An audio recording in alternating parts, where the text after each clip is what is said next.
Okay, we are live streaming. Let's grab the files that we need. What's our presentation? All right, we're good to go. I'm gonna head out. What's an interested to see that? All right, so then let's see, we want, wow, there's two D3. Oh, see if the PowerPoint works. I would imagine that PDF is a backup of it. Yes. Yeah, you It's can one day pull. earlier. So that makes sense. All right, just, PowerPoint, I'll get the PDF as well. Just small. That's good. So have you guys been December 1, doing this so review perhaps like it's this been- all semester? yeah, that is. Last semester was almost. It was all online. And this Is this a semester we PDF? have this hybrid mode. Can you go? It was helpful. Okay. Yeah, I can't imagine doing. Because I was teaching in the classroom with PowerPoint. half the students here, the other half are on home on laptop. Yeah, And it was fairly dysfunctional And then and it was good for full the one. For the one who was on slideshow, Zoom. start. Yeah. I was not teaching for them. I was Yeah. teaching for the Okay. ones that That's good. Okay, Okay, good. good. Good morning. All because we will have a mass mandate. yeah. Let's just let it run. Welcome to final review of Design 3, Studio 3.108, 108. If this works. It's not working.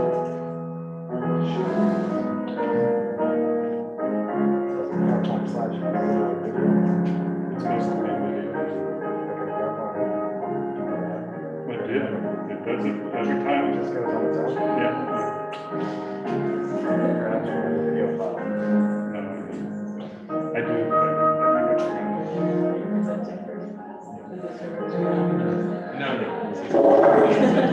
Okay.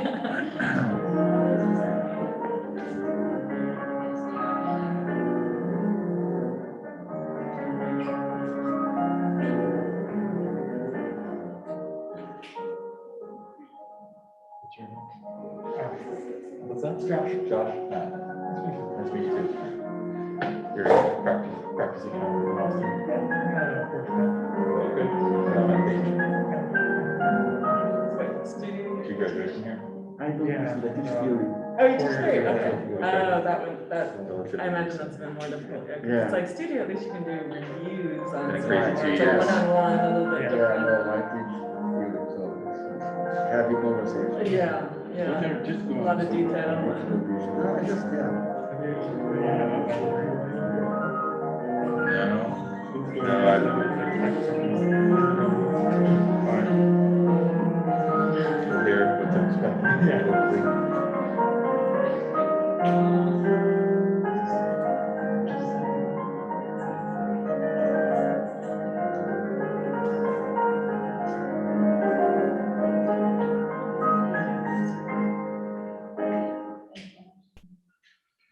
All right, thank you all. So now you know about the project and we'd like to, I'd like April, do you want to start by introducing? Sure. There you are, yeah. Sure, I kind of chatting with everybody, but my name is April Clark. I am an architect here in Austin. I do mostly custom residential, but I do also some commercial. Have some experience in doing some university work and art projects. And been practicing for about 11 years. And during that time, I've taught a couple of adjunct position studios here at UT.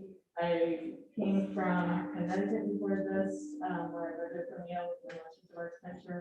And then I've also lived in 6 other states, so we moved around a lot. So yeah, I'm happy to see what you guys think. But thank you for being here. I'm Fernando Lara. I teach here. I mostly teach graduate students. I teach theory for the English program, and I direct the PhD program here. I'm Matt Leach. I'm a principal at Page, graduate of Georgia Tech and UT. Work on a lot of larger projects, some landmark buildings in Central Texas. I helped design the federal courthouse building, the Dell Medical School, Indeed Tower, which is at 6th and Lavaca. You got to tell them, they all think Larry Speck designed that. Bad joke, let's go on. Yeah, thank you for that, Michael. Larry does quite a lot for us, works in multiple sectors anyway. And I also teach here, mostly focusing on technical classes like the comprehensive studio or construction 5.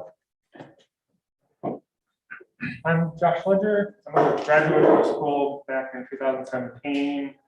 I've worked at McKinney York, and most recently I'm at Forgecraft. And I taught integrated studio this past semester.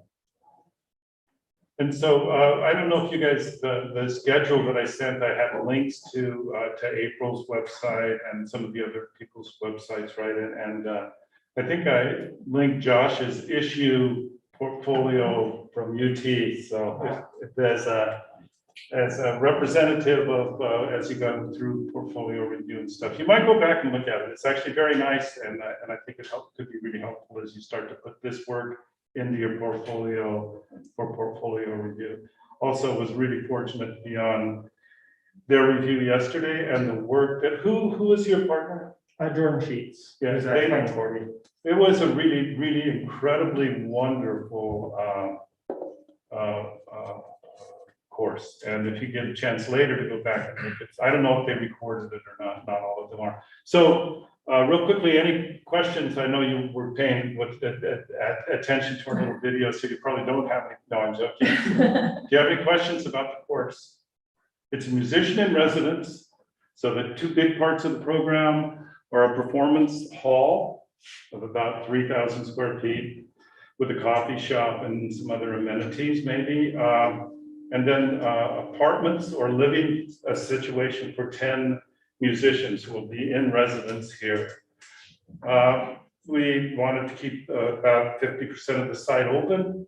There's setbacks on the Hearn Street and Lake Austin Boulevard side of 10 feet.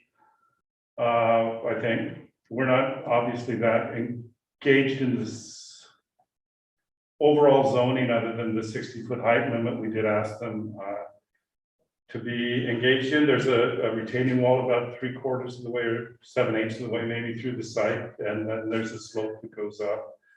We do want them to address the issues of site and place and those sorts of things, and what it means to be a musician and to dwell and to perform. And those are my primary sorts of areas that I'm really interested in. Ian, you want to lead this off? You're going to bring your laptop up here. Could you join Zoom? Yeah. Do I need to do screen share for him to do it through Zoom? His presentation to plug in to this, that's cool. He does. You have it on your own laptop or make it happen. You have to be on, so. He is on Zoom. Okay, are we on Zoom? Did I just get rid of Zoom? Very speechless. So Ian, introduce yourself and when you get ready. You guys want coffee or anything? Thank you.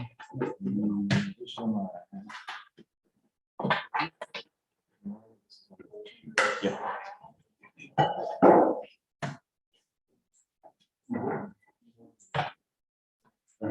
Okay, so now screen share, it's fine here. Screen share, yeah. Okay. Yeah.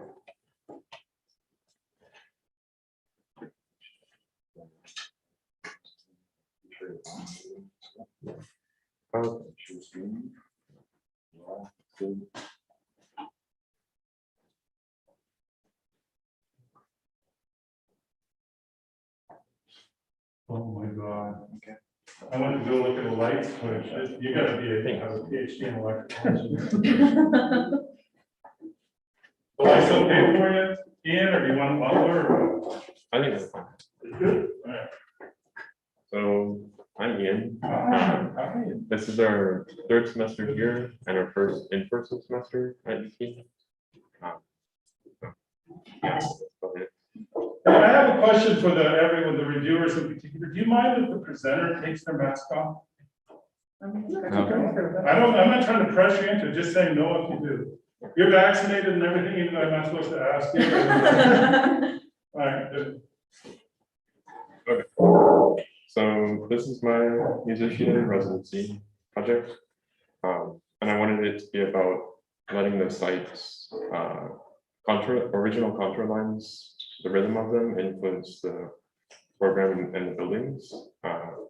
And I wanted the project as a whole to be like a beacon that serves the surrounding communities while serving as an inviting place for the musicians themselves to go to and stay in.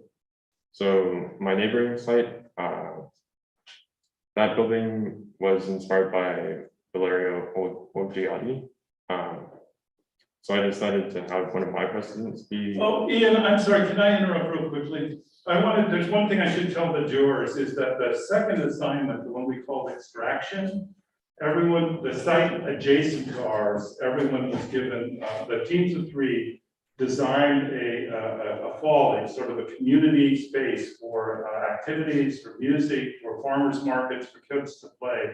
And they did it after their, in like kind, après whoever their precedent architect was. So there's that's the main probably constraint on the site is the adjacent context of having this folly next door. And they were asked to have an attitude toward that, whether they incorporated it, rejected it, or whatever. So I'm sorry, I forgot to mention that. So yeah, my neighboring folly was designed with Olgiati in mind. So I decided to have one of my presidents as well be by Olgiati, and I chose the Perling Site Museum and entrance. And a couple other presidents are the Nike Apartments in LA and the Residence for Musicians by Gem Architects in Greece. Can I interrupt for 1 second? I just want to have one more question for you. Is there any overarching sort of methodology related to composition or design technique that you've emphasized or asked them to pay attention to as part of their solution? We talked a lot about trying to achieve through a precedent analysis and the way the architects work to have an attitude toward really a formal set of perhaps what one might call operations. And I don't mean like Boolean operations, I mean more like compositional. Okay. And in his case, he looked at these precedents and used them as well, he can explain a little bit more. But yeah, so Thank you. yeah. Okay, so these are a few sketches of my progress. So these are very early. I was thinking that I was being too literal with like musical notes and stuff like that. But then I realized that I could split the site into 4 different things and use the rhythm of the original sight lines to create like a order. So this is kind of like a footprint, and these are more sketches of square footage and stuff. And this is a sketch of like approach and circulation on the side. And these are some models. This is literal, so like it's a whole note from above, but I didn't want my project to be like that. I wanted it to be more like abstract. So this is kind of an early performance hall. These are practice spaces. I wanted the practice spaces to be able to open to each other. So that's what these are, but I changed that. You'll see it later. And this is a Maxim model. Yeah. So this is an atmosphere. So I wanted it to be like a beacon and influenced by the rhythm of the site. So the trees kind of represent that. And this is my vicinity map.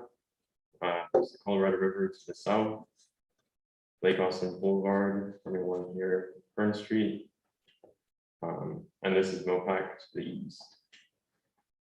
So a lot of these are, it's very residential area. So these are apartments, they're single homes to the northeast, and then more apartments to the southwest. So there's not a lot of like businesses or like public spaces really, except for around here. And I think there's a high school way down there. Just I'm clear on the location, that's deep Eddy swimming pool, right? And like, Yes. so you kind of up by where undercut subs is or something like that, right? Or like, Is there a gas station there? Yeah, there's like a gas station Yeah. there or something? Yeah, The gas station Like- is the street to the right. yeah. Okay. Yeah, Deep Eddy, and are those the Brackenridge apartments? Or what are they, it's very, or it used to be called very fast. Family housing, UT family housing is all down to the, south. Okay. West. Those bar buildings are all UT. So this is sort of getting closer, shows the roof. And there's a lot of trees around the site, so I decided not to add any trees on the site because we already have like the 50% needs to be open. And there's the site setback. I decided to keep the retaining wall at the back that goes up 10 feet. Yeah. So this is the ground floor plan at 4 feet above the bottom of the site. This is my performance hall, coffee shop, and ticketing. And this is sort of like a circulation tower with an elevator and stairs. And then this is the gathering area for the musicians themselves. So it's not exactly public or private, and they can spill out onto the grassy area over here. And this is the second floor. These are residences. Would you mind shrinking your bar for Zoom, please? Thank you. So yeah, this goes up. The performance hall is 30 feet high. So this is still basically on the first level, and there's stairs going up from the second level over here to the performance hall. And this is storage and then administration, 2 bathrooms. Again, the circulation tower and residences. And there's another staircase over here for like means of egress. This is the third floor plan. This is an outside open area, so it opens from more bathrooms to here. Again, the circulation tower, and these are my practice spaces and the 5 other residences. So these kind of create a rhythm of their own. There's 2 practice spaces basically in the space of 1 residence. So yeah. This is a section looking roughly west. And yeah, so you can see that it gets more private up at the back site as you go higher.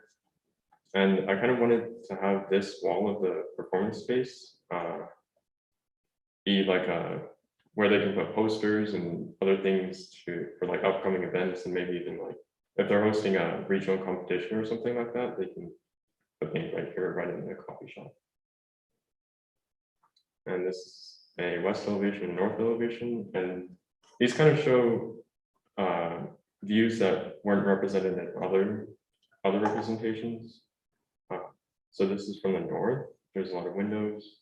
Then from the west, looking from the other side, the adjacent side.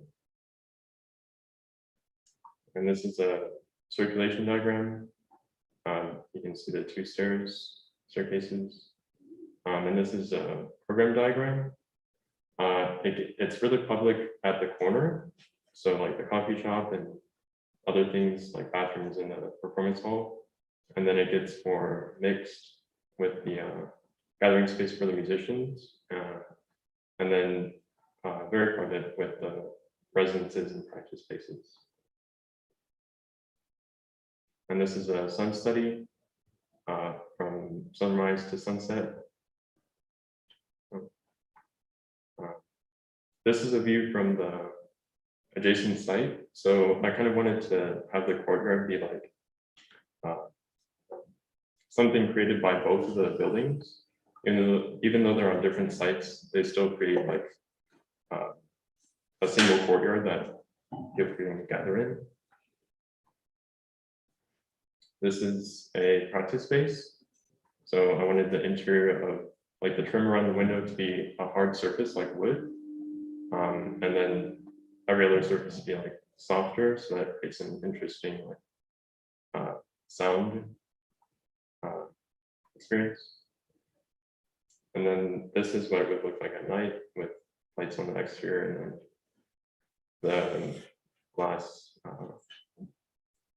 and metal circulation power. Yeah, that's it. Can I say something about this image? Yeah, sure. Well, I'll start by commending you. I was on John Blood review yesterday, so I've seen a series of 8 of those same projects. And so many students were either very formalistic in their form-making exercises or were responding to program and putting things on the right position and worried about circulation and organization. I think you did a really good job of balancing both. Your composition helps organize the private parts of the program versus the public part of the program. So I think you achieved a nice balance, you achieved a nice program. Your program made sense, your circulation made sense, the distribution of things made sense. One thing that you could do now, maybe if you want to push this project further, is to allow those things to kind of manifest more on the outside. Like, for instance, if I'm trying to get there at night, and I don't know this building, I haven't been there yet, I would go up the street because that's where a lot of light is, and that's what was attracting me. But the entrance to the public part, the entrance to the recital that I'm there to see, is over here on a small door that is on Lake Austin Boulevard.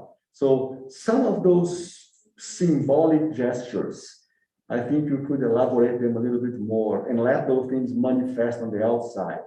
That's the image that captured my attention, because I'm thinking, okay, I park on Deep Alley parking lot and I'm walking up that street and I'm going there for the first time.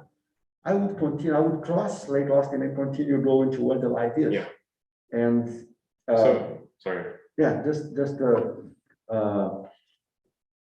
I think you did a great job of organizing the program, and everything really made sense, and the dimensions made sense, the overall form made sense. If anything, you could be a little bit more bold on showing those things to the outside and making your building communicate that a little bit more. I almost feel like you could go in either direction. Austin has this very strange mode where people like to know about things that don't exist or that people don't know about. It seems like this program kind of has an opportunity to walk that line. Like, either it's the secret place that you kind of have to know where the back door entrance is, and then I would say, like, hide it even more and make it kind of more about, like, people will know, right, that this music practice performance hall exists, and it's like, okay, well, how do you engage it? Who gets to engage it? You know, who from the public is allowed to enter into the space that is it's kind of a rebellious program, right? That the musicians get to come into, like, some of the most expensive real estate in Austin, right? And they get to kind of take it over and make it their own. So I can imagine a world where it is their own, and it is this kind of hidden thing, and you have to have to know where to knock, right? To get in. And so that's kind of what this image makes me think of. And then going the opposite direction, like he was just saying that, be proud and make it speak, so that it is the place, the beacon, on the street that's saying, you know what, hey, we deserve to be in Austin too. This is our front door. This is our backyard also. And so I think that there's some fun in that. And when you're first explaining kind of how you arrived, you were talking about kind of the music and the metered approach. And I know this isn't one of your precedents, but it instantly made me think of Prabhu and Chandigarh. He kind of laid out this building. I don't know if you're familiar with that at all, but he laid out the buildings kind of based on music metering and how he laid out the program through the spaces. And so just for your own curiosity, you might go look at that just to see kind of what that kind of conjures. But yeah, I agree, very successful. So thank you. Thank you. So I was going to mention, sorry, it's surprising, but there's no crosswalks. Yes. Yeah. I mean, So there's not even a stoplight.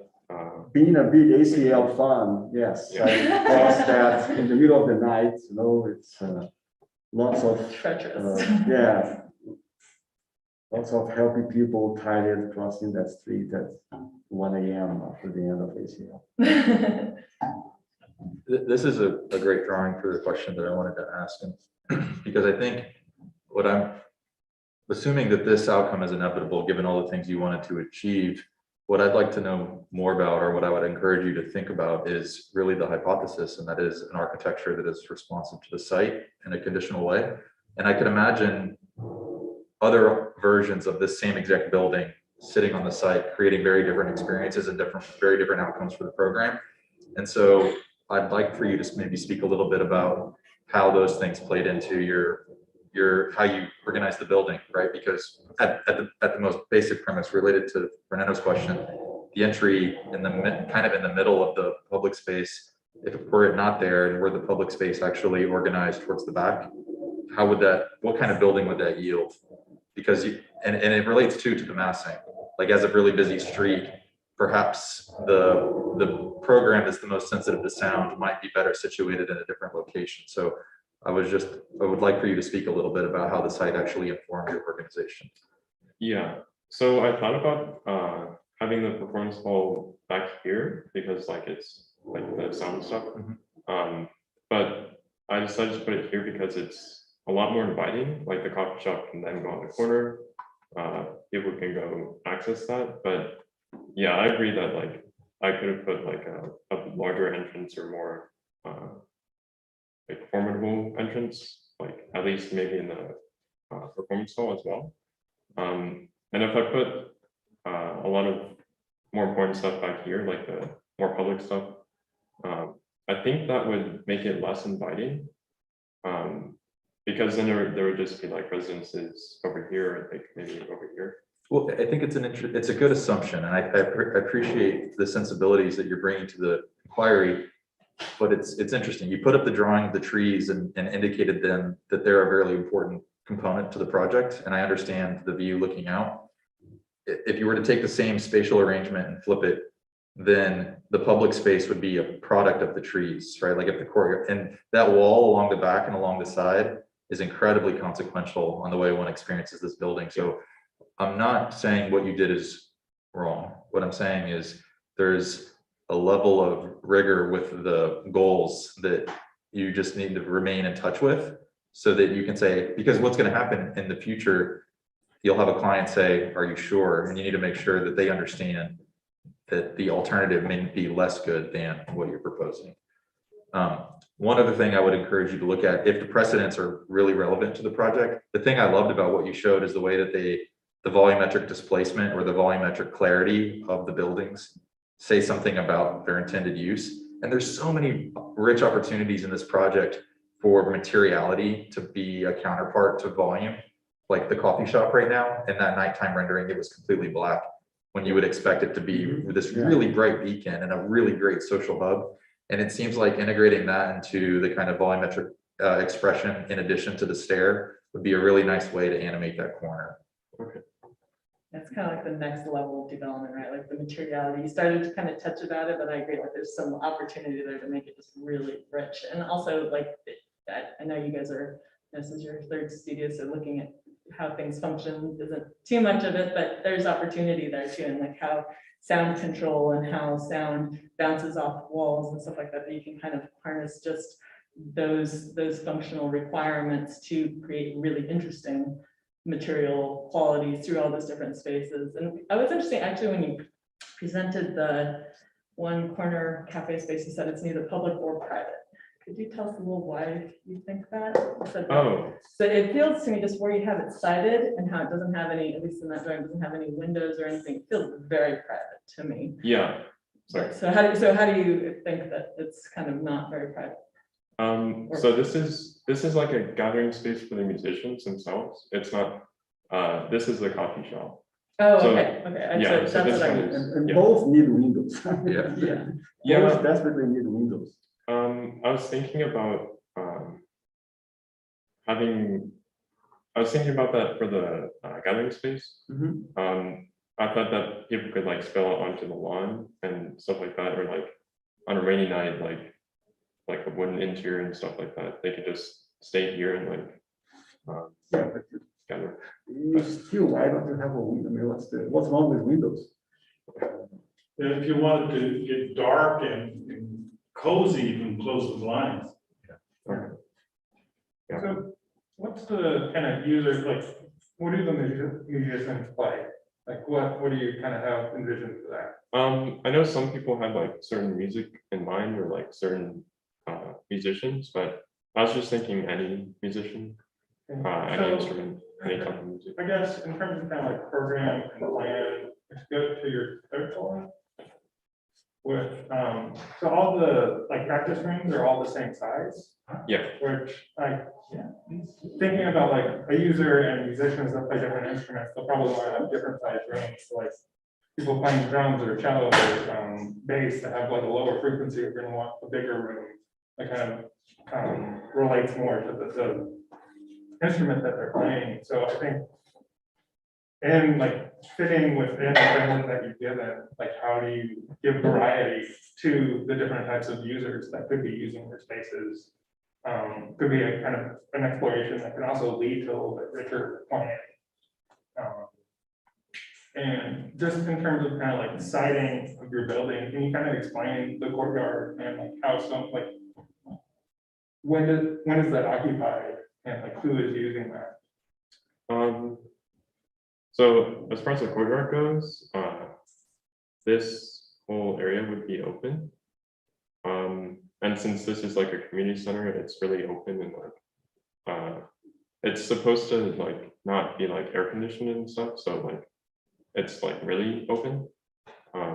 So people could just, whenever they go here for something like a gathering or whatever, or maybe even like a performance in the courtyard, because this specific building was designed with that in mind, like a performance could be right here. So the hard line there is just a property line, it's not Yeah. actually a wall. Yeah. So if you are incorporating the other building into your design, it should be in your drawings. So go Beyond back this to your one. drawings, yeah, go back to your drawings of the, yeah, so we don't have the other part here to understand. I was gonna say that you desperately need a tree on your courtyard for shade, because this is Austin, it's unbearable in the sun from March to November. And I was gonna ask if you are counting on the other building to shade your courtyard in the afternoon, and you are counting on the other building. You understood this as a complement to this other existing building that I know it's a play of the studio methodology that exercise, everybody has a different one. I know the story, but because you are counting on it and you designed yours responding to this existing courtyard, it should be in your drawings. I think it's very important that your drawings show us that actually your courtyard extends towards the west and is shaded and the form is completed. The completion of that form is very important because you have an extended courtyard done by two buildings. Yeah, it's fundamental to the project. Like, this is probably the most important thing you could to say about your work. Yeah, I thought that might be confusing because I didn't actually like design that. Yeah, but you are absolutely correct on designing in response to that. Your teachers created that exercise in order to incite a response to existing context. And you did everything right. You designed your building responding to an existing building on the side. So much so that you understood the courtyard as something integrated. Maybe there are some steps or something because of topography, but the reading of the space is one long courtyard that is done by two buildings.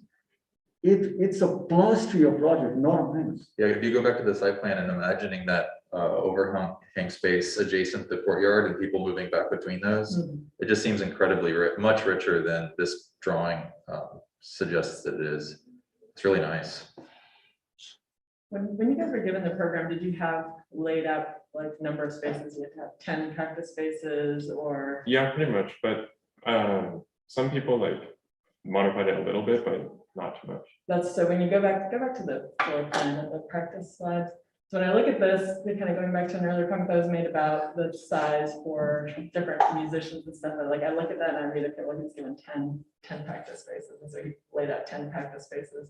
And I'd say that, and you guys are early enough in your kind of learning that you might be given a program and say, okay, well, this is what I have to do. But I think that it's also your job to question it. And if you have a certain size and it doesn't make sense, you know, it makes more sense to have different sizes and maybe you don't fit all the practice spaces in. Like, I think that you guys can make that argument that you kind of leave some of the program out because it makes more sense than to incorporate it all.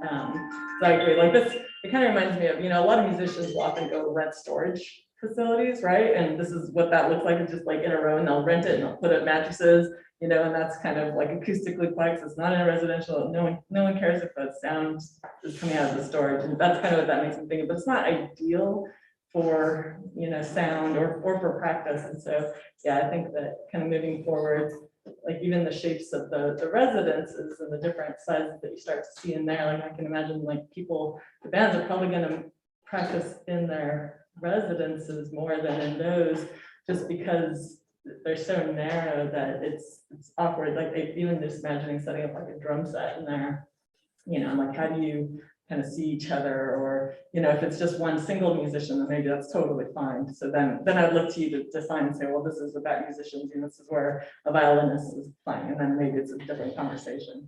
But like a whole band, I'm like, where are they gonna fit? You know, how are they gonna move around each other and stuff like that? So yeah, so originally, bust in that room downstairs yeah. with no windows. originally, I had my practice spaces like this, so like it could be like a folding element that could with columns in between columns, but that didn't seem like a very good like insulation thing. Yeah. So it's kind of hard to. I did look up some, you can get some like pretty high STC foldable partitions. You might, I don't I know. mean, they do it in convention halls all the time, right? Like they separate big key drums where it is loud and they'll have different programmatic functions happening simultaneously. So it's not unheard of to do that. But even if those were solid walls, I think the scale and the relative, you know, different sizes that are available, I think maybe works a little bit better than just having them all one. So we are out of time. What I'd like you to do really quickly, if you don't mind, is put your exterior elevations back up. And I'd like you guys to give Ian, if you don't mind, a little bit of advice about what he can do in terms of looking at composition, composing an exterior, materiality, openings, and that type of stuff. Does anyone have any? You have a south elevation? Yeah. Could you go to the perspective? That's Which one? the image at the end.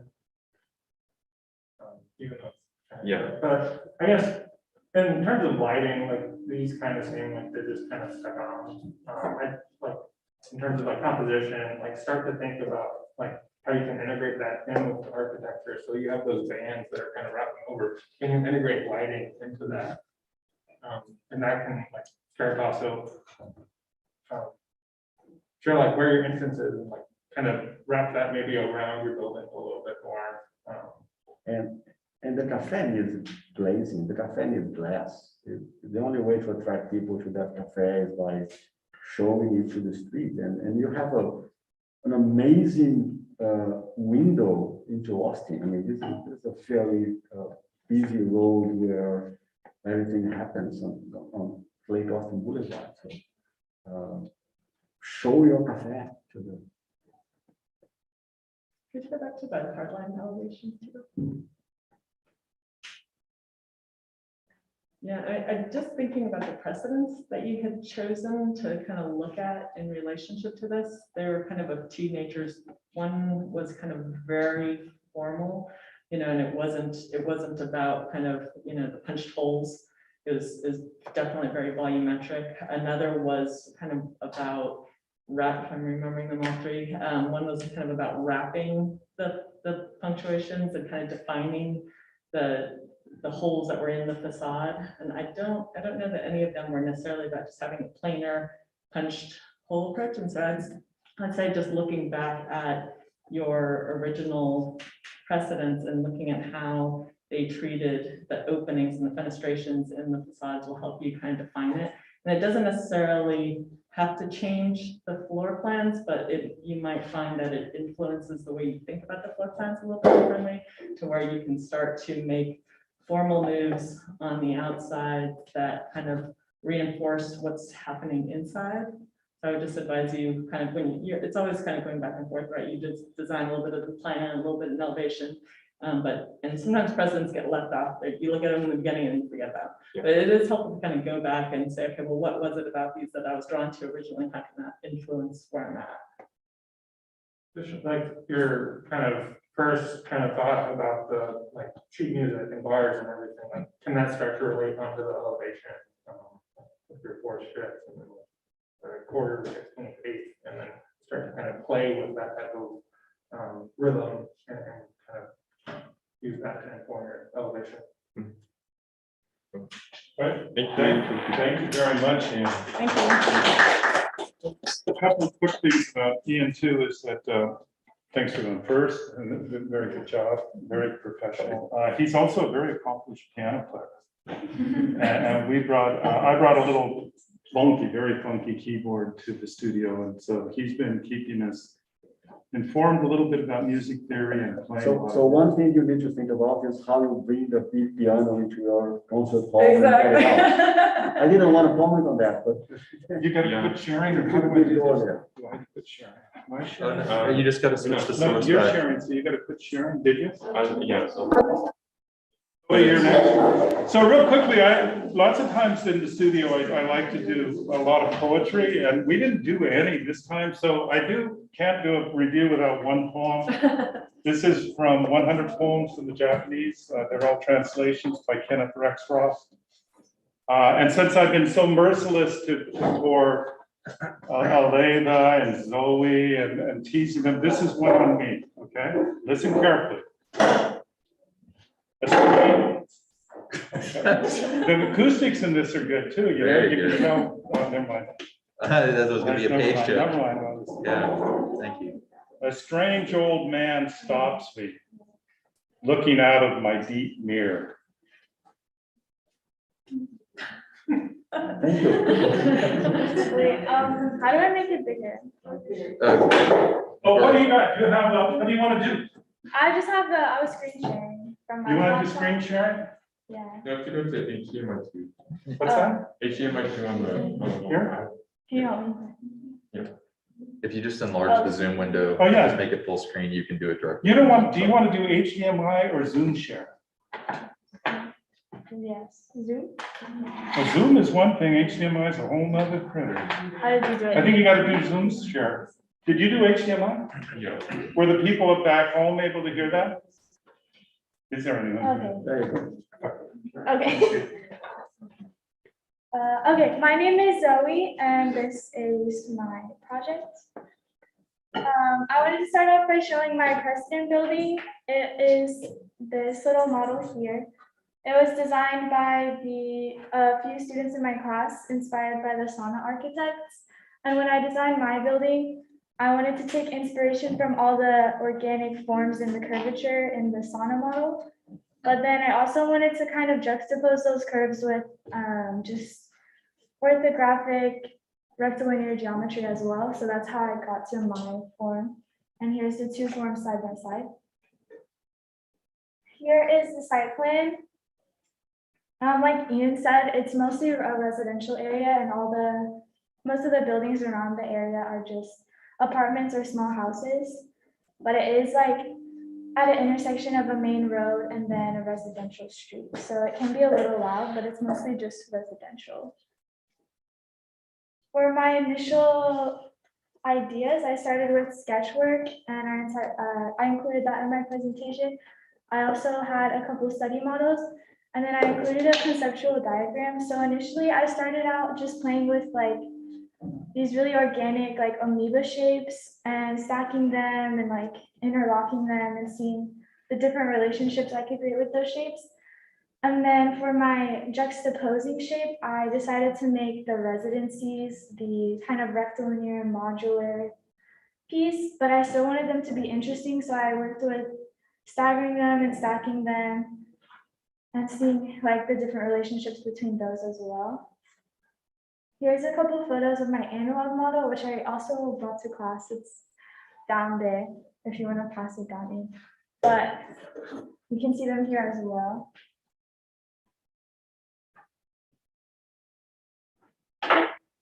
Before you move on, you want to describe some of the things we're looking at there, like the materials, the representation of materials and other things? Yeah, so I really only represented, I mostly just used chipboard.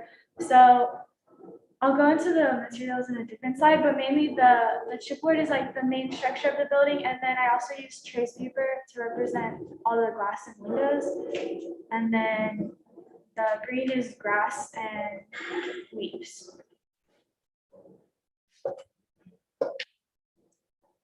And I also use some acetate for some of the glass fencing on the balconies. So here are my first three plans. The first plan on the left is the first floor, which is actually the basement of the building.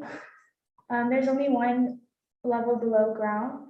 So this first floor plan shows the bottom half of the auditorium, which I decided to put underground because one of our requirements was that we leave 50% of the site open. And since we had so many different programs that took up a lot of space, I thought I should put one of the biggest programs kind of submerged underground to give me more space above. And then also on the other half, we have like public restrooms, and it's just a really public area. The middle floor plan represents the first floor of the building, where this is on the street level. This right here is the main entrance, and people can enter from, this would be Lake Austin Boulevard, so it's right on the street. It also has my little coffee shop ticketing area, which is also actually accessible from the inside as well as the outside, so people can order at this bar or they can come sit outside at the outdoor seating. And then I have the upper balcony of my auditorium level. This is a little bit more informal kind of balcony. It doesn't have seating. It's meant for people to stand, or it's also supposed to be accessible to wheelchair users to just kind of sit along the railing and get a good view of the show. And then my third floor is my first floor of my residencies. This is the more like rectilinear floor. I have the modular residencies kind of staggering in and out. And then it also features a balcony for all the residents, as well as a little office space for like talking to leasing agents or getting your mail or whatever kind of purpose the residents would need. And then my next three floor plans, I have another floor of residencies, which is very similar to the last one, just kind of a different pattern of the alternating units. And then I have my fifth floor, which is the top floor of the building.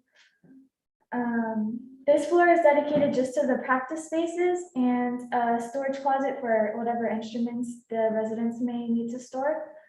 I decided to incorporate just 9 small individual practice spaces, and then I did 1 large practice space. I wanted to do this just in case people wanted to practice together as a band, or maybe have like bigger instruments, or they could even have like a small informal practice performance in this larger space. And this small rectangle here represents the size of a grand piano. So you can see like there's plenty of space throughout this floor for people to practice all types of size instruments. And then finally, this floor plan is just the roof plan, and it shows the skylight that I incorporated above the practice space hallway. And it also is meant to show the section cuts I took, which I will show in the next slide. So for my sections, this first one, I'm not sure how to get rid of this top thing. But I can zoom in. Okay, so this first one shows just the scale of the auditorium space, how it's the biggest room in the entire building. It also shows my main vertical circulation a little bit. I have a spiral staircase wrapping around the elevator here. It shows the height of the residencies. I included very tall ceilings because I made 2 different kind of floor plans for my residencies. So between all 10, there's like 5 of each floor plan. And one of them I included a lofted bed.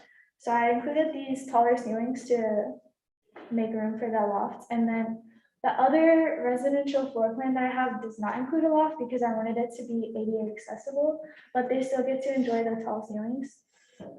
And then up here, you can see just the like modular practice spaces. And then my other one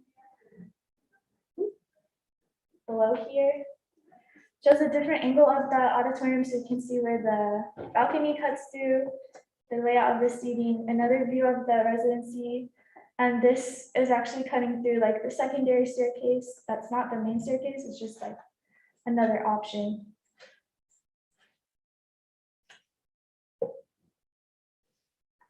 Here I have my elevations. I did just the basic line work and then I also included some renderings with my material choices. So my main materials in the building for the main like organic shape, I decided to just go with concrete and glass. And then for my residential units, I wanted to draw attention to the way they like stagger and just like their contrast to the rest of the building. So I gave them 3 different materials. They're wood, a brushed metal, and a corrugated steel. And then all the fences on the balconies are glass as well. Here are a few renderings of my building. This first one is the coffee shop patio area. I wanted to show just how welcoming it was since it's right on the corner of my site. It's supposed to be really welcoming to the outside community and just kind of draw people in to my site. The one next to it is the lofted bedroom that I was talking about. All the units have a full kitchen and a bathroom. This one has a closet and then the bed right here. And then the final rendering was the rendering of the practice space hallway. I wanted to show this one because I wanted to show the skylight that I incorporated. I wanted this space to be like really interesting and kind of inspiring for the residents. So I incorporated this kind of like random, skylight to let the light in and just make it inviting throughout the day and kind of a nice space to practice in. Here I have my light cycle renderings. In the sunrise, the light kind of pours in. I have these big windows around the exterior. It pours in through there and lights up the whole building. Throughout the day, the sun will go over and like make different shapes in the skylight that I just talked about. And then at sunset, it will kind of just really highlight the entrance of the building. So if we have like afternoon or evening show, the sun will just be pouring right on that entrance and give people lots of lights to see the main lawn of the building. Here I have my program and circulation diagram, and I kind of talked about my different programs in the floor plans. But for circulation, I have my 2 main vertical circulations in blue, and then I organize this by like the level of foot traffic and how public to private it was. So the first 2 floors are completely public and anyone from the public is welcome here. And then as you go up, it gets more private. So these middle floors are residencies and they're meant to be like semi-private, but people from the public can still come to visit their friends or talk to like the leasing office. And then the top floor is completely private. It's only meant for the residents. And the public is not meant to be in this area. And then finally, I have a traffic diagram just to show the relationship of how accessible my site is to the surrounding community. I have the Lake Austin in the darkest green to show it's the busiest road. The lighter colored green shows like the residential street that's less busy. And then these green blocks are parking lots for the surrounding apartments. And this really light green shows the sidewalk, which actually wraps right around the corner of my site. So with the bus stop here, people can just walk straight all the way to my site and they can enter the building right through this main like sidewalk area or come to the coffee shop right on the corner. And then these are just final pictures of my model to show the main lawn and the coffee shop area. And that is all of my presentation. Given us a lot to chew. Very ambitious. It's very ambitious, and you're very accomplished for a second year student. Thank you. You're thinking about a lot of different things, and I really appreciate that not only were you thinking about them, but you showed it to us. Like I can look at it and I can see the things you're thinking about, which makes the things that stood out to me, it made them stand out even more. I think that I love your scheme. And Thank I you. really appreciate all the work that you did. There's just a couple of missed opportunities that I think that I would want you to kind of consider. And one thing that, since this is such an organic form, I want it to engage organically with the groundscape a little bit more, like having, using berms and engaging with the site earthwork in a way that, because you cited it really well, I think. And I like how you have the kind of cafe, and that's, it feels like a very kind of public welcoming space, but I kind of am missing, how can the building really just kind of engage the earth? And then the other thing that stood out so much while you were talking was the skylights, which you said that you kind of placed randomly. There's such an opportunity to look at the spaces that puncture all the way through the building. And those could have been opportunities to have, around that beautiful surround staircase, if that was a skylight that pulled the light all the way through all the different floors, and like how could those, skylights been used in a way that kind of pulled both the kind of more rectilinear and the more organic spaces together, kind of anchored them in an interesting way. I think that those are kind of two things that kind of pulled together. And since you mentioned ADA, I'm going to comment on ADA. You mentioned ADA a couple times, but I didn't see an elevator. So then I just say, if you're gonna bring it into the conversation, then have it in the conversation, and just that's a totally aside comment that shouldn't have too much bearing on what we did. I may It's very have successful. forgot to mention it, but there is an elevator. It's around. Okay. I'll show you. And I don't want to pull the conversation into that. I just thought I'd mention it. Yeah. It's in the middle of the It's in the stair. middle of the spiral staircase. Okay, there you go. Zoe, Yes. you have a great presentation. You can draw really well. Thank you. Your drawings are clear. They show us everything. They are well organized, well laid out. So you have all the skills. And your project shows me that you succeeded where you put your effort. So you put your effort on organizing those 4 plans and making sure that the 4 plans work and creating the spaces. I think you designed a lot from the inside out. You departed from the residential unit, and then you created the unit with the loft bed, etc. Your cafe is very well designed. So you designed those components of your building from the inside out, but then you did not pay attention to the sections. The sections are like what we call pancakes. Like every floor is a pancake on top of each other. Yes. And there are some missing opportunities there, because you don't need all the 4 plates to be exactly the same. That's the biggest thing of your project. You should carve. You have to carve in section. You have to carve for the light to come in the building, as April was saying. You have to carve to create variation. The beauty of the bean shape or kidney shape that you are working with is that it can happen in section also.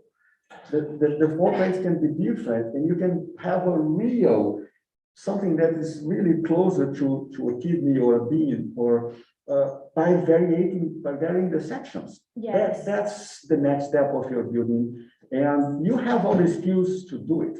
You demonstrated that, but you put very little attention to the sections so far. So that is missing. Okay, thank you. So the apartments, kind of inserting those into the beam, was that because you thought, oh, with the beam being extruded, this becomes a little boring? Yes, also because we had like different program requirements for square footage, and I was having trouble fitting them all inside of the beam form. I think what Laura is saying, being able to sculpt the beam a little bit more might be, because right now, like those two kind of geometries are kind of fighting and kind of how I'm seeing your project. The other question that I have, just kind of programmatically, because I spoke to you in the first project, like, why are all the residences in the back? Like, what's behind the building? Is it more or less because like, oh, these are private residences, they need to be in the back of the project because there's a street up here? Yeah, I just figured they wouldn't want to face like the main busy road, and behind them is just like more apartment buildings. Yeah, well, so like, one of the like benefits of this site is that, I know there's the back in those apartments or whatever, and those get a little bit of height. Mhm. But like, once you get over here, like, why not have all your apartments over here? They're not on the first level, so there's already some disconnect and some privacy there. And then they get views of the lake. I mean, granted, they also have to look at MoPac. You get views of the lake, and I feel like that would be much more pleasant than like back here, just looking at Yeah, some apartments. that's a good point. Think about the sections. The section.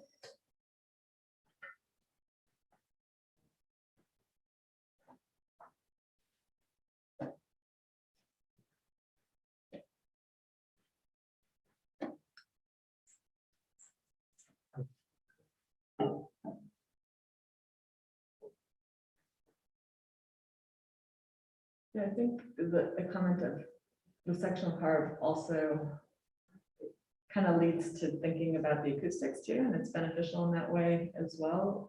But it also would strengthen kind of both components. They're kind of wrapped and held, and they are allowed to kind of have it, because once you're inside, you're kind of experiencing the volume, right? You're experiencing above you and below you. You know, and the sides kind of take on kind of less presence, especially when you're in the larger spaces, and when you get into the rooms where you're practicing, you know, it feels like a very rectilinear space, and so you don't really have that organic feeling at all, you know, except for the kind of the cuts of the ceiling plane.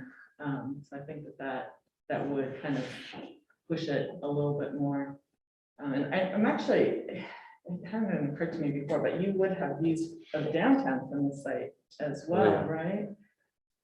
That kind of taking advantage of that in your exterior spaces and the ways that people can spill out and get kind of more area to practice and to live in, and kind of have all that, you know, extra life that most Austinites don't get to have. It's pretty exciting.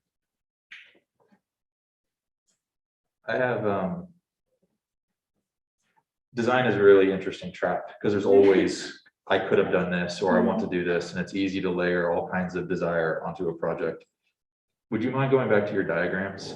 One thing that I really, really appreciate about, not this one, the very, very earliest sketches, what I really appreciate about the way you described your project and the rationale for the form is that the beam is a derivative of your understanding of the site as natural or a potential natural condition, and that public space will organize and house those kinds of programs, and therefore curves, and that the inherently private and contained things are more rectilinear.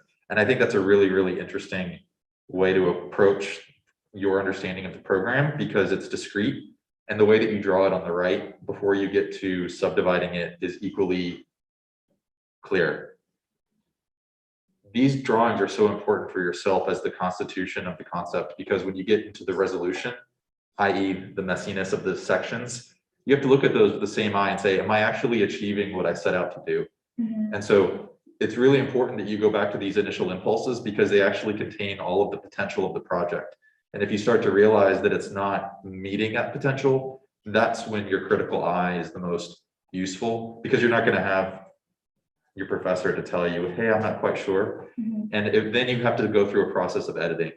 And I think that your project would be, it just needs a little bit of editing, because the impulse is spot on. I really, really like the contrast of an organic curve with the rectilinear curve. I think there's a lot of potency there experientially. And it's a rather mature sort of place to be about understanding the potential of design, but it requires very, very careful execution. And it's most evident on the first floor plan, where you have that wall just cutting right across the floor, right? Yes. So these things, you see it, and if you're uncomfortable with it, you have to sort of like understand what makes it uncomfortable and then try to use design to address it. And so that's the best part, because in some ways it's not about what you know, it's more about like, does this even make sense for me as a, like, intuitively? And if it doesn't, then just draw it again and draw it again and draw it again until it starts to feel good, and then try to be forensic about it, like, and going back to the things you've set out for yourself. And that's what I would encourage you to do, to understand your own capacity as a designer, because you have to be your own best critic. Okay. So Zoe, that's one of the reasons why I insisted on these diagrams and then the analytical diagrams of that. And it's because you have to become a self-critic. That's for all of us, that's kind of one of the next steps. It's very difficult because there's a different way of thinking when you come back and analyze. So that's a really, really valid point and very, very, very good point. Okay, thank you. But on the other hand, you have to get to this point before you can actually make that analysis. Correct? Is that right, Matt? That's right. Yeah. Yeah, you have to be confident in what you're trying to do at this point. And then that sets the stage. And then as you're progressing through the work, you're like, it's not what I was trying to do here. Let's go back to this. And that way you're not constantly just like doing things ad hoc, because then your project is just ad hoc, right? It's not actually strong. But these contain the kernel, right? You can look at the moments that you spend the most time in, right? Like the renderings of the cafe, like I can tell you spent a lot of time with that. You're loving that space. And so then I'd ask the question, what were the spaces that you were kind of avoiding because you didn't love them as much? And maybe those are the spaces that you need to kind of take back and say, well, why don't I love them as much? Like, why am I kind of staying away from those spaces, not really engaging with those, you know, and how can I make them equally, you know, lovable? Not to say that everything has to be a design moment, like a wow moment, but it has to have a certain, you know, it has to be able to stand on toes. And just one more thing that I think you might appreciate with regard to the issue of section. It's not about, does it look like, is it pleasing to the eye, although that's part of it. The potential of a curve is it's so generous, right? Like the space as you move around it is infinite because it's not necessarily contained until you interact with something. And so when you look at the section, you're like, this isn't generous at all. And it's just that simple. Like, okay, I need to actually make rooms within this space, this container that I've set out to make, this organizing circulation. How do I make it generous? And you just start erasing stuff. And then you go back to the plan and you try to figure out how to make that all work. Okay. And so I think you have to. So my suggestion, if I would suggest a development for your project, is go back to a simple model like this on cardboard and create the 5 floor plans. Okay. Then get your X-Acto knife and start cutting those floor plans. Yeah. Okay. On the cardboard to see the relationship and have them mounted, have them like on top of each other, and then start cutting and start opening. Okay. And see, I mean, there was an artist called Gordon Clark that you're gonna love his work.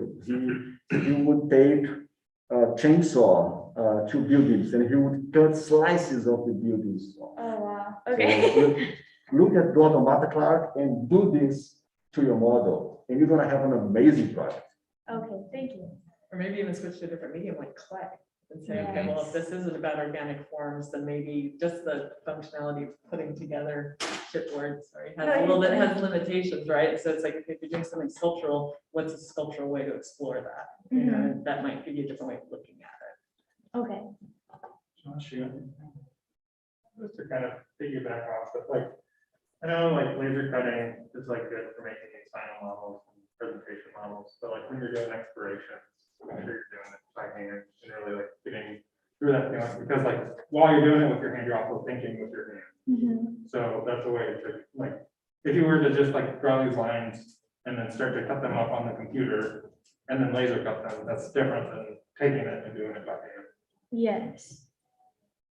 So, talking about the section, sort of a silly story, but there's a story about Led Zeppelin, I think it was recording, not in a studio, but in a mansion somewhere. That's what they chose to do, and they had all their own 8-track stuff set up. And the drummer was really pissed off. He couldn't get the sound he wanted. He just couldn't get it. So he was trying to think, what is it that I want? And he realized it was a little bit more reverberation, right? So what they did is they literally took a chainsaw and cut out a big circle, set his drum kit up right there. And it's like, they think it's the culmination of their, like, percussion ever, right? And so that's just a way of looking at it. Because we're talking about sound and music. I think that's really another great criticism is in the broadest sense of the word of how you could make your projects going forward really rich. Explore the section, keep exploring the section as much as you have. And the kidney is a really nice thing, but a kidney also has section to it, right? And Yes. I think you started doing that a lot and maybe it got too hard or something, so I'm not trying to, Yeah, you know what I'm saying, right? yeah, So always make sure you push yourself. You have the skills, you can draw. Thank you. You have the skills to draw. Your drawings are really good and really sharp, so you can. thank you. Thank you, Zoe. Yeah, thank you.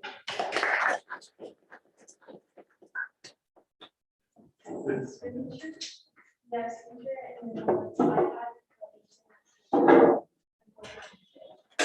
If you have any questions about the technology, ask me. I seem to no, they went first, but they figured it out.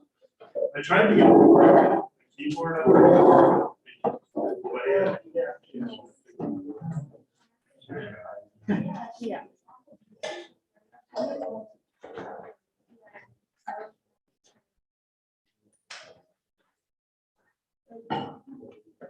Oh, while you're setting up, why, you elected to bring a building next door, did you bring your building next door also? Or was that the actual existing building?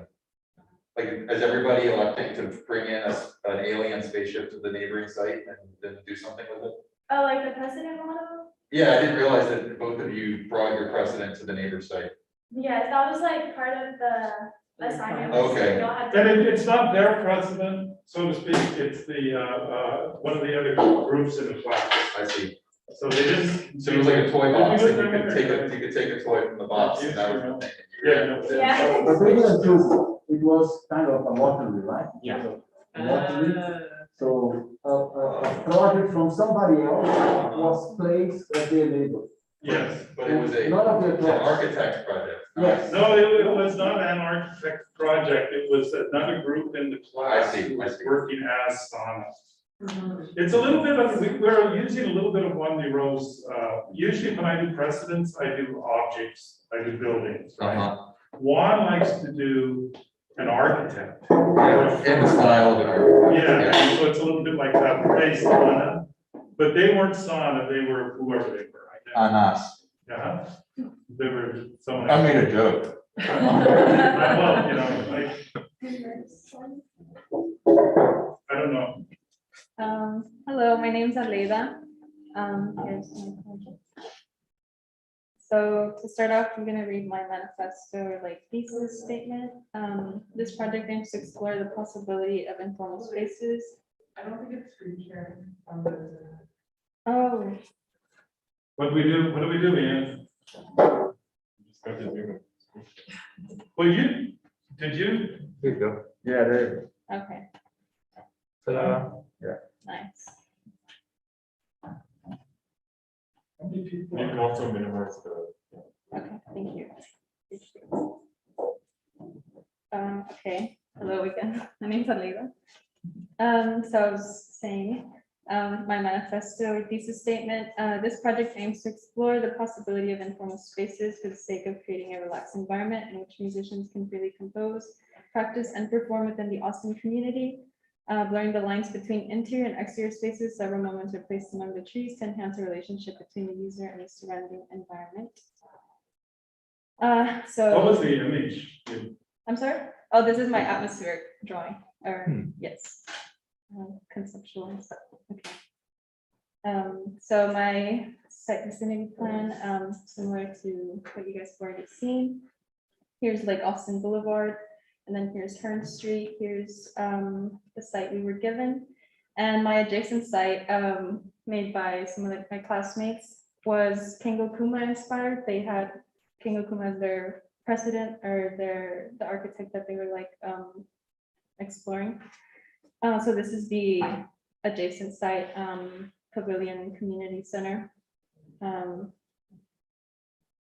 And so here's some of my process. I was heavily inspired by the adjacent site, I would say. I even looked more into some of Kengo Kuma's work, and was really inspired by this, the tectonic approach of it. And although like my initial sketches and iterations were a lot more tower-like, I eventually settled on a much well, not as tall, just because of the context, like the surrounding area. I didn't want it to kind of stand out too much and kind of blend in with the site we were given.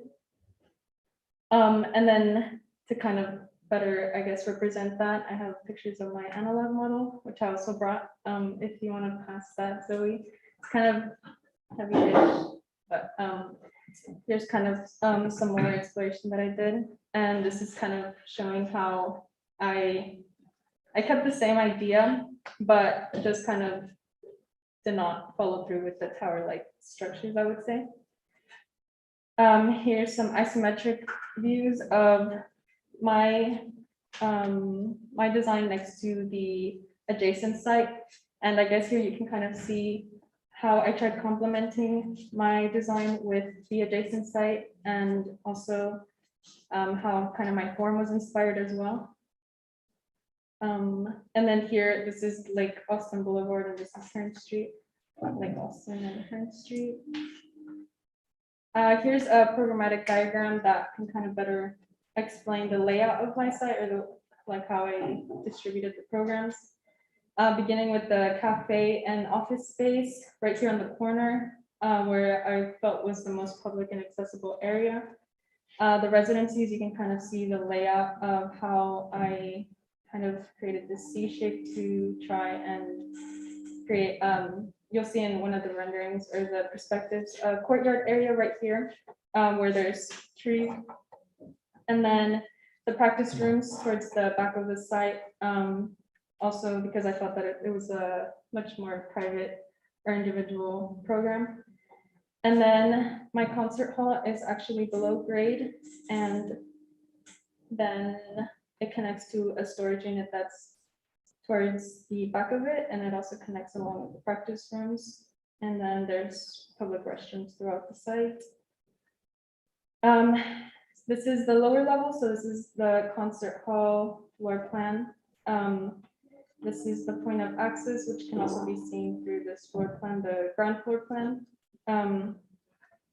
You enter by this staircase, and then right here, there's the restroom area, and then there's a central corridor, and these are the seating areas. And then it's like a stair step, and I have a section that might better represent that. And this is the stage area, as well as some ramps along the side. And then this is the storage space that I mentioned earlier. As for the ground floor, you can start seeing some of the residencies and their layout. This is the first floor of the coffee shop, along with a circular staircase that will lead to the second floor.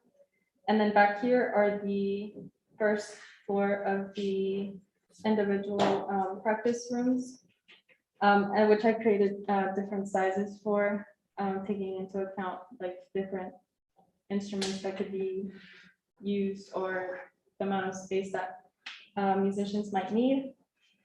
And back here is a staircase that you'll see throughout the floor plans that go from the lowest level to the highest. Next is the second floor, and you can see more of the residencies and start seeing some of the means of circulation. And then this is the second floor of the coffee shop, along with another staircase that will lead to the office space that's located over here. This is a roof plan, and these are accessible balconies by means of this staircase that's right here. And then back here is kind of a green space that's also accessible through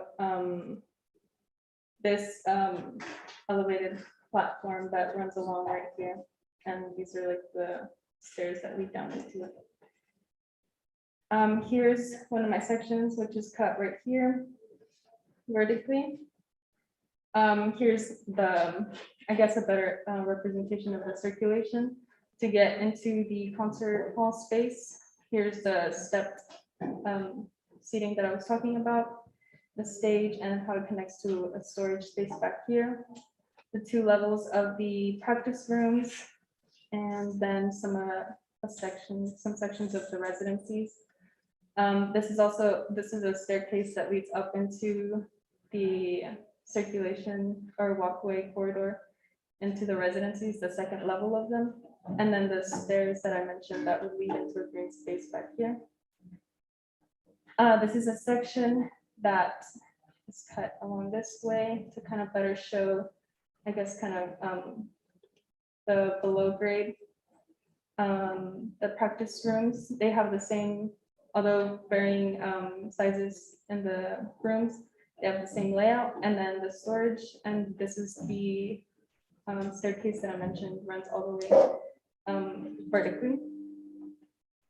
Here's a circulation diagram, mostly representing the location of two elevators, the different means of like the staircases, and kind of how everything's connected and accessible.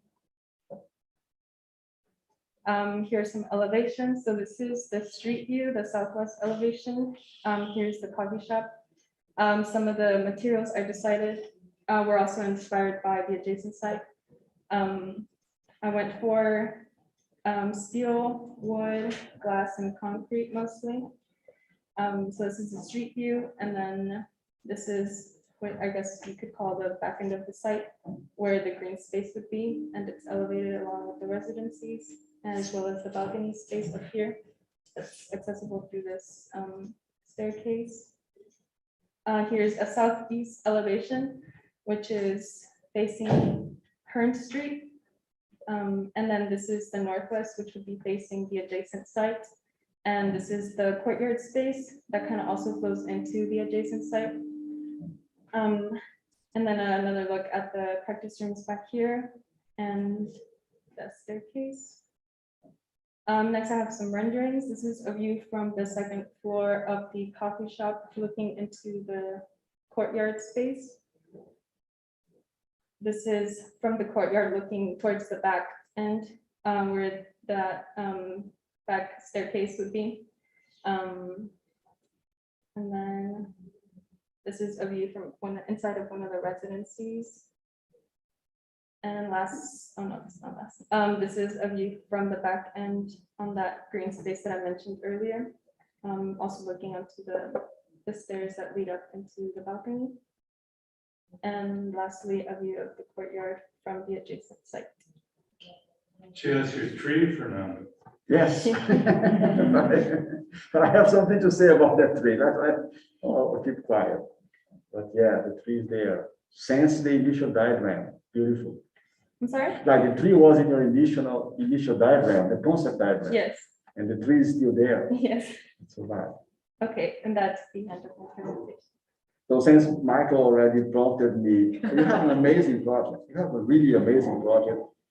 Very thorough, very complete, very, very thorough. When you presented your concept diagram and talked about informality, I thought you were going to be a little bit like Alejandro Aravena. Like, I'm sorry, what was that? Alejandro Aravena, you know his work? No. Chilean architect. So look at his work. He designed houses that are 300 square feet for the inhabitants to add as they wanted. Oh, okay. I thought you were going that way, but no, you created the full, very nice residencies. I mean, it's clear that you put more effort on the residencies Yes. than in the performance space. It's about the musicians living there. Yes. You have beautiful drawings, the complexity of the composition, the circulation, the detail of all those residential units, the lighting is perfect, everything is so well put together. Then I wanted to comment on two things that I think you need to improve, we need to, Yes. to revise. Can you go back to your floor plan of the Yes. residential area? So I want you to think very hard about those interstitial spaces between the two residential units, Yes. because I'm afraid they don't do much for you. Like Okay. the one in the right there, Yes. there's even no window there, not anything. It's just it's just an alley. What's going to happen is that people will put their bicycles there, and it's Yeah. going to be a little bit of a leftover space that people will store stuff. Yeah. So I don't think you are gaining anything by having them. Instead, if you put those two units together and then you flip them so that the plumbing is sharing a wall, you have tremendous savings. And some of the best moments in all your composition is when one unit overhangs on top of the other. So that sliding, you can explore that. And they don't need to be Right. a box of two units. They can be like that. Yes, But there's no need for that interstitial space. okay. I mean, I think, Well, it's not- except that it gives it scale, right? It is there for a reason, Yeah, but your point is right. Like if you Yes, slide it, or- it gets the same yeah, thing. or get rid of it and let the light come through Okay, to the units underneath. yes, You don't need that extra circulation there. And now going to the section, if you can show us the section, it's beautiful that you have the tree, but where are the roots? Where is the oh, tree? true, yes, Yeah, where are the roots? I mean, okay, what dirt is supporting the health of this tree? So there's an opportunity there to carve okay, a big tree all the way down to the ground. Somewhere you have to find it. I don't know Yes. where, but you have to find it.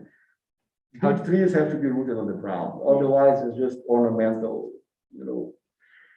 somebody can call it greenwashing, Yeah. which I don't think it is because it's in your concept since the beginning. The tree is fundamental. okay. So it needs to be a big tree.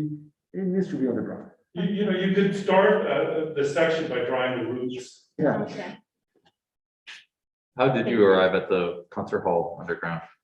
How did I mostly reading the programs that we had to incorporate. It was the largest, like Zoe had mentioned, 3,000 square feet.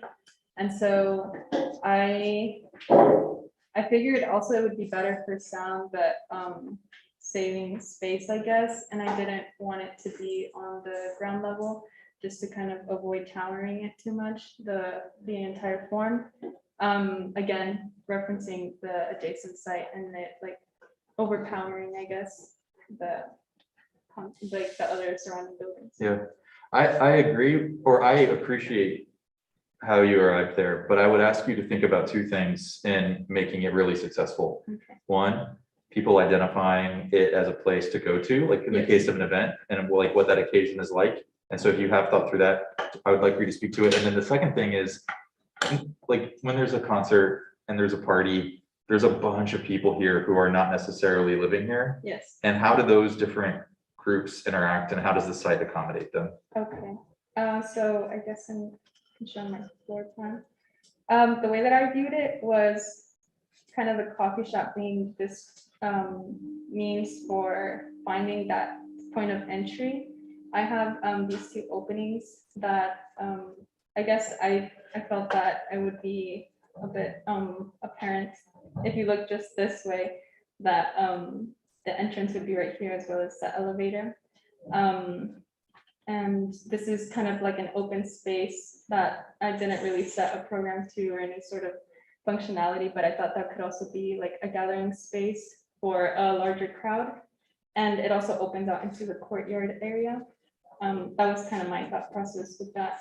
But it is, I did kind of hide the entrance on purpose. But I don't know how successful that was. It's okay. It's I not just- right or wrong. We have like really good examples in Texas, both the Nasher and the Kimball expansion have below grade auditoriums. Yes. And there is a representational component to its publicness that's Mhm. really successful. Whether or not you elect to do that, that's up to you. But I'd just like for you to, the project has some potential to do some things with that program without destroying the diagram of Yes. small things above a large thing Okay. that I think could be really rich. Okay. It's really nice. I really like your project. And so I wanted to also offer that.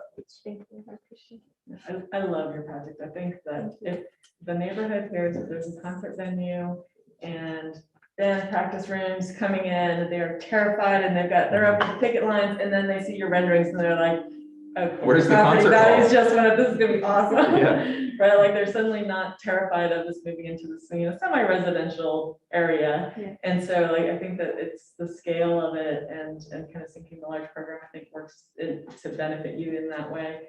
Looking at the kind of the treehouse model of it, I almost want it to go further down that route, like imagine when you look at the kind of the plan, that I guess the one more plan up, second floor, yeah, I can almost imagine, you know, more bridges going Oh. across and more integration Mhm. between the different residences and kind of, you know, it's like if you are gonna have those interstitial spaces, then really embrace them and expand them, and maybe instead of it being trees with root issues, there's growing walls and hanging vines and, you know, like just really just letting it kind of take on this growing, you know, form that kind of plays two ways, right? Like it helps cool down the space, it maintains the smaller scale, it makes it more of a kind of nurturing home environment, so people don't feel like they're just showing up at a hotel, they can like really feel at home in these spaces. And then you can kind of take that language to the public side, and maybe, you know, if you go back one more floor plan, looking at the ground floor, we're talking about this entrance, you know, it's like maybe there's a way of doing, you know, some sort of a window into, you know, maybe that public kind of the adjacent. yeah, the space between like the restrooms and where you're going in, this kind of Okay. entry space, like maybe there's a puncture there that happens that you can see up above, you know, and like a light well that goes into that space, that from up above in the coffee area, maybe you can see down into it, but also could help bring the kind of the treehouse feeling down into the root cellar, you know, as it were, like, so that it's kind of gets to take advantage of that kind of beautiful moment as well. Because once you get down in there, you kind of, you have no idea of this beautiful tectonic experience that's going on up above you know, and so I'd love to have a way to kind of bring that downstairs so that the public kind of can experience that in some way. Maybe it doesn't make sense programmatically in the theater space, but maybe in the interstitial spaces that they can kind of be worked in. But I think it's a very successful project. Thank you. Thank you. Yeah, I also like, I think it's very successful. I think like very well documented. Like, getting to see the scope of this thing. One thing that I kind of like gravitate to is this like cutout here. Yes. What is So that? initially, I was gonna make that, because that's a space for the practice rooms, I was gonna make it a skylight so that you could also see like, if there's trees, well, there is trees surrounding that area, you could kind of look up to the trees as well. But that wasn't like fully developed, I guess, fully developed idea. But yes, that was the cutout. And it's also like the topography line that I followed. Yeah, so, I mean, I think that's actually like super intriguing, and like how you could start to take that kind of move and start to take it into the rest of the project. So like in your like middle courtyard, Yes. like how you start to like carve out some spaces, bring light in. I don't know like what exactly like the program of the theater is, like if that needs to be completely dark, if there can be light in it, like what type of like shows are actually going in there. But that could also be accomplished with a little bit of a shift.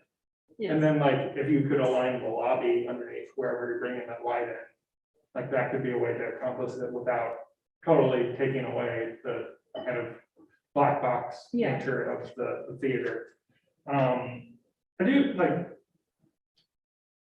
I see a little disconnect between this and your first statement in terms of like informality. So can you just like take us through like how someone who lives here kind of goes about their day in this space? Okay, that's a good question. That's in, woke up, got out of bed, drank a little across my desk. I guess I just, in terms of informality, I guess the interstitial spaces that you guys were mentioning, I kind of wanted to create as many non-programmatic spaces that don't really have like a set function for possibly like informal performances, or just, I don't know, I feel that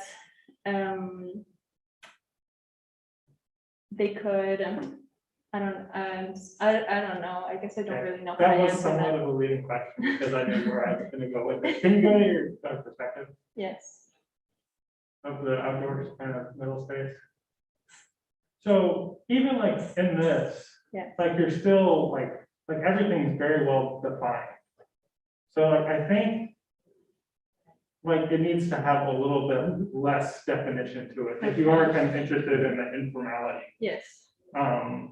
And like I think there's some kind of benefits that like you would get like if you're not kind of shifting these. like, I'm not sure, like, you're getting all that much out of that depth.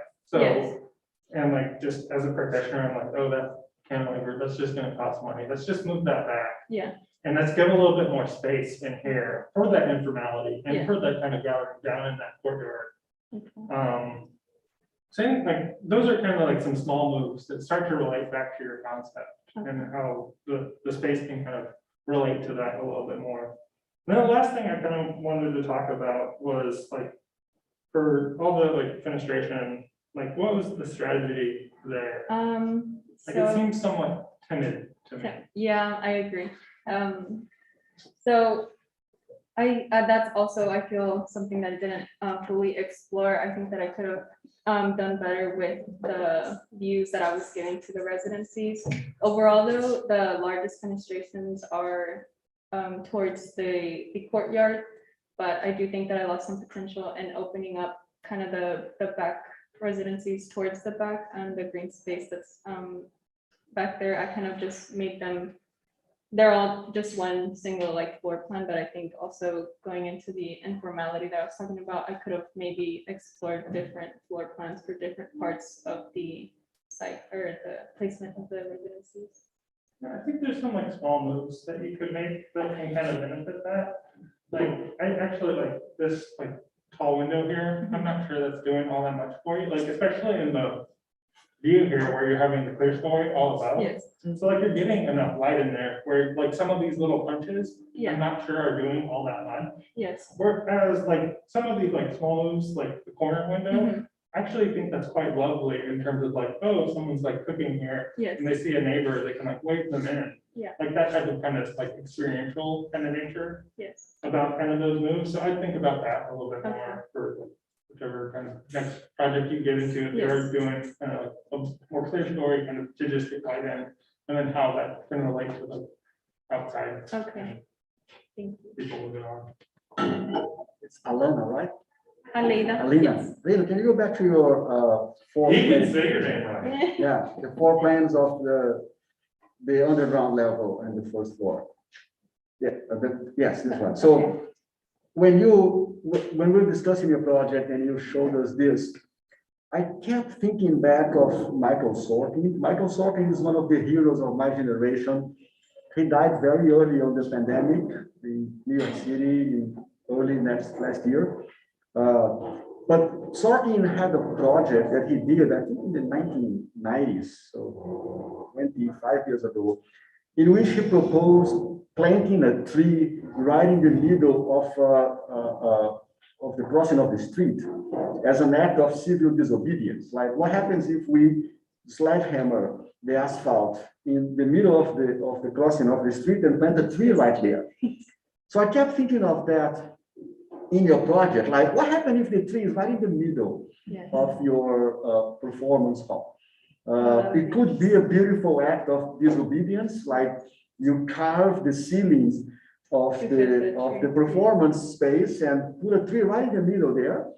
Or you can be very technical and divide this performance space into two. It's big enough to be two performance spaces. Yeah. And put a cylinder of glass around the tree, something like that, Yeah. so that you still have two performance spaces with the, I don't know, but I kept thinking that the tree should be, because it was in your original conceptual diagram, the tree should be right there Yes. in the middle of the performance space.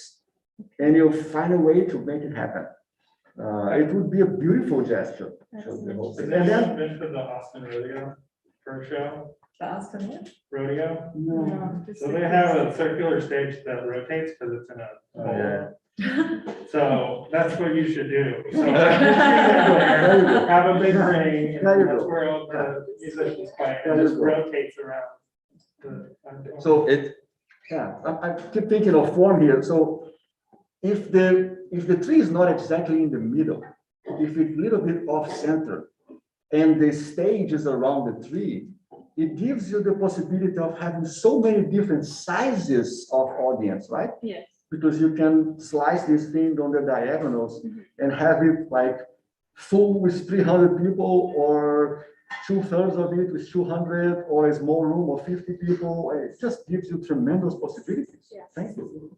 It is, and I don't mean this in a bad way, but it's very clever, right? And the thing, and I mean that because you don't have music without musicians, and I really do think that the thing that makes this project successful is how well it supports them in their lives. Yes. And if they're not comfortable and they're not able to do the things that one would want to do as part of their life in a residence, I think you have to make that work. I think as a music room, it's probably really good.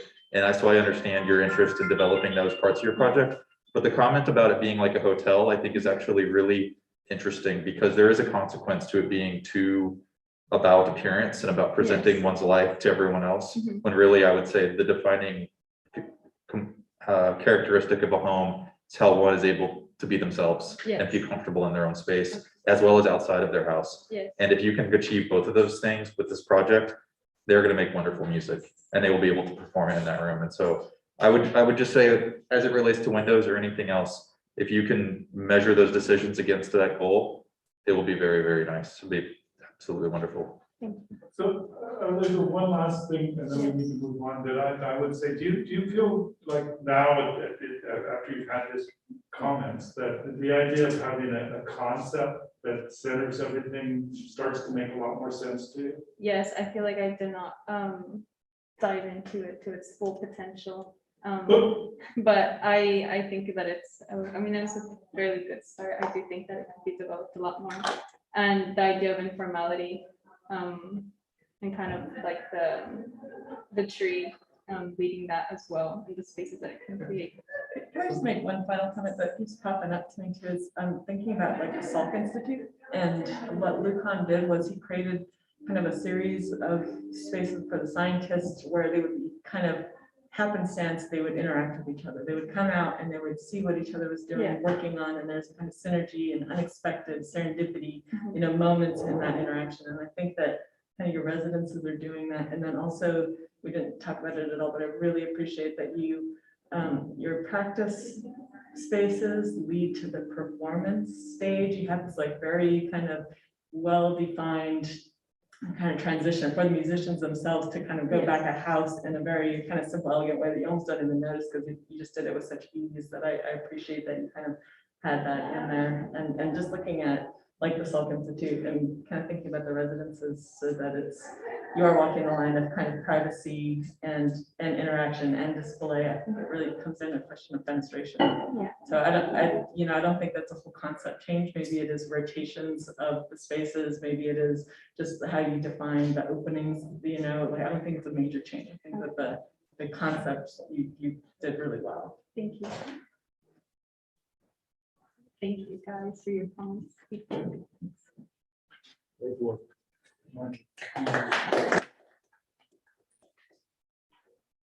very much.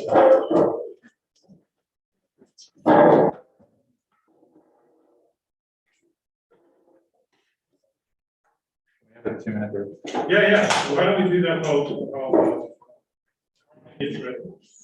Go to the restroom, get some coffee, some donuts.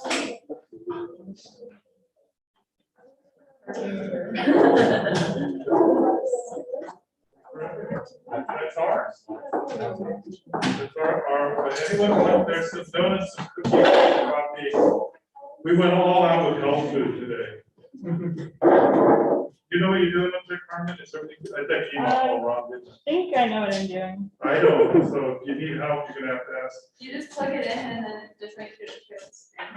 Do I hit display HDMI 1? 2? It's already displaying, it's good. Okay. Now, also do screen share. Yes.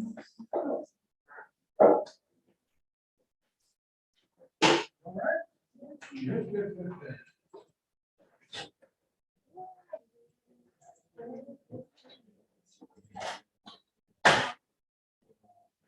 What do you mean?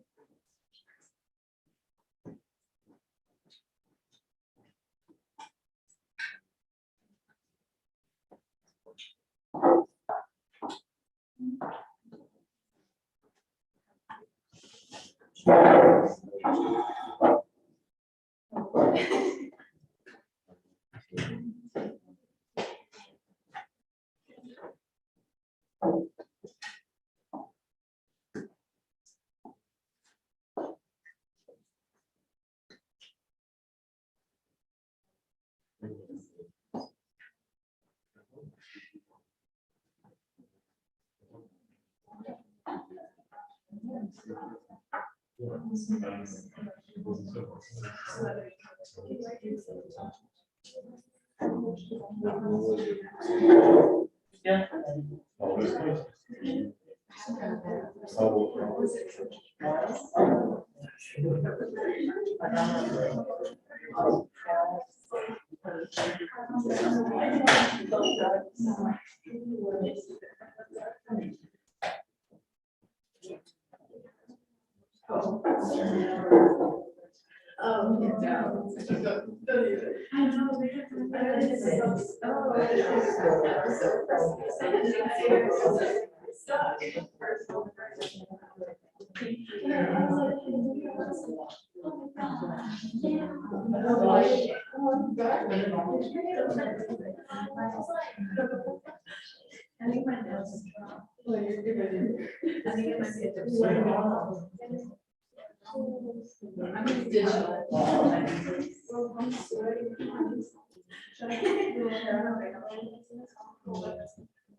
This is yours? Yes. I feel like I'm cheating.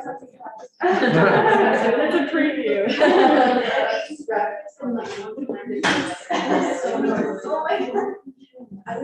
Your bag is really cool. Thank you. So did I hear Ian correctly in that this is the first time you guys have done an in-person studio? Yes. So, okay, did you get a pep talk before your final review by Michael? He would constantly tell us, "You're gonna do great." So, I'm gonna give you a pep talk. These studios and these semesters are actually, like, they build up to this, but to measure the success of your studio on this conversation, I think is really, really not the way to approach it. And I think you guys are all doing an amazing job. Like, to actually do this, and especially having not done it in person prior, and then this being your first real studio, is just an amazing feat in of itself. And you guys should all just pat yourselves on the back and be really, really happy with what you've accomplished this semester. And so I'm saying that because I know how nervous one can get about this, and it's okay to not take it quite so seriously. Be really happy with what you've done. We're gonna have a great conversation, but I just wanted to sort of alleviate some of that for those who may not have yet come up, and thank those who've already gone before. But I'm so happy about what I'm seeing, and just thought I would say that for the next folks. thank So, you. thanks. Yeah. So Carmen, before you start, there's one last thing I forgot to tell Steelers, is that some point this semester we took a week off and did a workshop with Todd Brown. I don't know if you guys know about Todd's our gender and race fellow, I guess is what it's called. And I think, you can feel free to ask them about that if you want to, and how they may or may not have been incorporated into it. But I think two things happened with that. One, I think it raised a lot of awareness and about race in particular, more than gender. Would you guys agree with that? Yeah. And what it means for your position of building in the city, what it means how you embrace the neighborhood, what it means for universal, to try to achieve universal design, and so that accessibility is a big issue.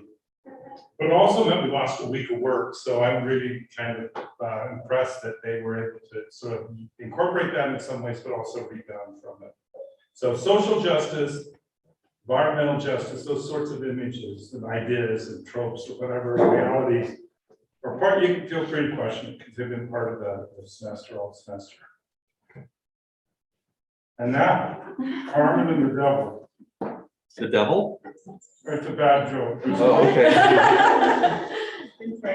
The Wait by the band, there's one of the choruses, it's Carmen and the Devil Oh, okay. walking side by side. Never heard this song. They don't know anything, they don't even know who Bob Dylan is. You guys know the Rolling That's on Stones? Well, hello everyone. I'm Carmen, and I am presenting my final project.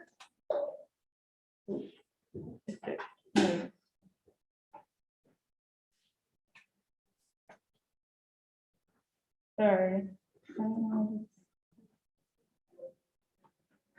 There we go. Okay.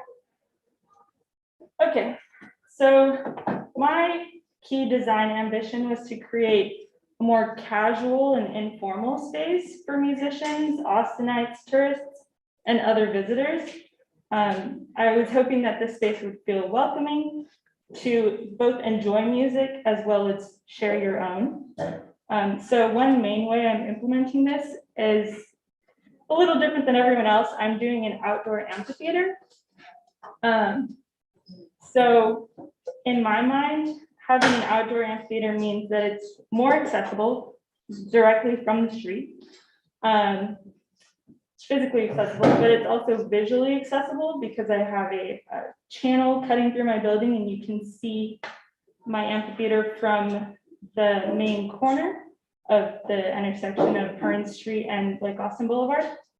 And it is also audibly accessible, which means that I would hope that when musicians play, it could be projected through that space and out into the street and call people into the space as well. Another thing is I wanted the amphitheater to be located in nature because I see music as a very integral part of Austin. I mean, live capital of the world, live music capital of the world, Texas, not world. Yeah, so I saw it fitting to put it in an outdoor setting. And additionally, I just wanted to take advantage of the mostly nice weather. I know it's hot sometimes, but I did try to include some shading on that side. And just to preview what my work is, I actually went to Fluger Bridge, which is on the right images, to get inspiration for my project. And this piano is or was located on this bridge at one point. And if you can't read it, it says, "Play me, I'm yours." And I just kind of ran with the idea. I wanted a very informal, like, the musicians are residing there, but it would also be open to anyone to come bring their, I was also imagining it would be open to mostly individual performers, so they could bring a guitar, a violin, a trumpet, and just set up and start playing, as you can see in many places in Austin. And I actually recorded a little sound bite. Hopefully you guys can hear. I'll just play it.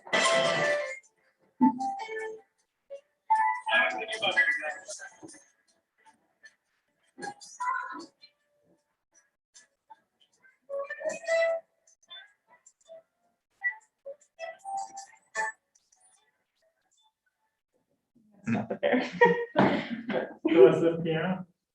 Huh? That's the piano? Where was that recorded? I actually recorded that on Quad. But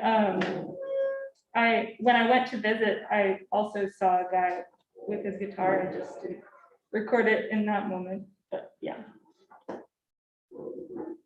Okay.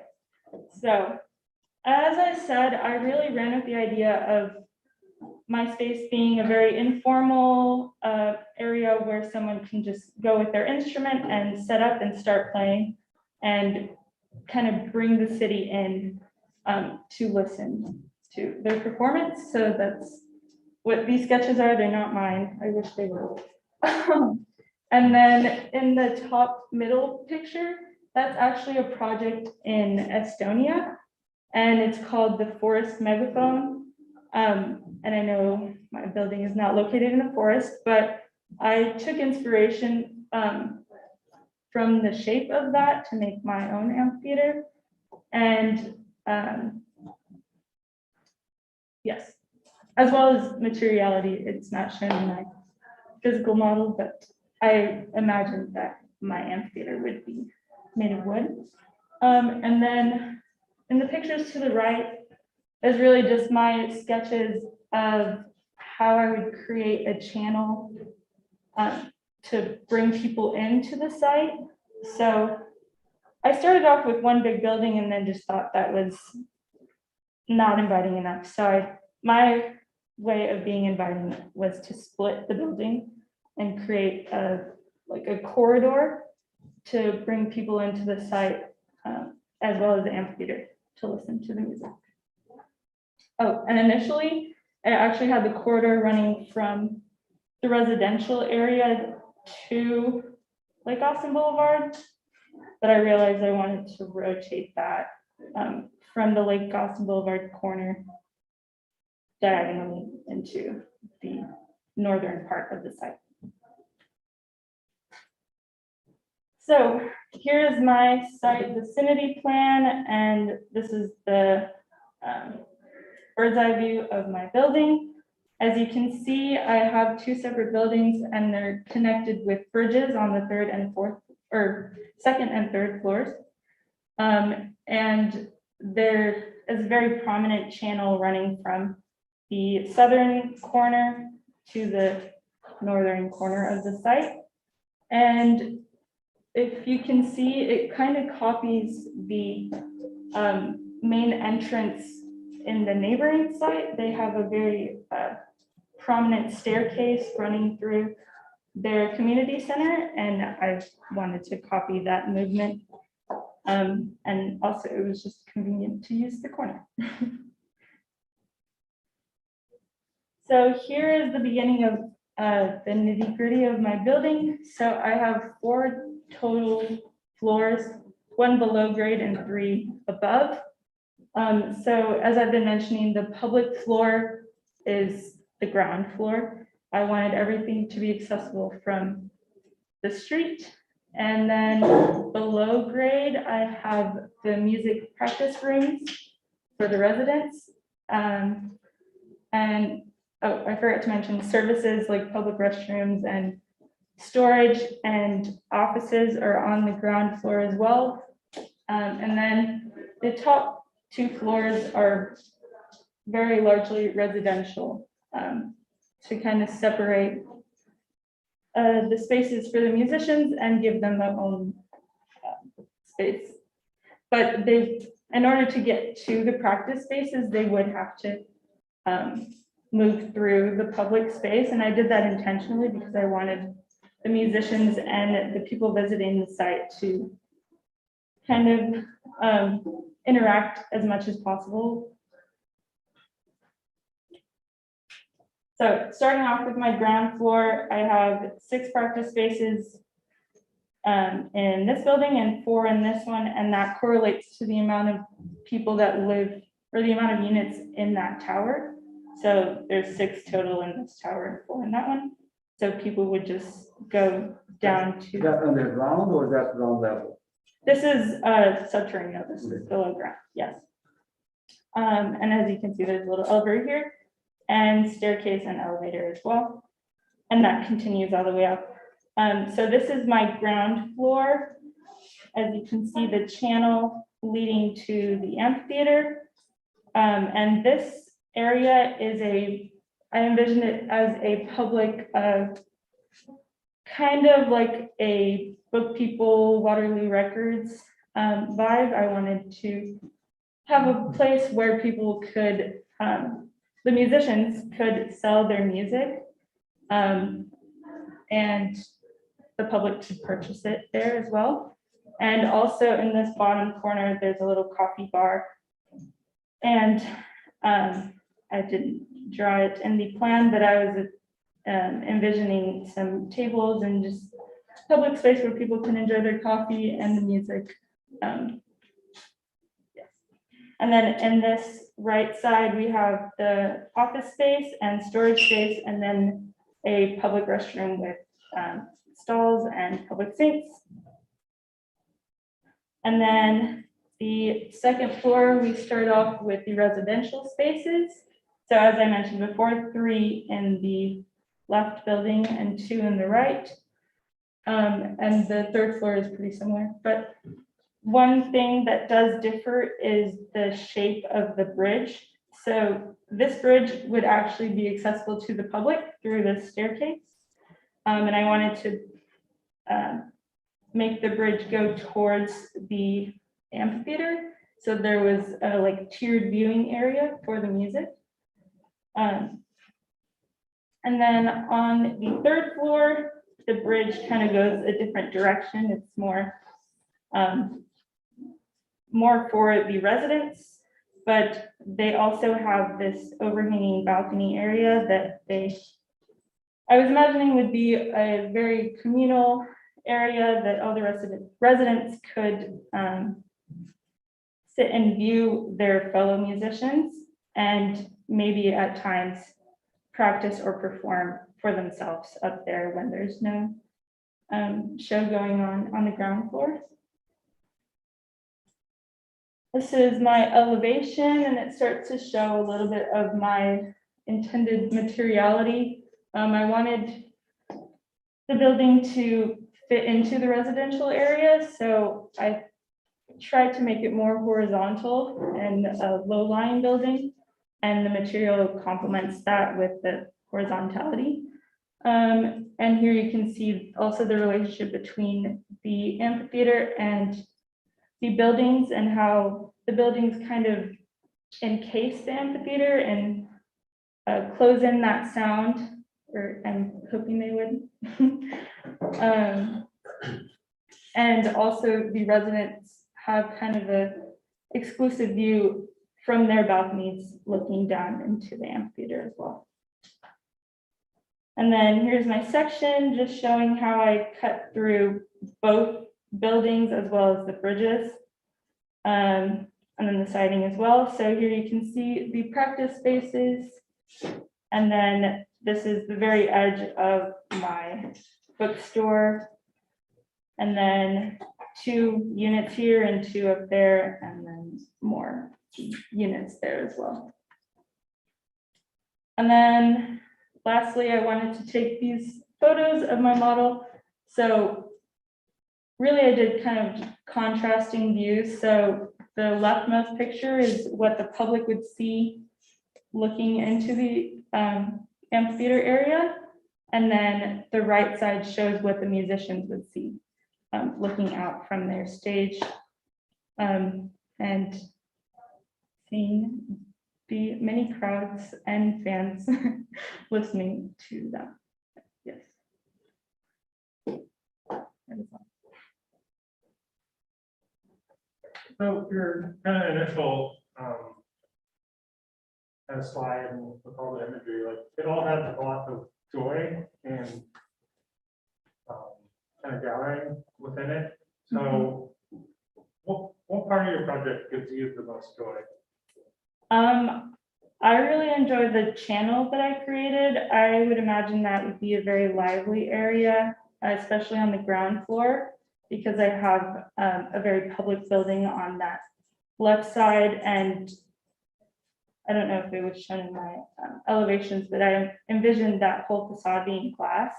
So it would be a very indoor-outdoor kind of environment where people could flow between getting coffee and looking at the bookshop and music store and going out and enjoying the music that's being played outside as well. Carmen, you have an amazing concept. Your initial idea is really, really good, the idea of the outdoor amphitheater. But then you completely suffocated the amphitheater with 2 huge buildings. There's no need for them to be that big. There's a lot of extra circulation.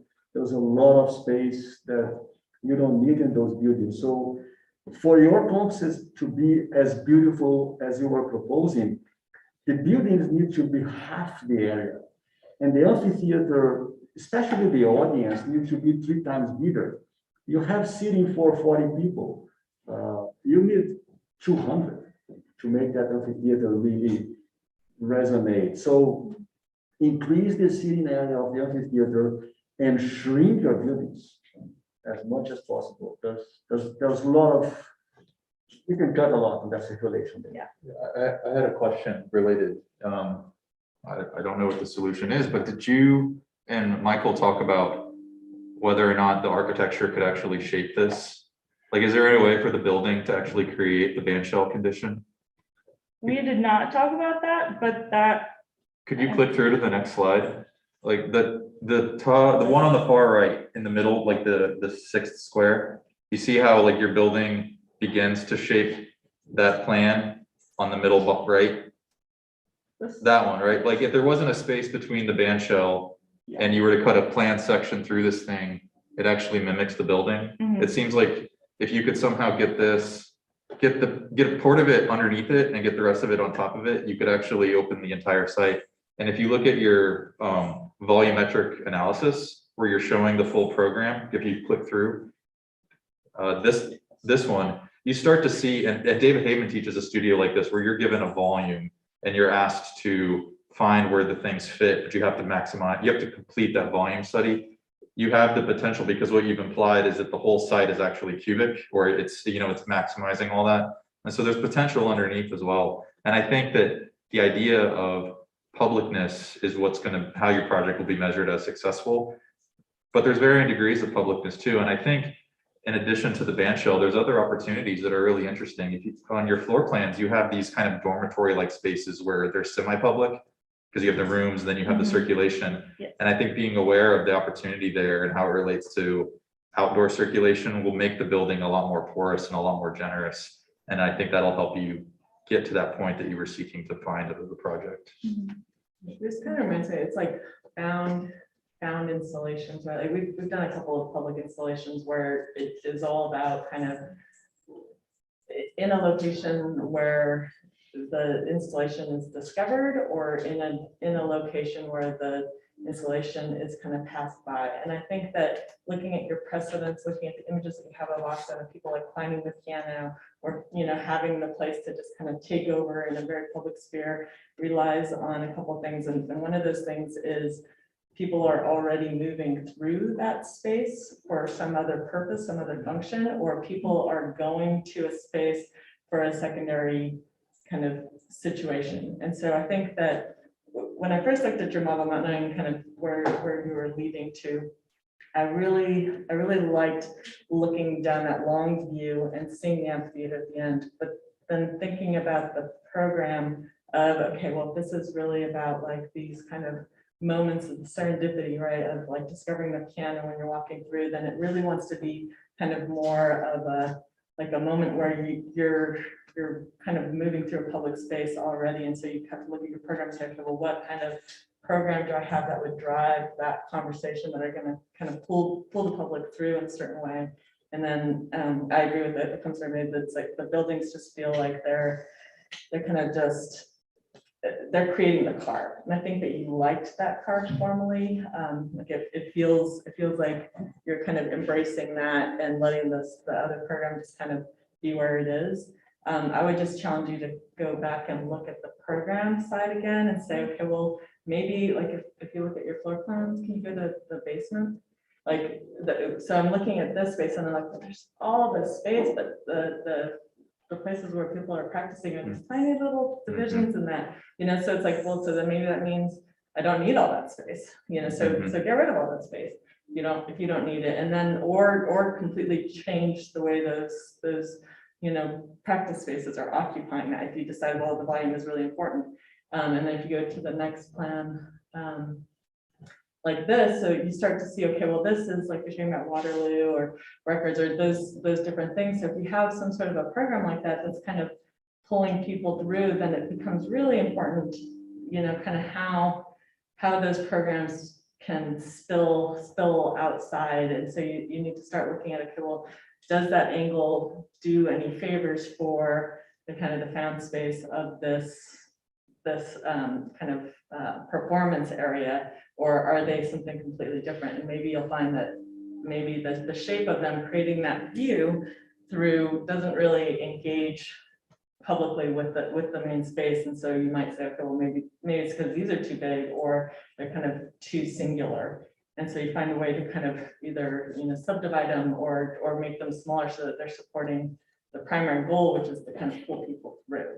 But I love the concept of it. Like, I do think that Austin it does get hot, but like we're gluttons for punishment. We'll go out there anyways. We'll go stand in the rain to watch a concert, we'll do whatever.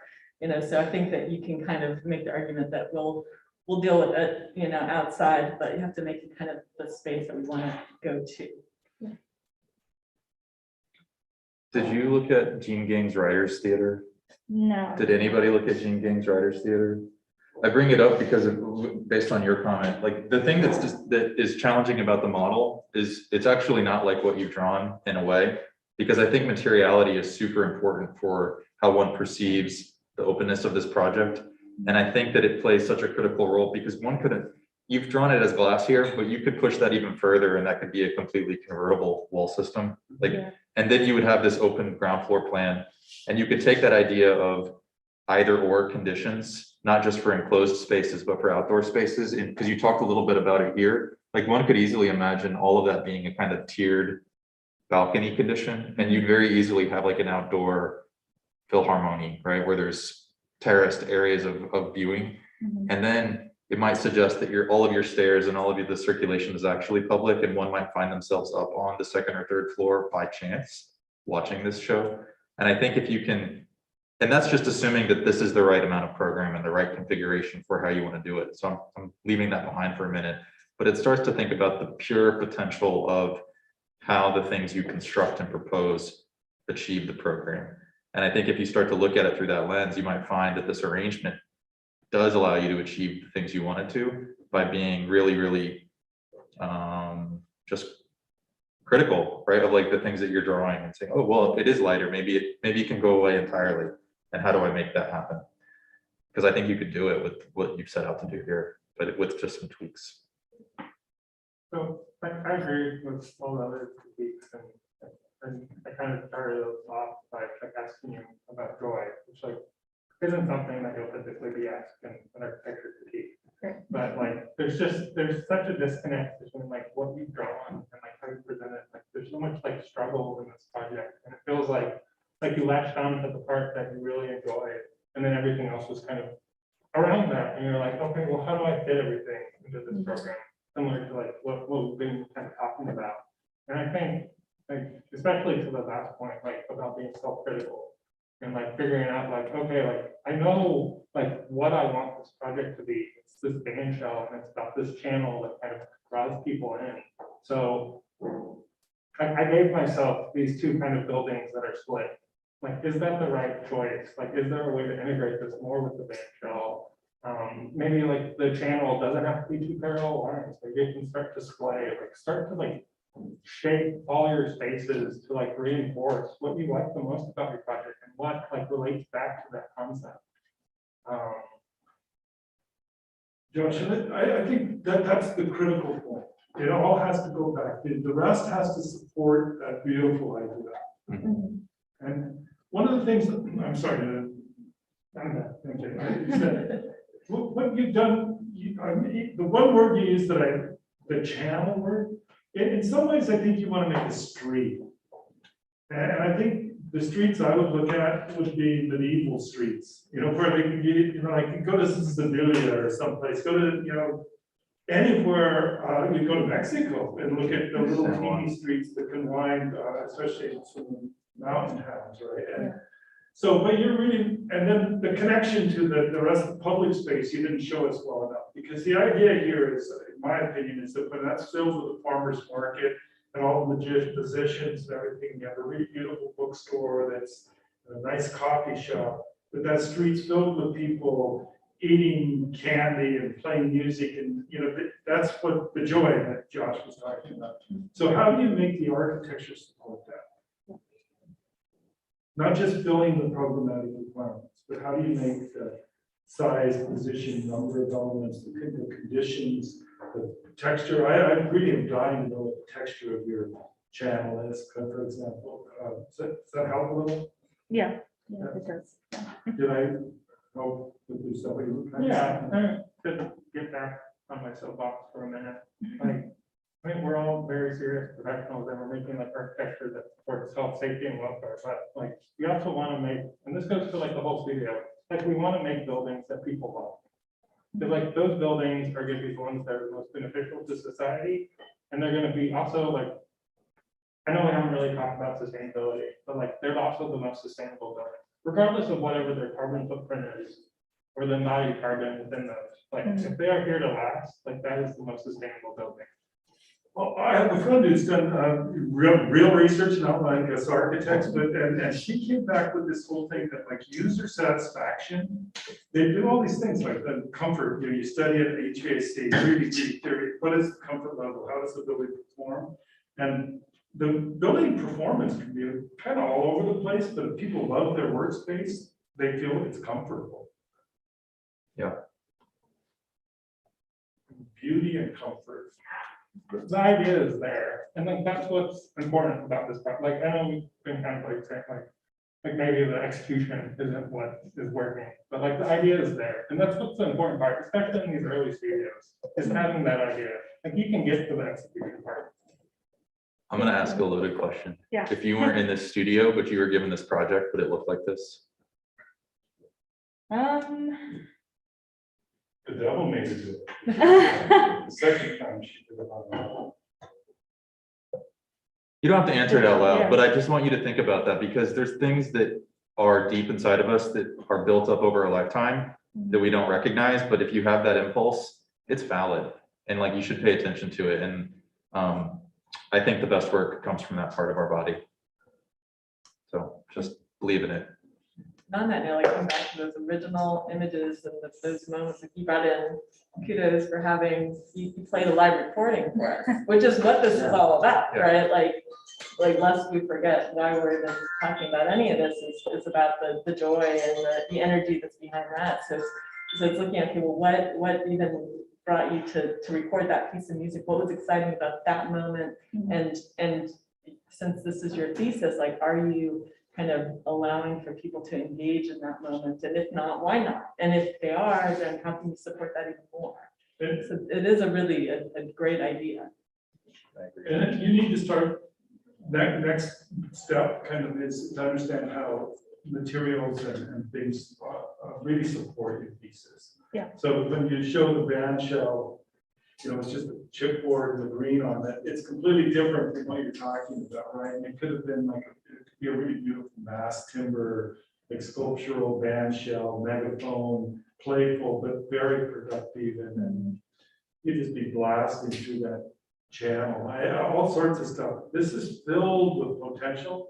So I think in that regard, I'm super happy. The next step is you got to start developing an architectural language. So take the conceptual thinking that is the strength of your project, and now also don't ever lose that, but learn how to make it even more and more and more and more architectural. And it sounded like I was saying that there was some sort of failure in the process, and that there is, it's a really good project, a really good exploration. Thank you. Great job. Okay, Danny, you ready? Then we know you're ready.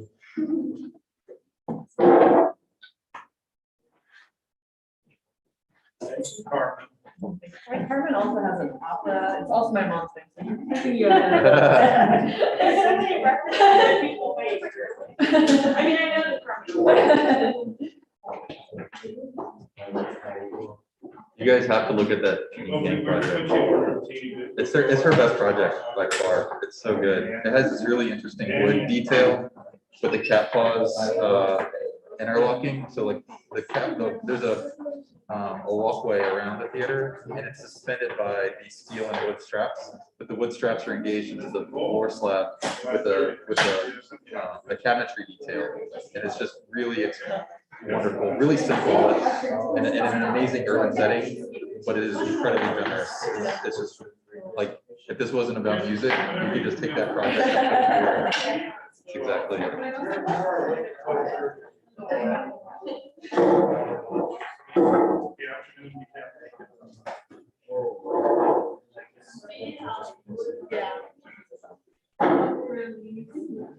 You got it, Danny? Oh, yeah.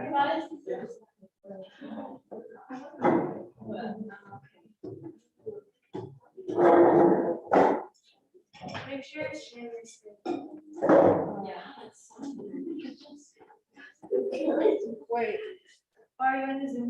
No.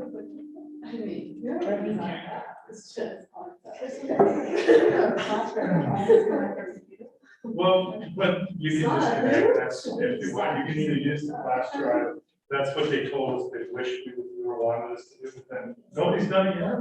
I did. I have one that's hooked up there, you want? Okay, yeah, so you go to that.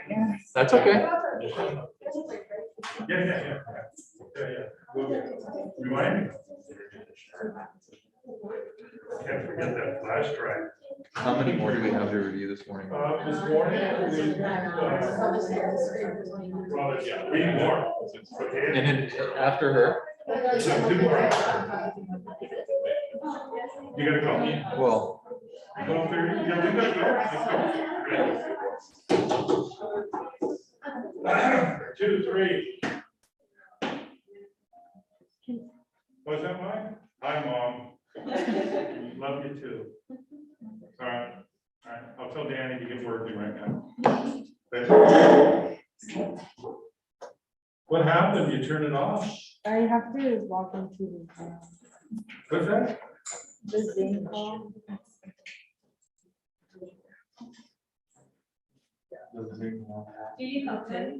Yeah, I need to like, this isn't my computer, so I need to like log in. Did it just die right now? No, I need to like log in completely to everything because this isn't my computer, so. I'm not sure. What happened? Like, I can't log in. I want you, won't let you log in.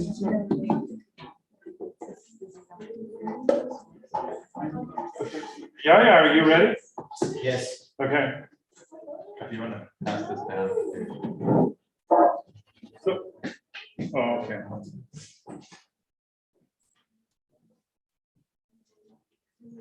Jamie Jones is here. Okay, how are you gonna do this? Jason, what is it?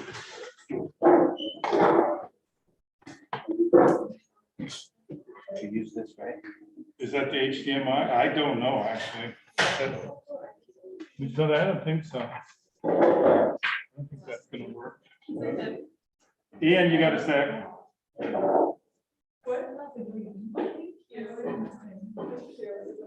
Yeah, I think you gotta use the HDMI.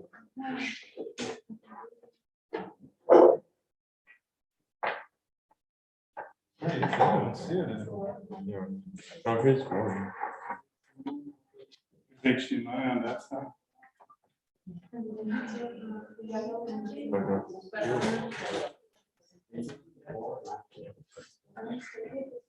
Yeah. There you go. And are you logged into Zoom? No. If you're not logged into Zoom, then you should have a flash drive to use this computer. So can you log into Zoom? You sent us. Hey, how you doing? Good, how are you? Doing well.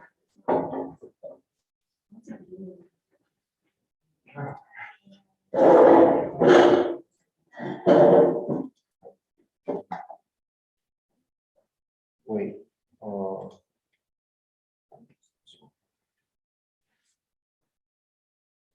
you guys know where is it? It's in files. Files. Files, assignments 3. Oh, yeah, you guys, you can critique my, And then fall 2021 finals. that's exactly right. Was that Jamie? Yeah. I figured it was either Jamie or Kate. They're the only two that seem to ever go to Canvas. It's in the, you can scroll down. Oh, All right. Don't forget to introduce yourself.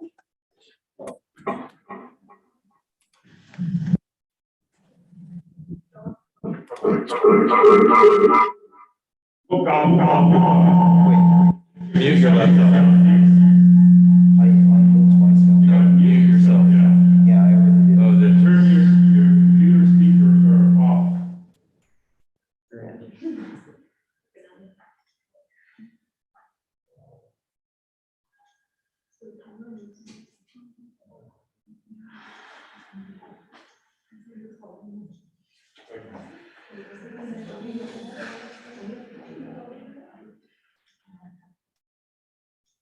Hello, my name is Yaya.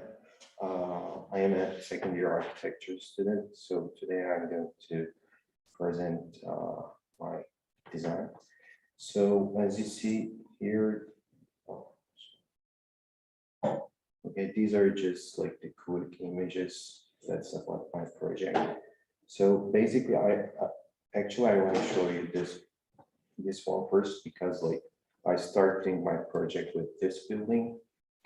Then I changed my mind and I started that one, which I spent most of my time on it. But at the end, I decided to do this building. So therefore, like, I could just some information about it. So Manifesto is, as you know, like there are many live musicians in Austin, and like the Austin is like very tourist city. There are a lot of people coming from other countries. I see a lot of people coming Austin visiting, like me. Like I'm originally from Turkey, and there's some Middle Eastern people or European people come and visit Austin. So so therefore there are like a lot of musical events regularly, and I decided to design a residency for musicians. Like all of us decided to do that, where they can practice their music and spend time with their peers, with their friends. And also this building is for public as well, so people can come and watch the mini concerts of the musicians. So both residency and for public as well. So this is the site plan. The whole site that's how it looks like. And this is my this is Haya's building, one of my friends' building. And that one is my building basically. And there is a little like pool right here. I can show you actually. So this is the ground floor of my plan. I couldn't take a picture of it very well, so it looks weird a little bit, but this is the ground floor. So I made the rotation. This door actually rotates, so I just made it for like accessibility for like disabled people, so they can just get into building easily. And also when you enter the building, this is the coffee shop and ticketing place. Then there is a door, so you enter this huge place, which is like just gathering space right here in the middle.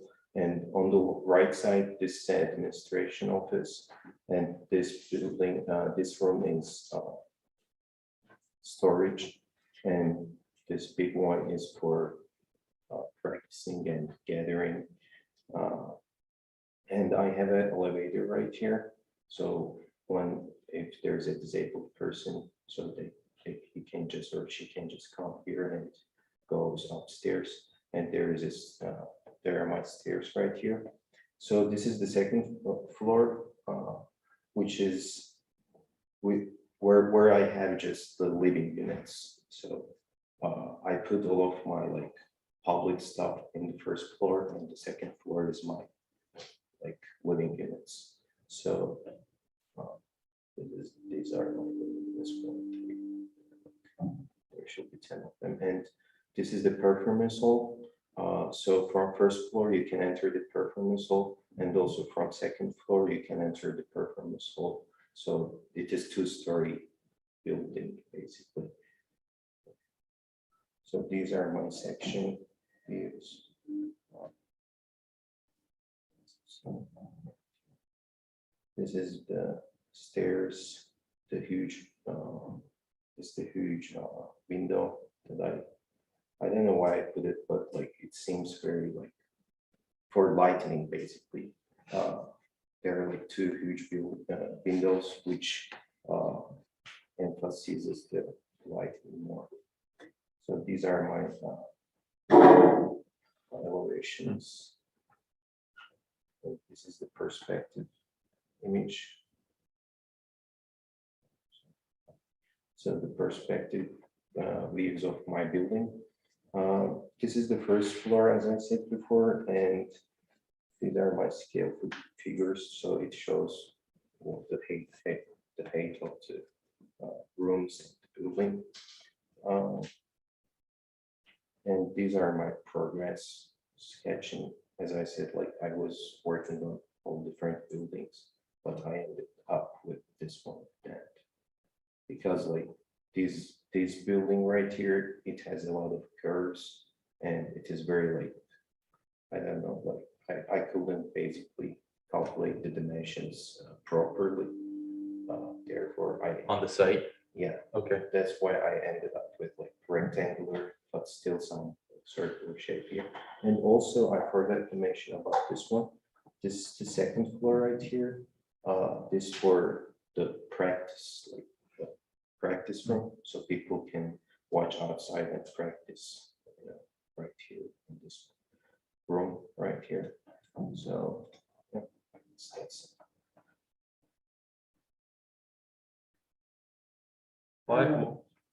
Please, after you. Yeah, what drawing software are you using? How is your drawing process? Because I see tremendous difficulty with the representation. What software are you using? How do you draw? draw like Yeah, how do you make your drawings? Do you use Rhino? You're using SketchUp? What do you SketchUp, use? Rhino. Rhino, yeah. Have you, yeah. I see some, And sometimes I sketch by myself as well. yeah, oh, I see tremendous difficulty with the representation, like really serious difficulty. And it's typical of design beginning that you have great ideas, but you have difficulty representing them or putting them onto the screen or the paper. So you simplify your ideas. To me, that's clearly what you did. But at this point on the second year, to have those kinds of drawings, it's a big flag to me. Like this, you need to hurry up and catch up on representation skills really fast. Yeah, so the first buildings that I had right here, I had like sketches for these are, I was actually going to present this one basically. That was my last project. But as I said, like I couldn't do the dimensions properly. Right, that's why I asked So, what kind Yeah, I of did drawing everything you're doing. in Because rush. this to me is something done in 15 minutes. You had weeks Yes, and these weeks and weeks. Yes, these are just quick sketches. Yeah, but what do you do with all those weeks? I start working on that one. So I didn't go to undergrad here, so in the curriculum, is there like a digital representation class? Like what classes have you taken so far in terms of representation? Or is it more or less just like you have to figure out the program yourself? Visual communication. So in visual communication, Yeah, what last else do year you learned. learn about like floor plan sections, elevations? So like there are some like typical like drawing conventions that you need to follow. And like some of the projects that we've seen before have represented the projects very well. So like in terms of like floor plan, like, and like you have like, so these are screenshots basically from Rhino, is that correct? Oh, I drew some of them. Yeah. But Go back to the plans, the first plans. Yeah, it seems to me like those are photos of a model that you did some very, like you did on word processor lines on top of the photos of your model. Go back to the plans, please. Yeah, those ones. What is the base? What is the background image? And how did you draw those lines on top of the background image? Because to me, it seems like it's a photo of a model, and then you just did, I don't know, Photoshop, very simple. Like, I don't know. How did you produce those images? So like I just did it like that. No, this is not Rhino. Rhino doesn't produce this kind of image. This is why. So I'd say probably the biggest benefit is like, I know the past year, like everyone's been working from home, so there hasn't been so much of like a studio culture. I think like as we're starting to get a little bit more in person, like talk with your classmates and like find out how they're doing the drawings and like, or just find like a copy of architectural graphic standards and like look through what the standards are for representation and like how things are drawn. And like, so with your presentation, you should be able to, whether it's on a screen or pinned up on the wall, be able to just leave it there and we should be able to understand the project.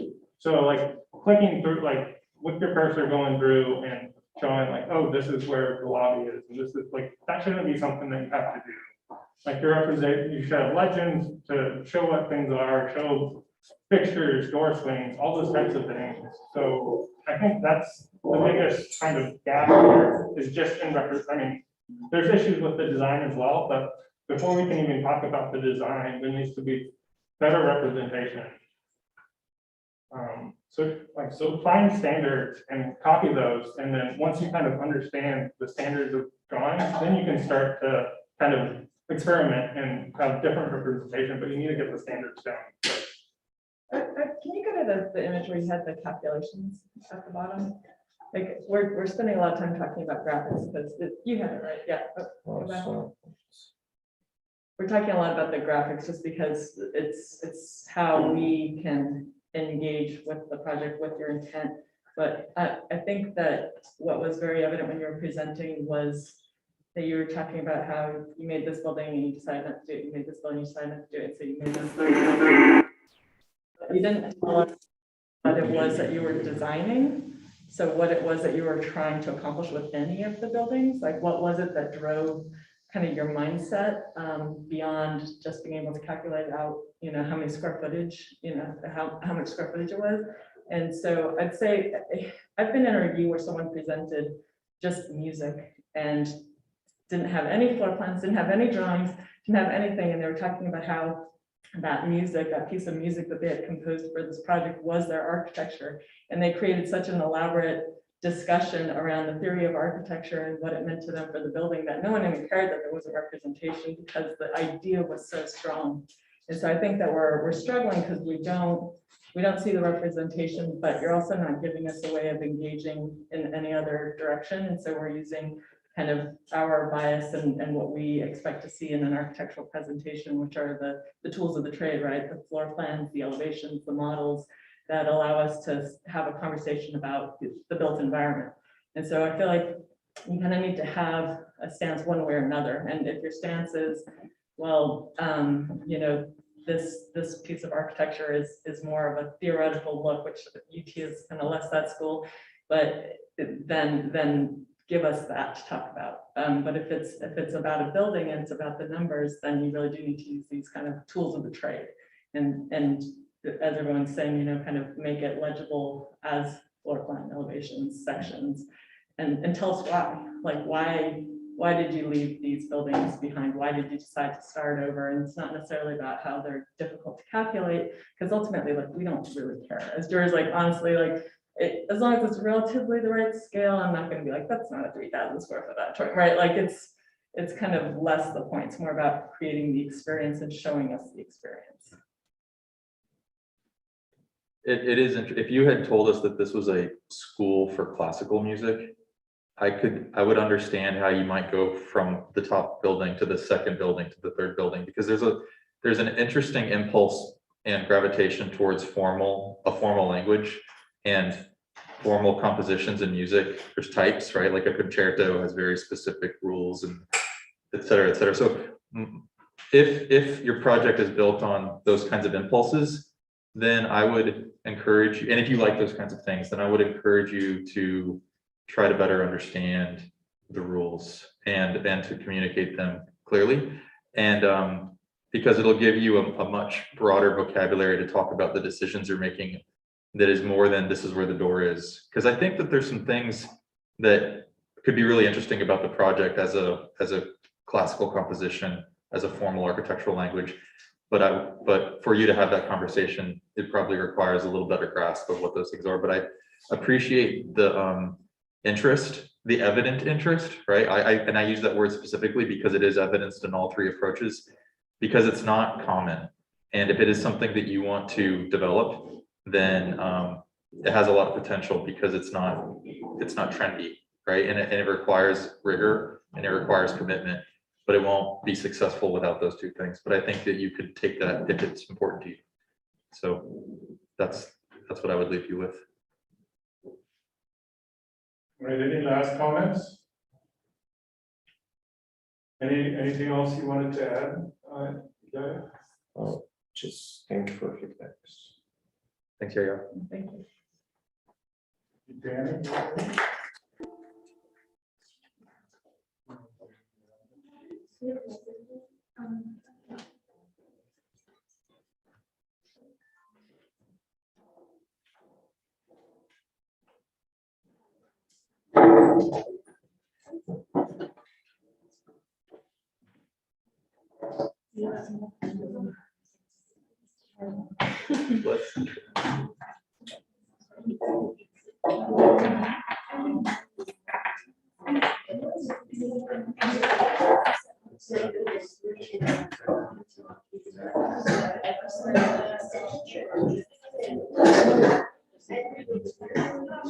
Which theory is you?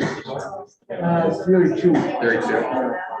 And that's the one that's Stack and payment is theory 1. Very applied to design. right. Next, theory 2 is a shorter one. It's an overview of design. Where does it start? It starts with the students. Okay. It goes all the way to gender, race, and first half is chronological. The second half is the demographics of gender, race, ecology, and Does anyone else teach it with you? Like, or is there a pair, like a second theory 2 course is just they all go through you? There was so many theory courses at Georgia Tech, and I try to take so many, like they were the most fun by far. I have a friend who's sitting here right now. Yeah, just Frank is young. Keith Casement. Who? Keith Casement. Keith Gale. Yeah. No, Yeah, he arrived there like 5 years ago. okay. I graduated in 2005. Keith designed the 9/11 memorial of the Pentagon. Yeah, was he also a student there? And he came back. He was a student there. He did his master's at Columbia, and I think he's back now. Okay. You know, the Pentagon memorial have a bench that is like. Yeah. And then the high line is the bench. And then the video. Yeah. We're very good at Steve. Those things are visible, but if you talk to Steve, he will explain that it's impossible not to be. Okay, guys, let's do it again. We got 2 more minutes. If it's done. Okay, hi, good afternoon. My name is Xiomara or Danny, whichever. And this will be my presentation for today. So my main idea or driver is music unites people and social architecture, and I wanted to do that with a centralized courtyard and enclosed by my structure. I just wanted to show the connection that the site has with the rest of the community in Austin there, and it's just a bunch of residentials and other places where people are able to socialize. And my main entrances are not at the corner, like they're here in the main street and on this street to invite people from those both locations. And also the connection to this building next to it is through here. And here's my developmental process. So I started out by just basically shaving off the site. And then I created this oval shape to represent my courtyard. And it also was supposed to play around with those figures seen with this building to integrate it better. And from there, I divided up those spaces with that shape in mind as like the centerpiece. And here's I extracted or extruded downwards or excavated to make space for certain programs that I had already defined.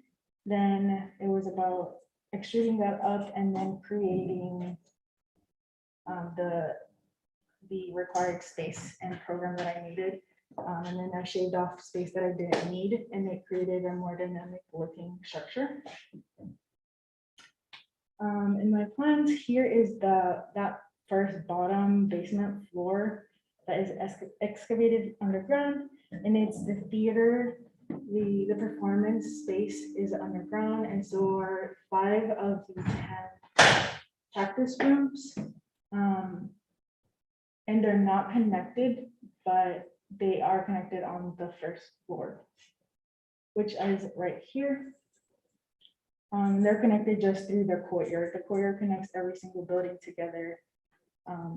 And it's able to just create a circulation that just flows. And specifically, it is emphasized with the shape of the walkway that I have created that encapsulates a pond. And this is just green area right here. And on this floor here would be the office and storage spaces and restrooms to make it accessible to people, as well as the restroom specifically. I wanted to make sure that everybody had access to it, whether they had any disability or not.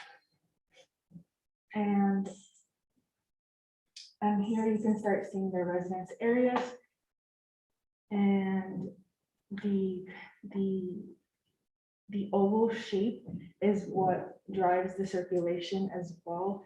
So you either go here or go there, depending on whether you've taken the stairs or the elevator. You just move through that oval shape.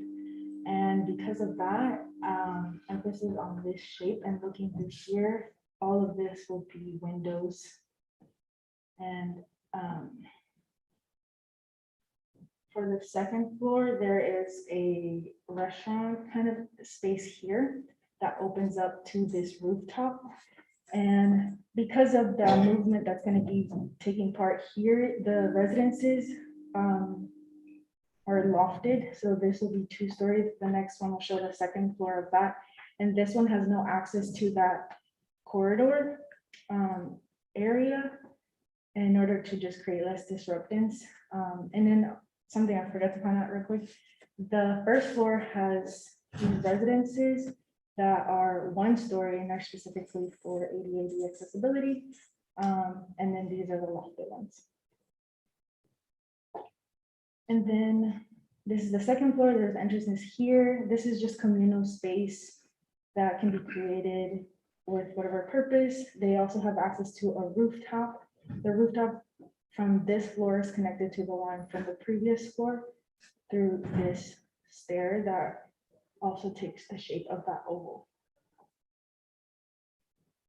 And on the elevation, you are able to see the fenestrations that were created, taking shape of that oval, and making sure that people are driven to view that and socialize through this courtyard that was created.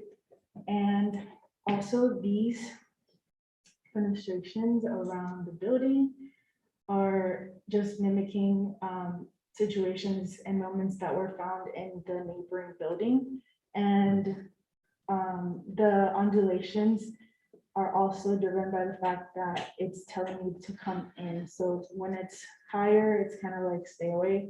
And when it's lower, it's like come in, you're welcome, look inside, see what's happening. And in my sections, you are able to just see that auditorium space, the floor, this second floor of the auditorium is open, and you're able to see outside to the streets, or people are able to look in or down into whoever is performing down here. And here's just the connections of the practice rooms that are on this floor and on this floor.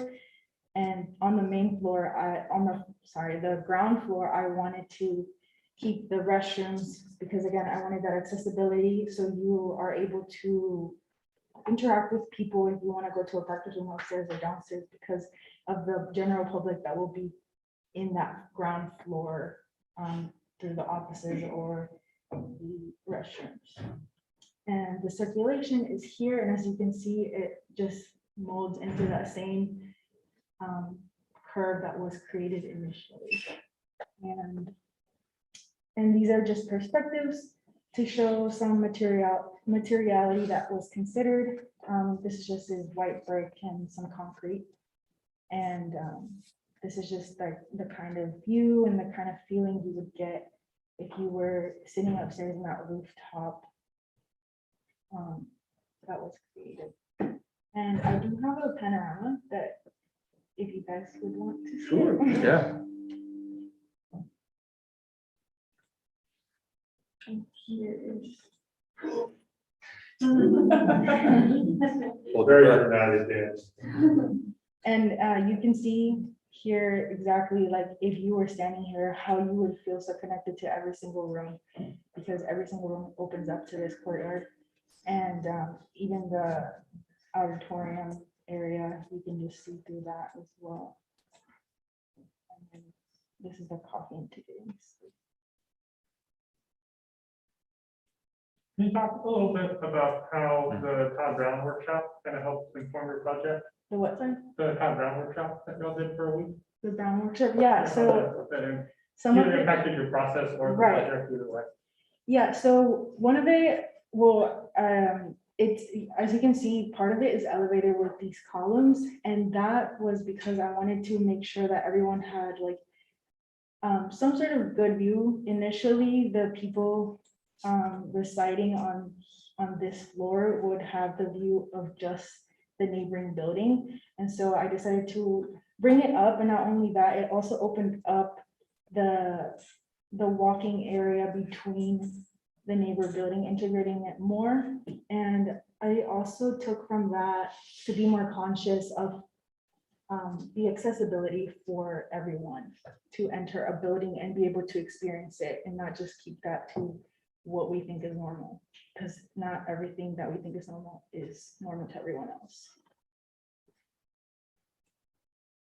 Well, with that said,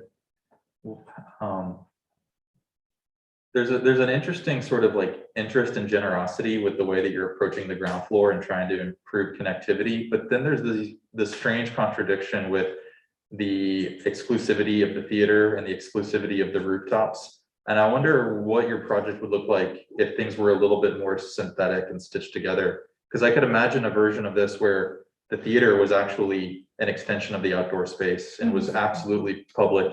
And it just completely took over the corner and helped inform the courtyard. And then the roofs that were on top of it, that connected back to the rest of the building, actually provided a little bit more affordances to the private parts of the project by structuring the public parts. And it seems like the potential is there, but everything is so like, oh, here's an outdoor space, here's a courtyard, here's a theater. It's a little piecemeal. And so I would just think about that a little bit, because clearly there's an interest. The colonnade and the interest in pulling that into the ground floor, I think sets the stage for that potential in the project. It just gets, when you said that there was a restaurant on the third floor, and then there's this rift that completely keeps you from spilling out onto the roof terrace. I'm like, well, what if I just want to have my glass of wine over here and to have my friend come up? He can't, or we can't even get there to have that conversation.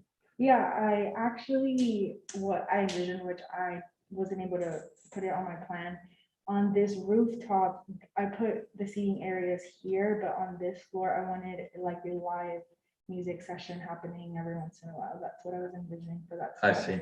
So in a way, I was trying to make that happen, but I fully couldn't make it all happen with that ground floor. Well, what if that roof came up to the third floor and the gesture of the theater was actually 2 stories, but the place you occupied was lower? You know, like there's things you can start to figure out even just by looking at this image about how to achieve those or overcome those shortcomings. And when you first said that music brings us together too, I was just kind of looking at the basic diagram before we got into your floor plan.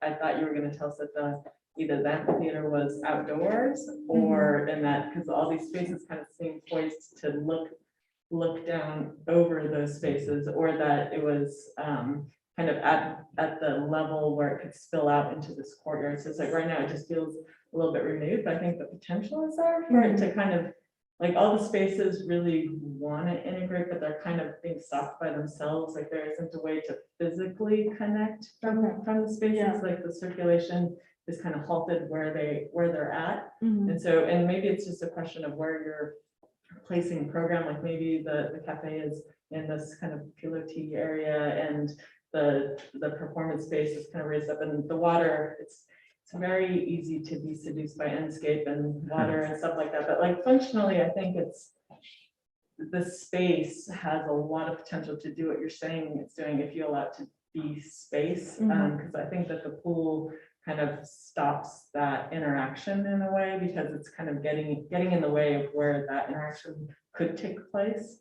And so I would just kind of question, maybe if you wanted a water feature, it's more on the edges, or didn't interrupt this potential, that even if you kept the performance space down and you looked over, if you had a way of kind of engaging by looking down, kind of, it allows for that kind of interaction across spaces.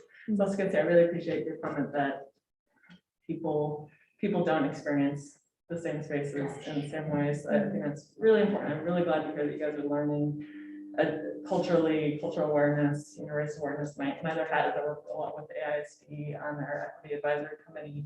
And so it's really about just kind of teaching that to people, because a lot of people, you come in with the lens that you're used to viewing space with, and you assume that that's the way everyone views space. And so I think that it's very important to kind of, especially when we're talking about a public space, to say, okay, well, this is meant for everybody, and how am I allowing for that? And so I appreciate that. Sure, Mara. I can see that you put a lot of effort in the project. I see that you learned a lot. I think you went through many of the stages of the beginning design process. You have a powerful concept, the concept of the oval courtyard. Then you managed to stay with it. You didn't give up your concept. You found ways to put your program around, and you made it happen. Those early diagrams of the extrusion, positive and negative extrusion, they were really good. That shows that you were struggling there to find the spaces to organize the program around your oval courtyard. And you did it well, and then you moved to the next phase, which was to put square footage and slabs and columns to all those buildings, think about circulation, and you got to this point here, that where it is, which is, it's the architectural elements are there. The slab is there, the columns are there, the walls are there.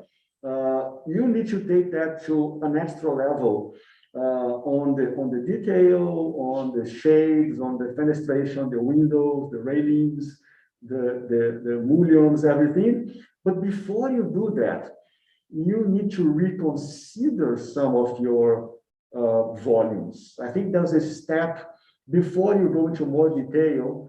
There's a step back, and I agree with what my colleagues are saying, that there are things to investigate on how one roof connects to the other, etc.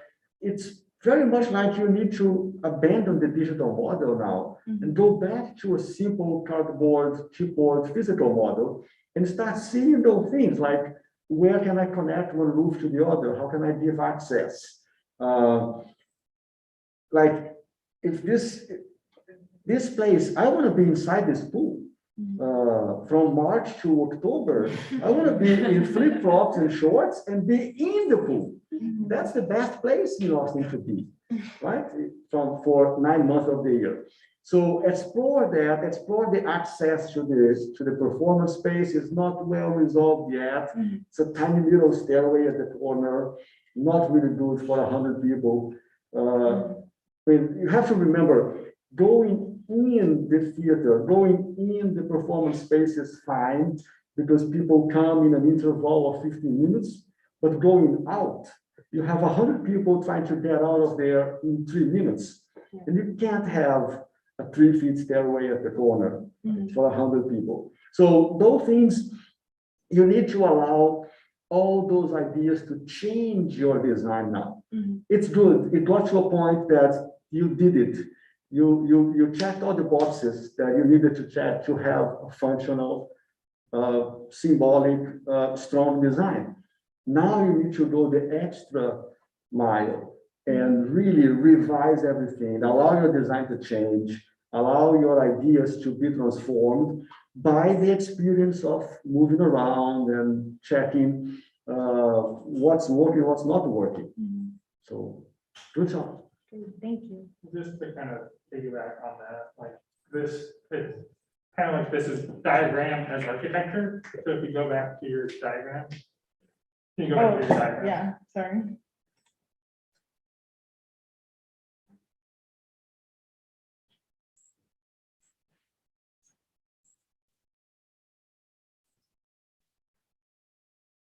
Which diagram? The very first one. The first one. The first one is the extrusion. Yeah, so we're just there. Oh, this one. Yeah. Yeah, so like what you've done is you've had this diagram and you're like, oh, I'm just gonna extrude things and that's gonna be my architecture. As opposed to re-examining it after that. So like this diagram, well, this is more or less kind of programmatic diagrams. Like you can use that and start to think about like how you can start to inform different things. So like think about circulation, think about lighting, think about user experience, and start to kind of morph this a little bit and create a richer architecture with that. In thinking about like circulation, like how you get to that courtyard is super important. And right now, there's just two little alleyways that get you there. So how do you actually like, how does someone who doesn't know what's there get to that courtyard and start to experience the wonderful architecture that you're creating? And then another point is like with this kind of diagram extruded, like you get these like cut off kind of faces of your building where you just kind of cut it off and that's just like a CME wall or something. So think about like every face of your building. And like yesterday, like during our review, like, yes, there has to be a backside. But like everyone else, like make that really lovely and like start to think about like how that can make your architecture better. And I think that's. But Josh is saying, the other way to, I mean, I thought that you could thank you guys, the criticism's been really wonderful, but that little corridor, as opposed to just being a teeny little alley, could be made into the most wonderful secret passageway too. Yeah, or it could just be a vector and you can move through the coffee shop, for example, right? It doesn't have to be external space. It could just be a way to connect to the courtyard through the spaces you need to activate anyway. So I think you can map all that. The comment that this is a resultant, I think is really good. You get to here and then you have to go back with a layer of intention and and examine all the things and make sure that they're copacetic. And there's some ideas you're talking about, that kind of wavy line and about how that was creating boundaries about how people could, like you said, something like if it blocked your view, that wasn't where you were going, and if it didn't, that's where you would enter in. But when we saw the kind of 3D iteration of that, it literally was just a line. And so it's like, if you have an idea like that, like how can you allow that to become a three-dimensional intention? And maybe, you know, having ideas like that overlapping with your diagram will help you better define them, you know, from this kind of base diagram. But just, it's very planar here, but you have this idea of the wave, and which could be like really wonderful, you know, kind of see where that intersection, you know, takes off inside of this main space. And so kind of allowing those ideas to filter through. And then just like kind of basic things too, just like looking at the columns and stuff, and start questioning the size and things like that. So if the idea is that you want it to be open, when we're looking at that interior 3D corridor, the columns were so big that, you know, I couldn't just help but thinking it's like they're blocking out the view of this like most precious space, you know. So it's like you went through the trouble of raising the building. So like say, okay, well, maybe this isn't the right tectonic, maybe it needs to be more steel, less concrete to kind of allow for kind of more of a visual flow as well. The south face of your bigger building is also, it's a lot of glass, and like thinking about, well, one, like the interior of that space, because it's south facing, and so like it's a bowl, so it's southeast and west facing. So like that's gonna both really heat up the inside of that space, and then also it's gonna reflect down into your courtyard and make that space not very pleasant. I mean, I don't know, But the gonna pool go will be get into really the nice. pool. Yeah. Very fast, yeah. And then could you go to your third floor plan? Then we better move on. Okay. So so you don't have access to any of these units on your third floor. Mhm. So like, think about how you can, like, if that is kind of like the intention that you're not gonna have access, like, how do you actually start to shape that space? And it becomes like, so you won't have those like corridors that don't go anywhere. You'll have like, start to shape it into something that's actually quite lovely to inhabit. And like, whatever's left over becomes architecture. Like the corridor that goes to the north side, that could just be, those two lofts could be that much bigger. How do you get to those rooms? Or is there like a ladder? Downstairs. From Somewhere upstairs. fourth floor. Yeah. You enter upstairs. and you Oh, I go see. down. I didn't see that thing under And the. then the stairs being on the side where the glass, where the light and ventilation would be and things like that are, they're little things, but as you progress, you will get much better at making those more realistic. Mhm. Am I making sense? Aren't those, all these stairs to the lofts all along the perimeter of the building? Yeah. But isn't that where you might want to sit with a nice window and look out? Yeah, I have a little chair underneath this. Under stairs? Is that where Harry? You did it. All right. Danny, thank you very much. Thank you. We have one left, right? Yeah. So while Jamie gets ready, since we're gonna run out of time, I'll do my concluding remark. This is pulled out of my poetry book. Kenneth Rexroth in the introduction.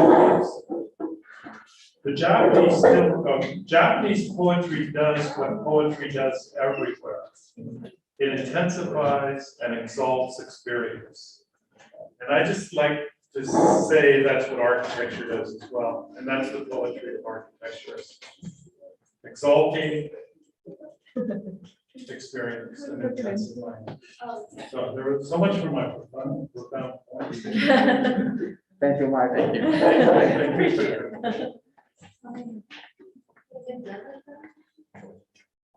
What you trying to do there, Jamie? You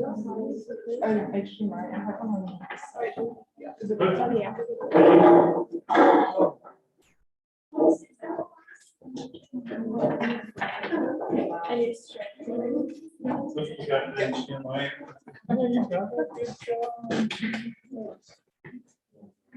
All right, let's try to concentrate for one last one, and then we'll grab lunch and come back at 1:30. So Jamie, thank you.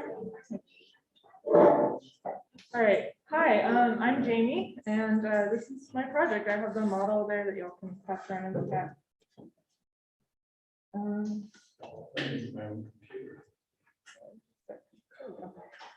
So these are some of my process sketches and models.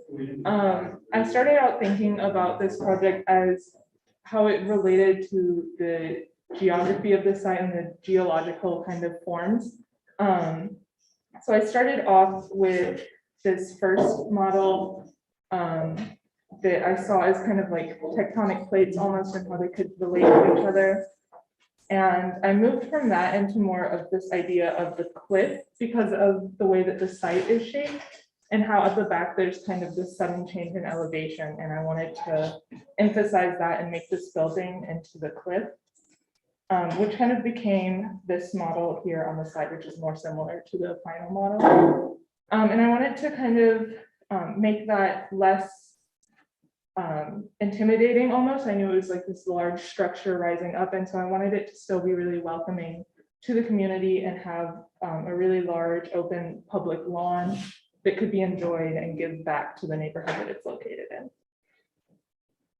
So there's some more pictures of my model.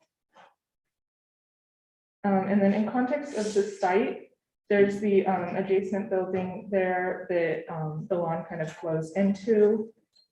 And also, like we've said, it's mostly residential space surrounding. So I wanted to open that up and make it something that could really give back to the community.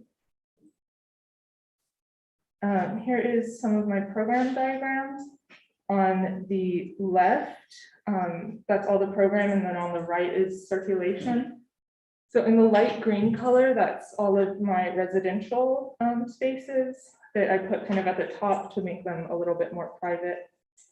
And then in yellow, you have the more public areas, especially on the ground floor. I have the coffee shop and ticketing area, as well as public restrooms that I saw as this whole like reception hallway almost. You would enter in through that area and flow from there into the auditorium, which is underground, and that dark green color, which is the music.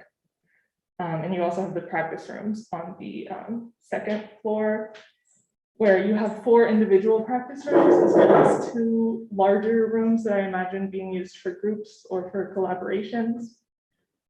And then in terms of circulation, it was pretty straightforward. I wanted to have 2 circulation areas at either side of the building and have everything kind of flow from there and descend into the auditorium. So these are my plans of the auditorium, which are below ground. The first one there is at the very bottom level, and then above that you kind of have a mezzanine level in between. So that would seat around 150 people, 100 on the bottom and maybe 50 more at the top on the mezzanine level. And then here I have my ground floor, which again, I wanted to really face the public and have that be something that they could flow into.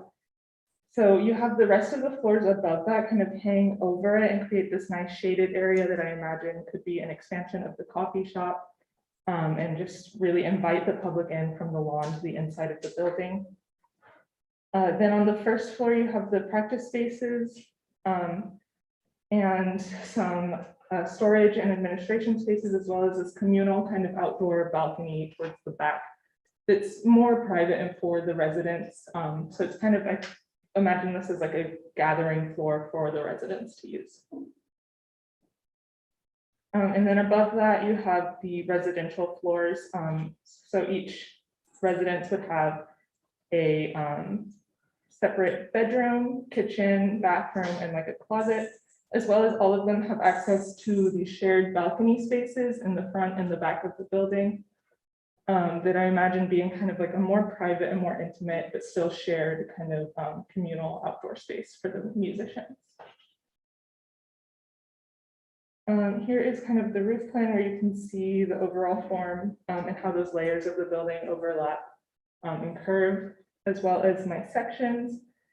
On the left, you can kind of see through looking towards the front of the building. So on the bottom layer there, you can see the glass facade of the ground floor again, and also how that kind of leads into the auditorium below and the residences above. And on the right, that section, I think shows pretty well like the large lawn and how that flows into the space. Here are my elevations. I wanted to kind of use these to give an idea of materials. Since I imagined it as a kind of geological cliff form, I wanted to stick with kind of a limestone sort of material to make it feel more solid and like earthen kind of. And from the bottom elevation, you can kind of see I made it the facade in the front all glass for the most part that would follow those curves and give views into the space as well as out from the residences and practice spaces. And I wanted to kind of break those up with the balconies that were still limestone. I didn't want those to be glass because I wanted to kind of highlight the layering and kind of give the feeling of like a sedimentary kind of rock. Oh, and you can also see the relationship to the adjacent site, which was a lot more angular and less curves. So what I wanted to do was keep the curves on the front of my building, whereas all of the other walls are kind of parallel to that building. Here I have some renderings or perspective drawings. The first one looking at the lawn and the public space, as well as out from the practice rooms and residences.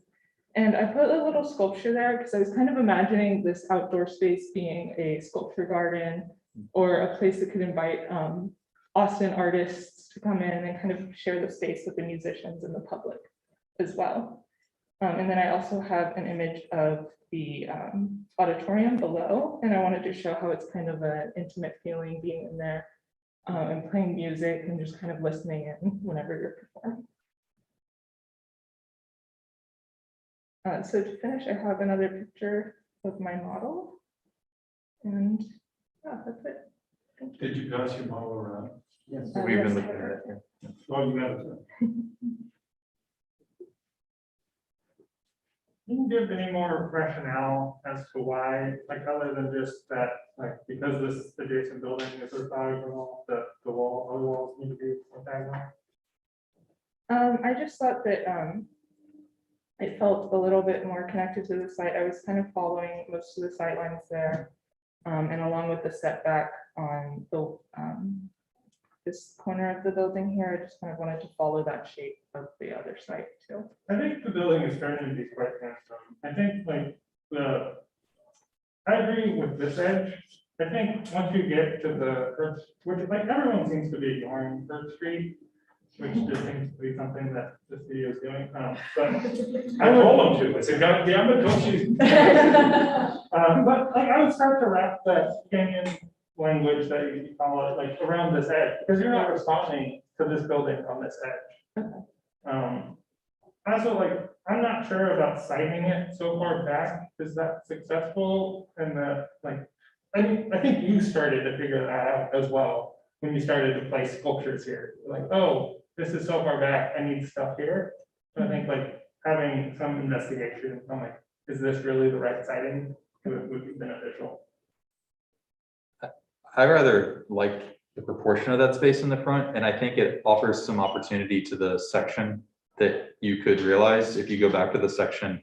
You made a choice about where to stop that room, right? It could go all the way to the property, and you could make that room a lot. It doesn't necessarily need to be bigger, but I think it gives you different choices about how to experience that theater, and it also gives you some choices about the space, the slab above it, because that's actually not a floor, it's a roof, right? And so since that's the roof, where you place it relative to the grade gives you opportunities to bring in light, to say something about what's happening underneath, to also make that space in front inherently more speculative, right? Something else could occur here in this space in front of the building because of where I placed the plane. And I think the art begins to unlock that potential, but you could equally imagine it like the steps in front of City Hall, where there's a stage that's by the street, right? So you could do something like that and accomplish both of those things. And it would give that sort of rationale about why the building needs to be where it is, because you've created that slightly different edge condition. It's a really nice project, but I think there's some section potential that warrants a little more thought and care. I agree. Thank you. Could you explain a little bit more when you said that you wanted to create a building that's geological? Could you explain a little bit about what was the driver there? I think I forgot to mention actually that a lot of the curves that form the facade, all of those actually come from the topography lines of the site. Because I really wanted to kind of build it in to the site almost.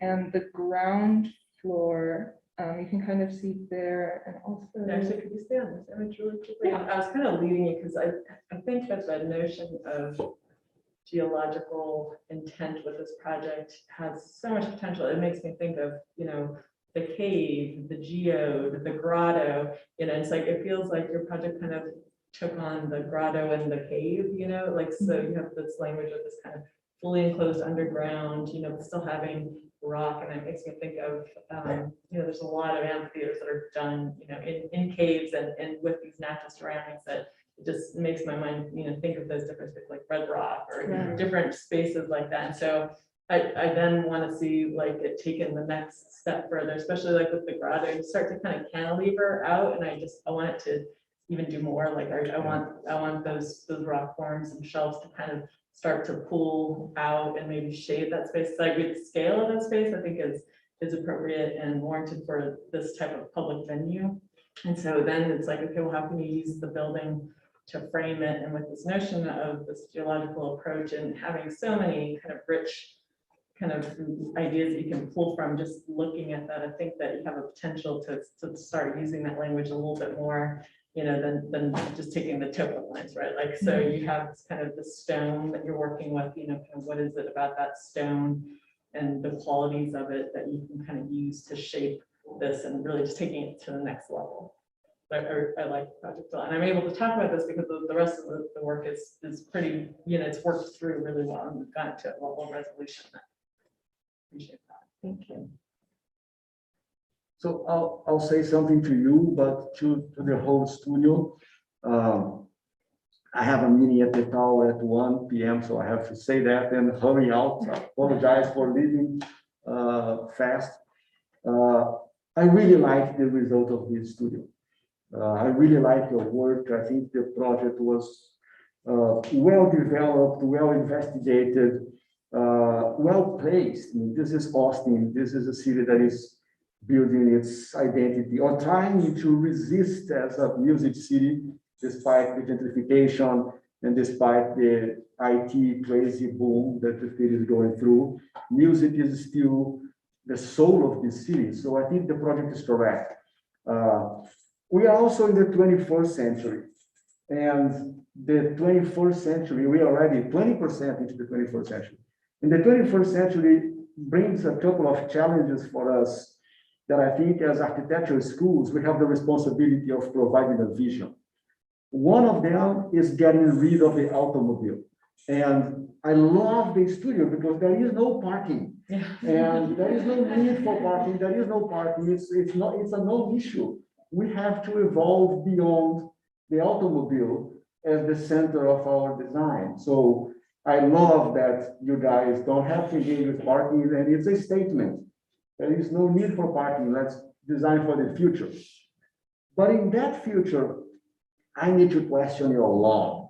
The lawn is very artificial. The lawn is something that comes from England, and it might fit some areas of the prairie in the north of the US, but it doesn't fit Austin. It's very artificial. It's a tremendous amount of effort and maintenance to keep grass alive in Austin. So please reconsider it. Think about a field of wildflowers or bluebonnets or something that is native. And of course, the opportunities to engage the amphitheater below and show what is there. I just wanted to say that to everybody. I really enjoyed your work. Thank you, Michael. And thank you guys for this morning. And I apologize, I have to leave pretty fast for my next meeting. Thank you. Feel free to grab a donut on your way. Yeah, I'll grab a lunch downstairs. But yeah, thank you guys. Yeah, there's lunch. That's right. Yeah, there's lunch Okay, downstairs. thank you very much, Simon. Thank you. Before you move off, I think this is really important for everyone. If metaphor or simile is important to your design, I think you need to make sure you understand what that means, because like the potential of the column here and the idea of geologic probably warrants a level of rigor about how those things are expressed.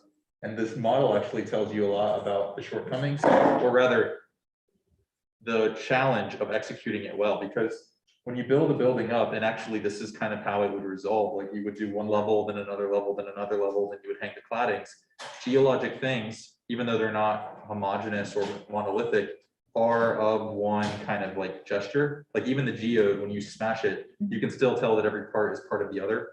And I would challenge you to make sure that the things that are giving it form and giving it character are copacetic, like, and that they're related. And Mineo City Hall is a great example of adjusted geometries that do those kinds of things. I think I would encourage you to try to find some architecture that's in that vein, but it's not like the previous project. It can't just be a resultant of requirements. Like you have an opportunity to shape that story. But I think that space is really important to your project too. It's as a in between. To build off that, like you said, like these are informed, or like these are the topo lines, but you've already like rearranged them. So they're not, Right. they're no longer direct representation of what's on the site. So like you have, like, that can be your initial idea, but you have the ability to be able to change those and kind of make that be more informed by the architecture, whether that's for solar shading or just form. So there's kind of some freedom in like having that first concept and then being able to work off of it. And even like with this and with all the glazing and like the continuous floor slabs, like I know we're in school, so like we don't really have to think about double bridging, but like once you have this idea, like trying to like think through like how those connections actually work as you get further in your school career. Can I just say too, I mean, it's your third studio. most students don't do a project like this until probably their third year.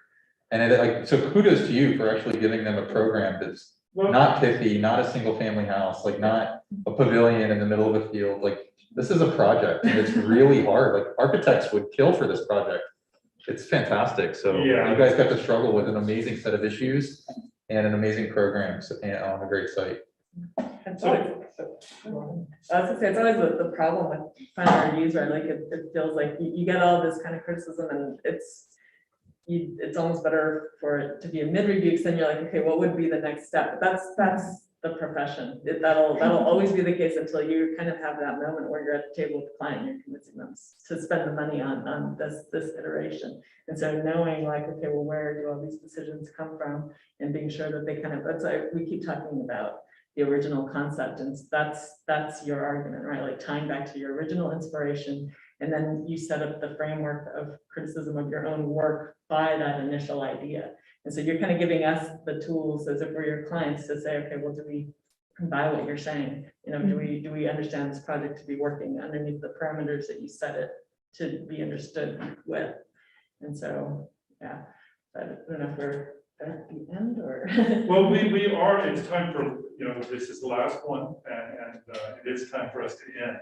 And then about lunch over there in the Dean's conference room? Yeah, I was also gonna say, I actually have to leave at work, so I don't get to see the rest of this afternoon. Yeah, I was gonna say, any last comments? Yeah. Yeah, so I expected to come here today and be biting my tongue a lot, because knowing that you guys were all remote last year and didn't have the opportunity to kind of engage in the energy of a studio and feed off of each other, and it's the opposite. I'm blown away. I'm really impressed with the level of work that you guys are doing, and more than that, just the level of thinking, the thought process that you guys are considering a lot of kind of complex ideas in this project, and the fact that you guys are so early in your learning here. Kudos to you, and like the representation and everything. Like, we didn't spend a lot of time talking about kind of simplistic things, because you guys gave us all this kind of level of achievement. So well done. You guys should be very proud of the work that you've done. Thank you. Thank you very much. Josh, you got any last things? Yeah, I think there's 4 things I want to say. So just because I've been building them. So I think first thing is like, think about your presentation and like how you're actually laying that out. So like whether you're gonna be printed out or on a screen. And I don't know when y'all were told that this was gonna be hybrid, but think about like the orientation of your presentation and how to best kind of represent it. There was a couple, I think this was okay in the portrait format, but I think like in general, like if you're gonna be on a screen, landscape is certainly better, and you get a little bit more. Second thing was just to reiterate on like concept and idea, and like that's like what you're really honing while you're in school. Like, yes, you're executing and making representation drawings and everything, but like being able to have that strong idea and being able to go back to it in your diagrams and in your concept is super important as you go both throughout school, and then especially when you're in the profession and you have a client asking you about budget and all these other and construction, and you actually have to think about weather and all that stuff. Like, having that strong concept to give richness to your project is very important. And then I forget the third thing. The fourth thing is, so I'm the chair of Austin Code, the Committee on the Environment. It would be great to have students actually attend some of our meetings. So it's the first Thursday of the month. So if any of you want to- Every first Thursday? Yes. And where? It's at Austin, which is on 12th Street and West. If you want to send me an email with some of that, I'll at least give it to these guys. And I'll actually send it to the whole second year. Great, yeah. I'd actually join in on this plug too, the equity advisory, the equity advisory committee with AISD is public schools. It's a totally different world than what you guys are doing, but we do need young voices, and we're always looking for people from the public that just want to kind of see what's going on. They're talking about facilities and buildings, and it's kind of, forward thinking in your career. So I'll send the link as well. So also another opportunity to kind of join in on other committees and kind of see what's awaiting outside school. Or my third thing. So I was told this in undergrad and I thought it was cheesy, but it's true. Like thinking about competition and like the Greek terms of like you're building each other up. Like you're all in this together. So help each other out. Like it's not a competition to see who does better than each other. It's about how the studio as a whole can build each other up and create the best projects for each and every one of you. Do you guys think you did that? Try to. Yeah, I think you did. I think they were a great group of people. I can't believe that collaboration and support, friendship, all those things. So I think, especially in a competitive field, and the university is so really competitive, I think that's the best advice is really great advice. Especially being back in person. I know last year was probably hard being remote. It was fun, right? Definitely in person. And then with Ian playing the piano for us, you know, Jamie brought us cookies. You know. I'm gonna What do bring you one got, on man? Monday. What do I have? I'm gonna strike a slightly different tone and a kind of anti-architect tone. And not in the sense that I have anything against architecture, but a lot of times we find ourselves saying things that we think other architects want to hear from us. I'm a 39-year-old dude that still kills himself on a skateboard. Like everything that I do with my personal time isn't really what's expected of me as a professional. And I think it brings a lot of not just joy to my life, but gives me the ability to see the world through other people's eyes. Most of my friends are degenerates. So the reason I say that and the reason I think it's important is if we try to guess what's expected of us, we're never going to live the life that we imagine for ourselves. And I want you all to have that choice. It is incredibly important. It won't be fulfilling if you don't try to find that.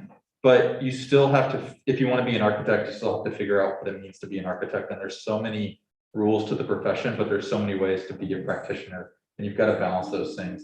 But you do it by focusing on yourself and not by focusing on others. So it's really, really evident in graduate school.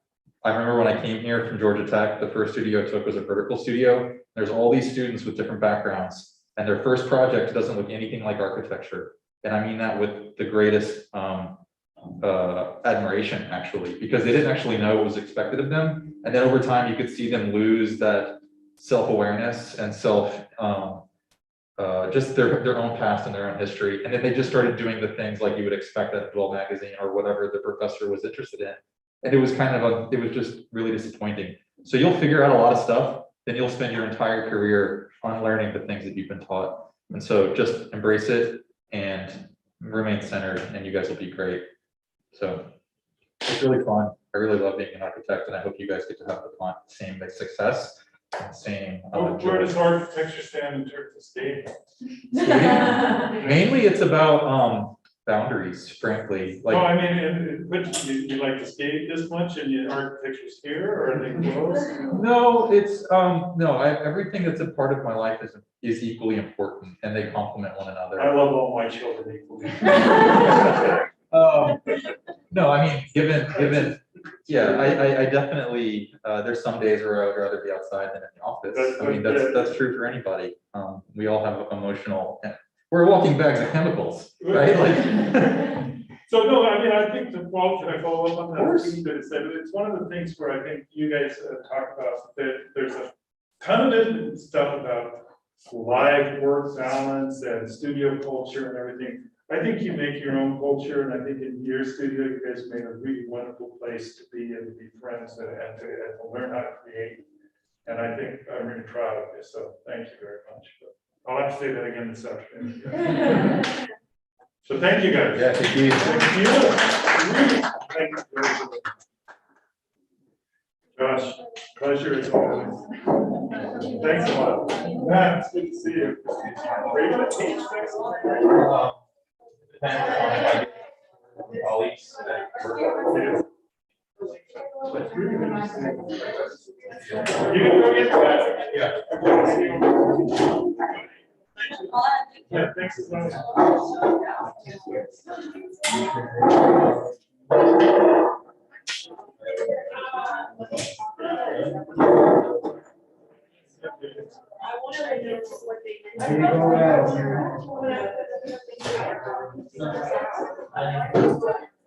Yeah, that's right.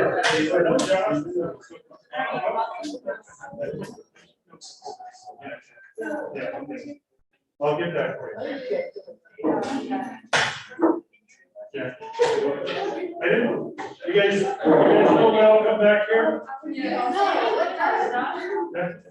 We got the room, 1:30, be here before 1:30, please, and then the first case. You good? So Jeopardy. You see, they talked about these, right, and then, when you didn't sing it, I didn't, right? That's McCall, yeah, that's just incredible. Yeah, so. But it was interesting that they caught on to the Dean thing. But I don't know if we're still alive, so I'm just saying. Kidney beans versus jelly beans.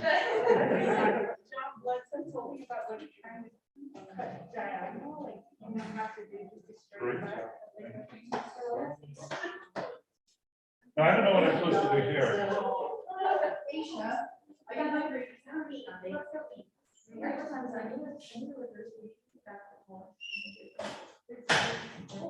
Also, I thought it started at 9:30 and you wanted to be here around 9 to like go over things. That's why I was a little late. You, don't worry about it. Yeah. Professor, wait, how long, when did we start? Nine, this took 3.5 hours. Right. So, Oh gosh, we have like 30 hours. So what? well, okay, I have a situation, but I can solve it. No, what do you got? Because we can work with you. No, I would be fine, but I would have to miss people after me. Because I. That's fine. Are you sure? Do you have a class or something? I have a bus to San Antonio. That's fine. Don't Okay, worry about it. Don't thank worry you. about it. No, I really appreciate it. No, who wants to, anyone who wants to go 13, you don't need to sit around and wait for them. That's right. She's not even finished. Yeah. No, that's fine. No. As long as you see Katie, right?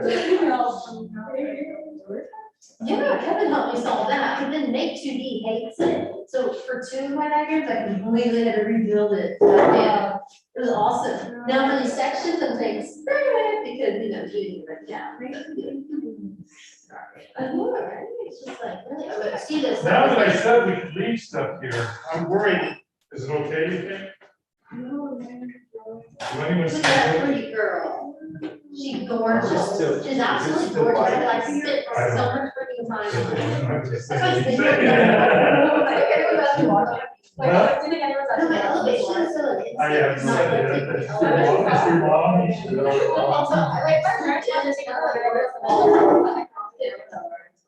So thank you very much. Actually, Oh, I really did this rendering most. You got, I was like, oh. You heard me. You understood it? You accepted it? Okay. I'm not sure do mapping. I actually did do a few mapping things of like, Also.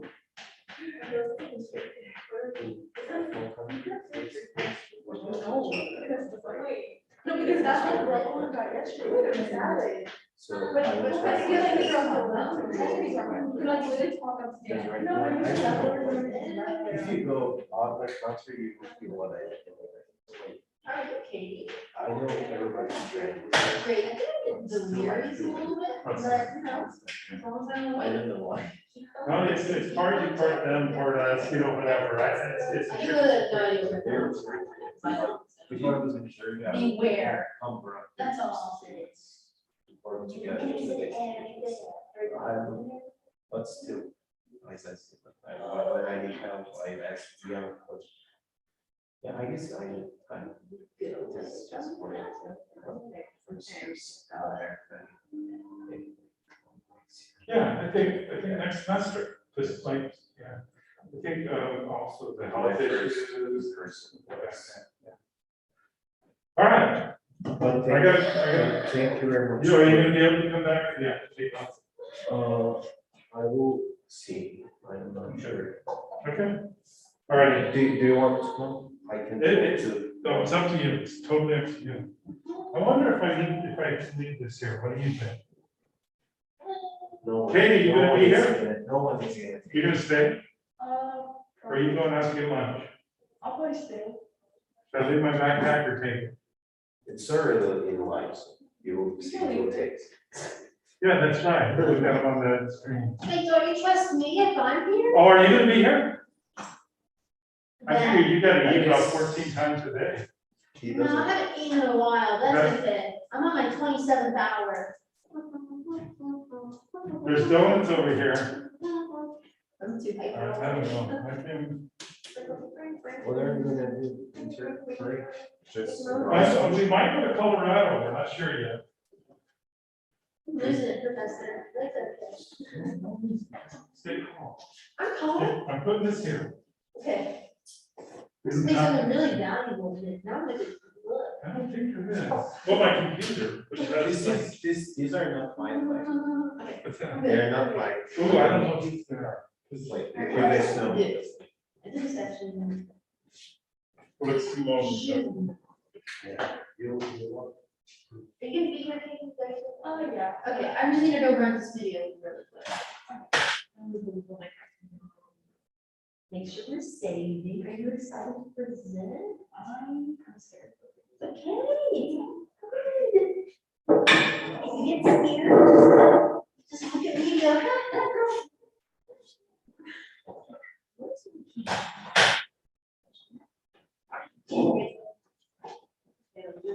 You came sobbing and yelling and crying. I'm so fucking you. Actually, where are you? John. And these professors are these people are like nice and we're like trying to seem like.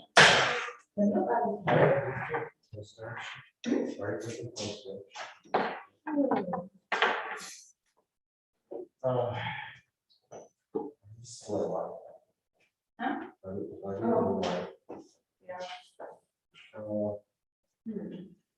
Rachel, Mhm. you are taking construction, right? So Am I what? you're taking construction. I'm taking what? Construction. The what? CO. Construction. Oh, construction, yes, yes. How was your first test was? I did well, I did well. Yes. Do you have I like, just have a. I want to study for that, or do you have like any Oscars or that or something? No, I didn't keep them or anything, no, I don't. Sorry, I have to notice. What about you? The what? Do you take the construction class? Do you have like answers for the first tests to study? Yeah, I took pictures of the first test. Can I see them, because I just study. I didn't get, like, I guess she will give me some workshop, makeup works or something. Wow. Flavors. How was yours? How was your test? Oh, yeah, it's not hard.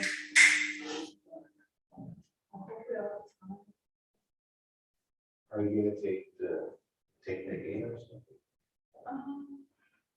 Well, I'm gonna study for the final instruction for that. Let's do the pictures.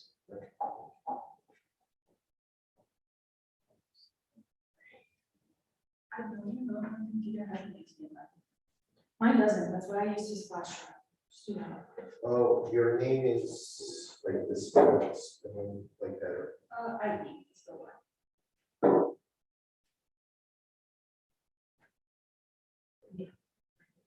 Just text her. Thank you. I will study for it. Maybe she will give me a test.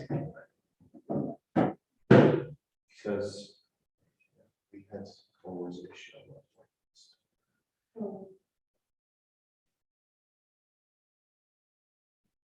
Well, you're taking word architecture, right? That's Yeah, we have a final date.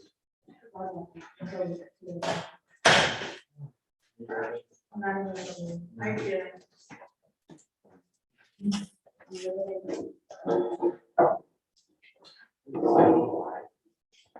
We're still live.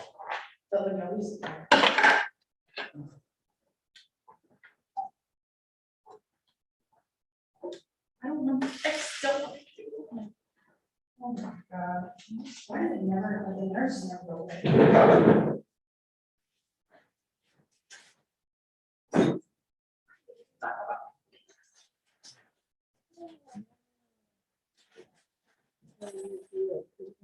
Oh, yeah.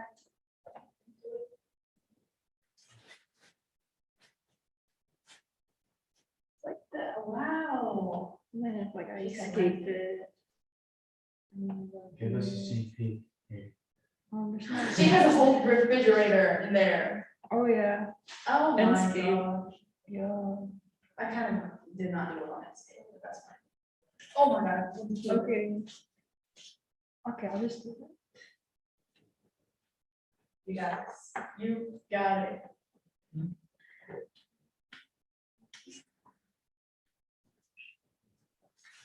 If it's a middle guy or big ones?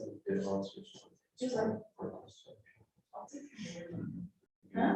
I don't know. Cause like, I'll just start be saying, you're like, don't do that.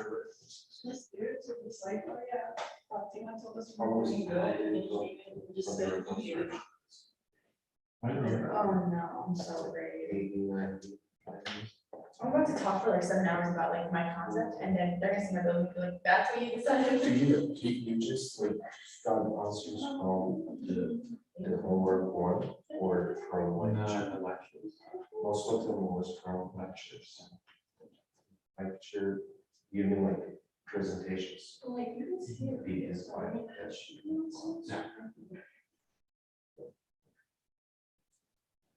Maybe then we could All right, see it. take care. Thank you, Katie. Thank you, Harlan. Like, what it- what, when's yours? I started. Oh, that's not bad. That's okay, actually, it's great. She's on the way. Yeah. It's killing me. Yeah. it's the same. Catch me from doing this. Oh, yeah.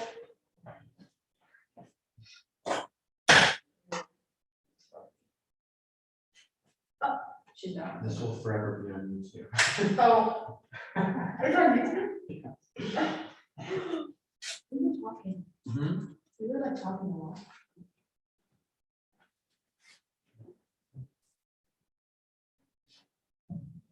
I'm afraid of that. It's a recording picture like that.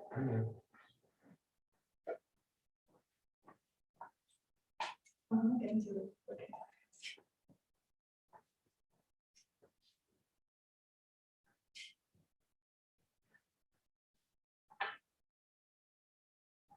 There's no mouse.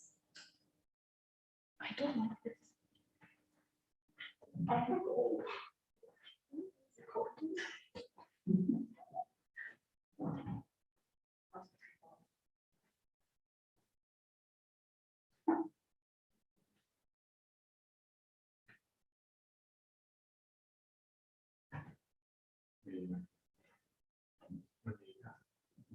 Second, actually, like, don't look or something. Who goes after you? That's a great question. I don't know. You're down there. Oh, look at Katie coming. That's it.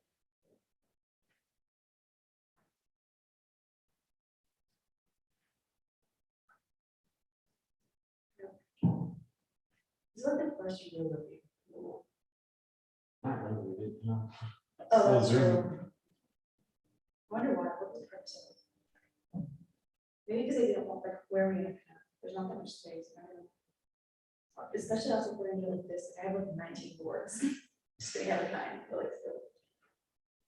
I like college. Yeah, Most likely. Are you okay? Are we sure about this? Are we one? You said, what did we say? We're just scared.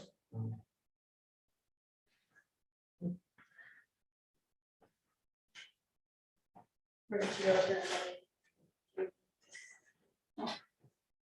Recording again.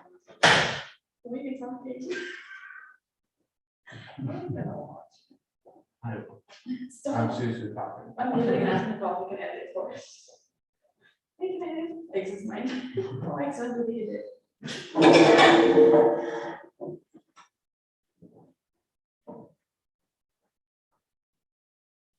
I liked what you said about like having it be more playful. Or thank you. It's like, Good reviewers. yeah, they were great. And I feel like in general, like it's just feels so professional. We haven't really been learning professional, you know what I mean? Like everybody's doing their professional work. I was like, you guys, I'm still doing like conceptual. I feel young. Like,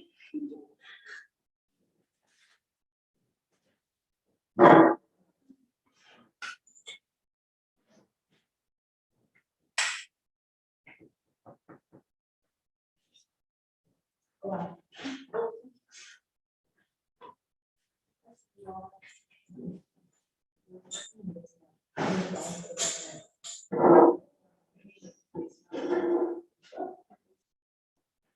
Yeah.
Says Austin, yeah, that's for her, the way it was 8, it was like something. I just say. Yeah. Oh, dude, I'm breaking out already. It's not like good, like this is like first year. I'll be like, the way I'm thinking. All right, I did this because I wanted to have emphasis on the space of the courtyard. What's this other piece of this? The way I'm just gonna stutter. No, that's good. It really works. But what's good?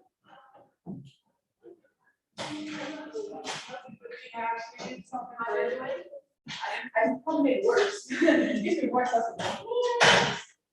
Cooking, I can't. It's so big on. That's okay. Walk out. This lunch. Oh, the way I made cooking. Oh, the way we just walked in. It was awesome. No, we shaking them.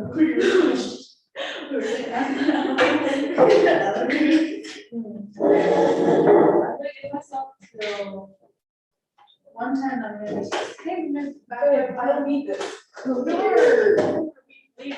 was sleeping so expensive, like, what are you playing this? I'm just making them. Crazy. No, me too. Because I literally went to the restroom and cried before. Remember how I wouldn't work the first time? And I was like, okay, let's go. And then I set myself down and ran to the restroom to cry. Yeah, it's okay. Okay. You did it. You did amazing. And you just gotta let it out. No, because the vibes of the studio is not like they're trying to hurt your feelings. They're genuinely trying to help you. So just keep that in mind that these people are not here to like bash on you. They're just here to help you out. Yeah, I feel like if I was in Yashka's, I would be peeing Oh my my pants God. every single little bit. Literally. Okay, you want this? Wait, so it's Katie, you're first, and then Hale. Yeah. Wait, what are you? After Katie. Okay, wait, now I'm after Katie.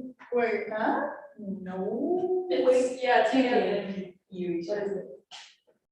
Oh, yeah, I read that. Wait, I meant that. Might be. Why do I look like that? Why do I look like that? Sweet green girls, you're like. Oh my God. It was so embarrassing. I don't know. That's what people. It is hot in here. Can we like turn on the air?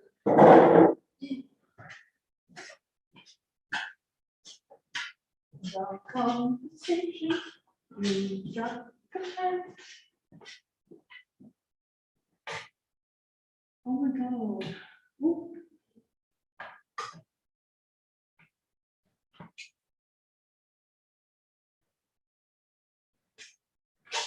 It's 7 in the morning.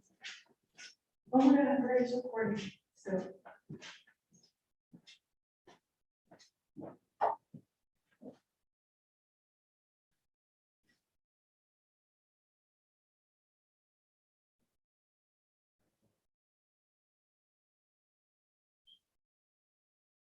I would say no to texting with older people because they still.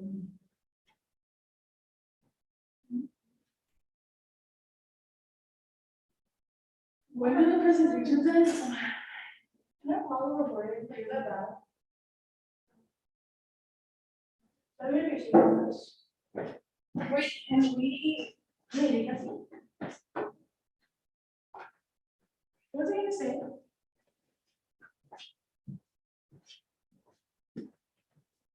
There's a little like an atmosphere study right now. Oh. No. Just, no. Do you have like your first or the abstract thing? What's your like, first slide? My first slide is just like the title. Okay. And then just go straight to like the pieces. Okay. It can't be What's stopped. that? And then I just like do like my process. I can't be stopped. Right? What was that? My looking. You're gonna what? I'm not putting on Hey guys, you're being a little behind the scenes, little first glance, never seen before footage. Like the VIP exclusive Code Disney. Okay, pretend I'm John Wood. I would be like physically peeing right now. Do we have like the Zoom link on to do that? Yes, you have to log into Zoom Oh, and you yeah. can share your screen. I'm That's gonna why I put- went back to sit down and then went to go cry about it. Oh, wait, that was a Because blessing. I literally came in blind. and Yeah. I think I'm gonna just do the flashlight thing. I'll do that right now. Thanks.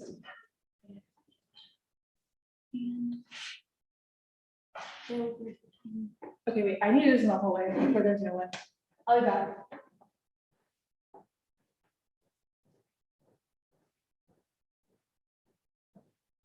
Wait, where's my phone?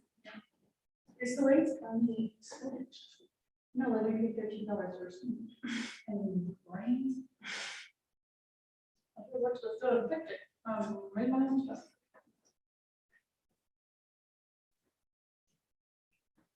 It's good though.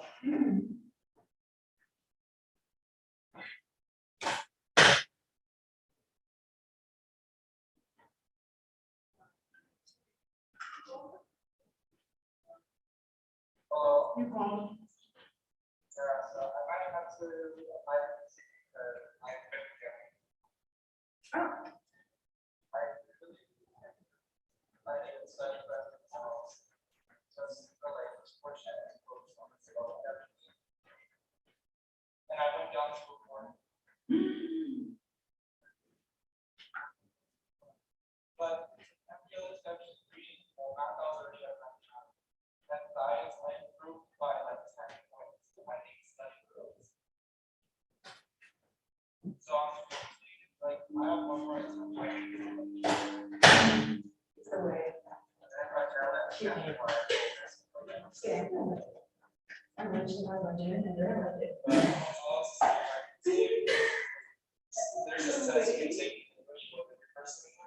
Yeah.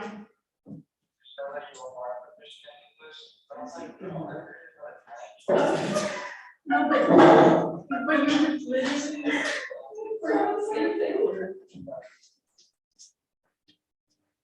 It's the way that. It's rigged. It's fully rigged. There's no other. No, because it doesn't make any sense to me because you've always been good at it. It's just some questions, like, it's like, which question is correct and punctuated? And like, it's literally the same word, no, it's like different phrases. And there's no punctuation, it's just like words and a period of end. Not like what. So it's like, I found the shoe for my dog.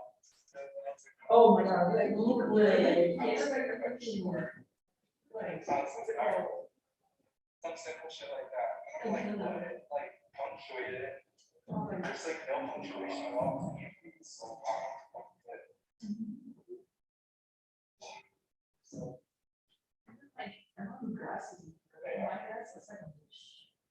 It's really unfortunate.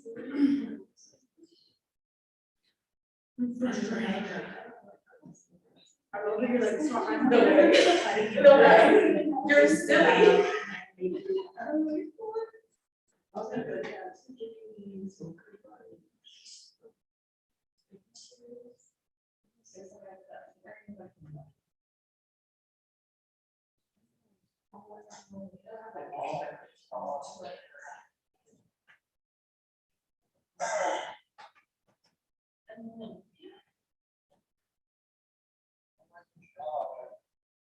So annoying.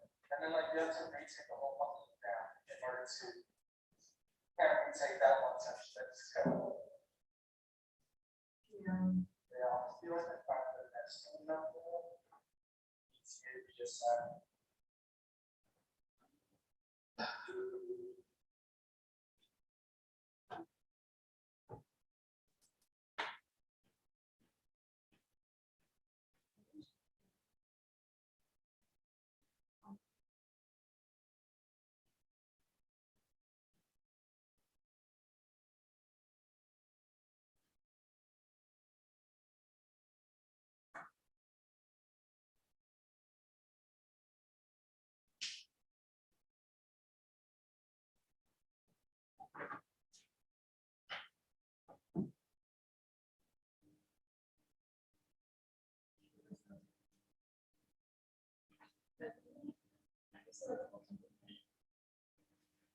I couldn't have it as a kid, they were watching this, something like that. I said, no, I'm very.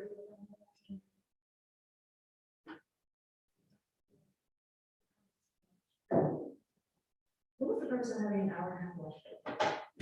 Let's go back to elementary school, when it was like 14 minutes.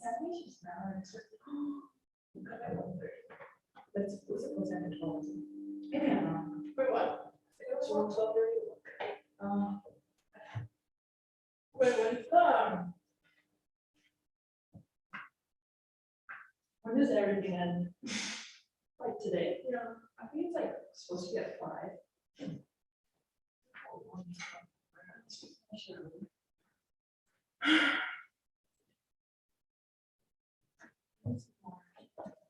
They get done. Who write that done? Did McCall it, or did they just UTS it provide attention for people? I don't know.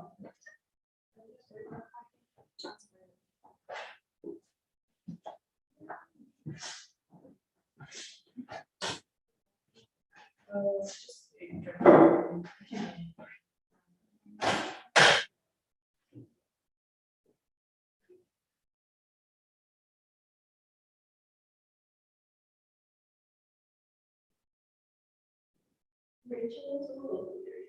She's on right now. Oh, she's like on. So.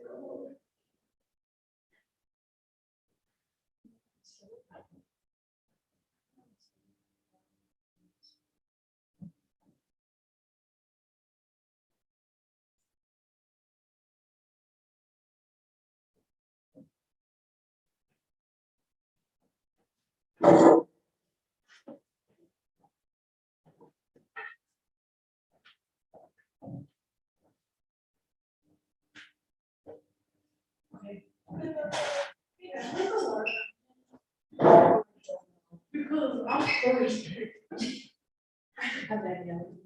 I'm over it. I'm over this whole nervous thing. I really, I came late because I was still working on it. That's why I was late. I was late because I was upset. Literally at 2 a.m. all I need to do is the title page. That's literally all you need to do. And for some reason I said before. Oh, I feel really good. I don't know anything. How are you feeling? Yeah, I have no idea actually where that is. I don't think this. Me?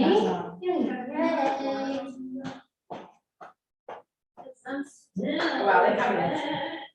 I'm really fast. Just egging it up this whole. Honestly, I'm in water too, so if you find one.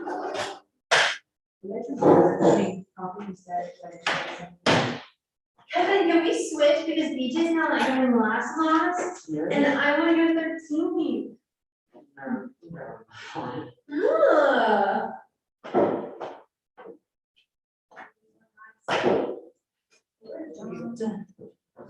Where's Vito? Those are my concept sketches. They're gonna go for my files.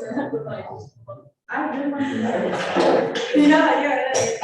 When I just took photos of my models, little models. So yeah. We're making progress. That's good. Kevin? That's for like $27. So shut it.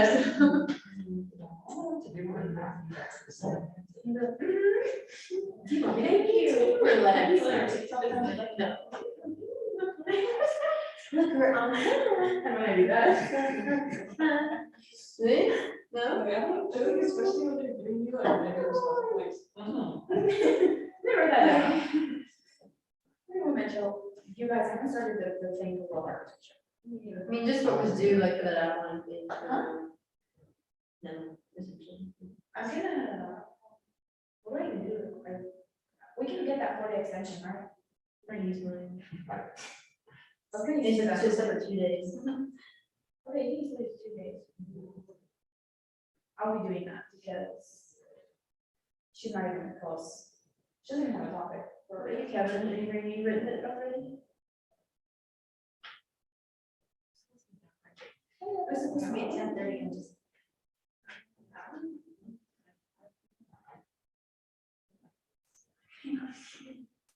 What are you talking about? I'm gonna go yet. Well, next time, on the first day, we were in the Microsoft hours, they were trying to get like March. And there, it was chaos. Actually, it was chaos, but basically, half the people, these people with huge hands and lights, they come up to me, they're doing it slowly, and so There was on slowly, and I like it's a terrible personality. okay, like, whatever, let's go. You should do give me a nice email. Tell me. Like, camera. And this is not. I'm so sorry. Like, you're already done, you mean? Yeah. Why is it, that's weird. Oh, yeah. Fix that. Camera. And why did you do this orientation? It's not gonna fill up the screen. You didn't trust me? Then. Wow, that hurts. Who did you trust?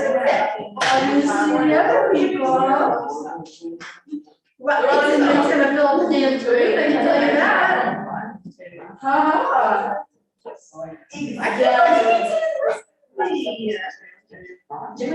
Yeah, it's gonna hold it. Sorry. That's for the Zoom bar. I can't believe you listen to me. Wow, her. Good to know. Like, it's that like Disappointing. I couldn't believe it. You're a disappointing friend, that's more important. My day two was VIP. But I guess obviously no one accents, but you don't even have to listen to my recommendation. Oh, wow. So rude. Like cast. I was literally saying my life. Oh, I want this. Okay, so I'm just gonna release this empty. Oh. No, rock paper scissors coming back. I'm feeling a little chaotic. Also on the verge. You got water. Totally forgot. Oh yeah. Guess who told me where it was? John Blood. Corey. Our bestie. Does he even know like there was? Part of thinking of me. I never even showed up. So sorry for Were you in his class? Yeah. Oh my God. Okay. No, I fully would go on Zoom and go.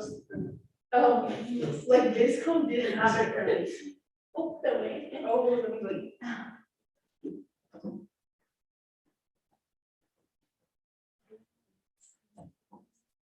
You better not. I know. I said love. I haven't even talking.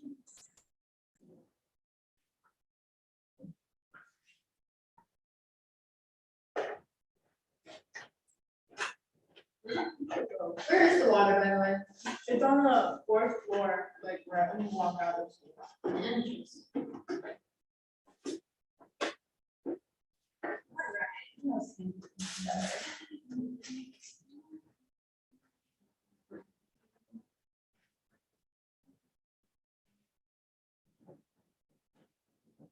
I don't have time to make titles and all that, so say this is what it is.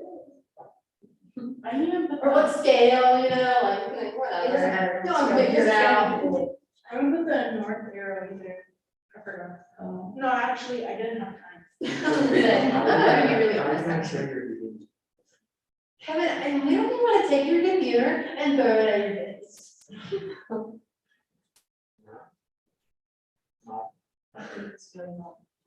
Are you just trying to be mean?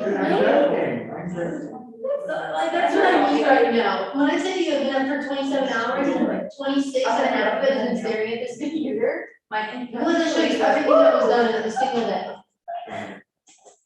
No. Me. I don't like you. Yeah, there it is. Okay. Go away. I don't want you here. You have to be surprised.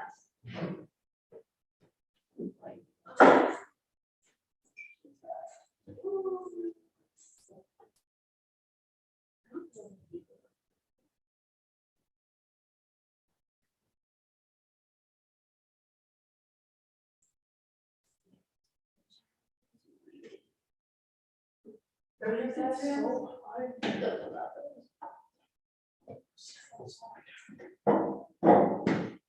Well, shoot, but I can't like point to it, so I do need a label. You can use your mouse. I don't have any burger back there. No, but nice. Still, I'm a burger baker. I have structure that literally kicks ass, just to let you know. That's where I spend my time, is my structure back there. Not that anyone needs it.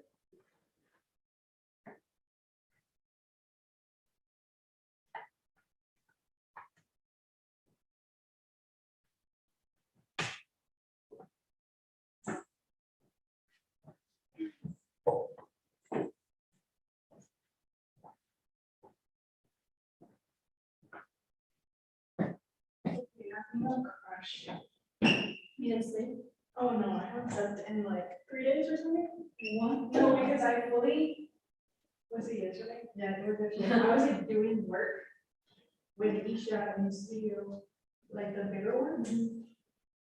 And, you know, we were just chilling, everybody had just left to go to their review and everyone started their work.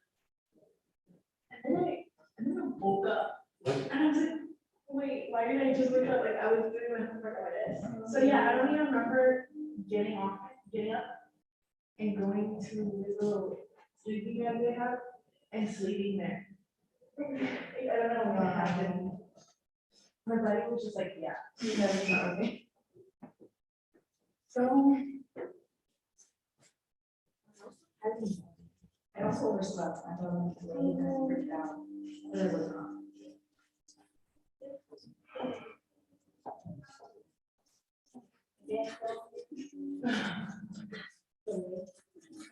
I'm just gonna take that the way.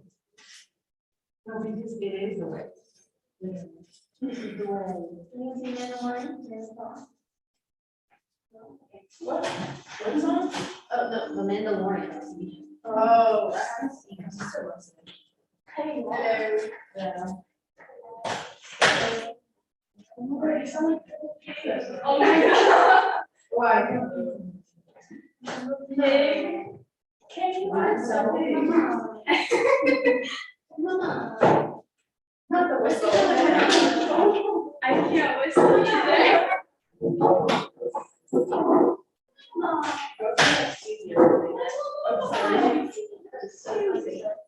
Isn't there a secret in the show named Zoe? Oh, yeah, that's what Zoe said at her end. Yeah, like excited, talking about. Ooh. Yes, I do. Yeah. Yeah, so excited. Huh? Is it from two?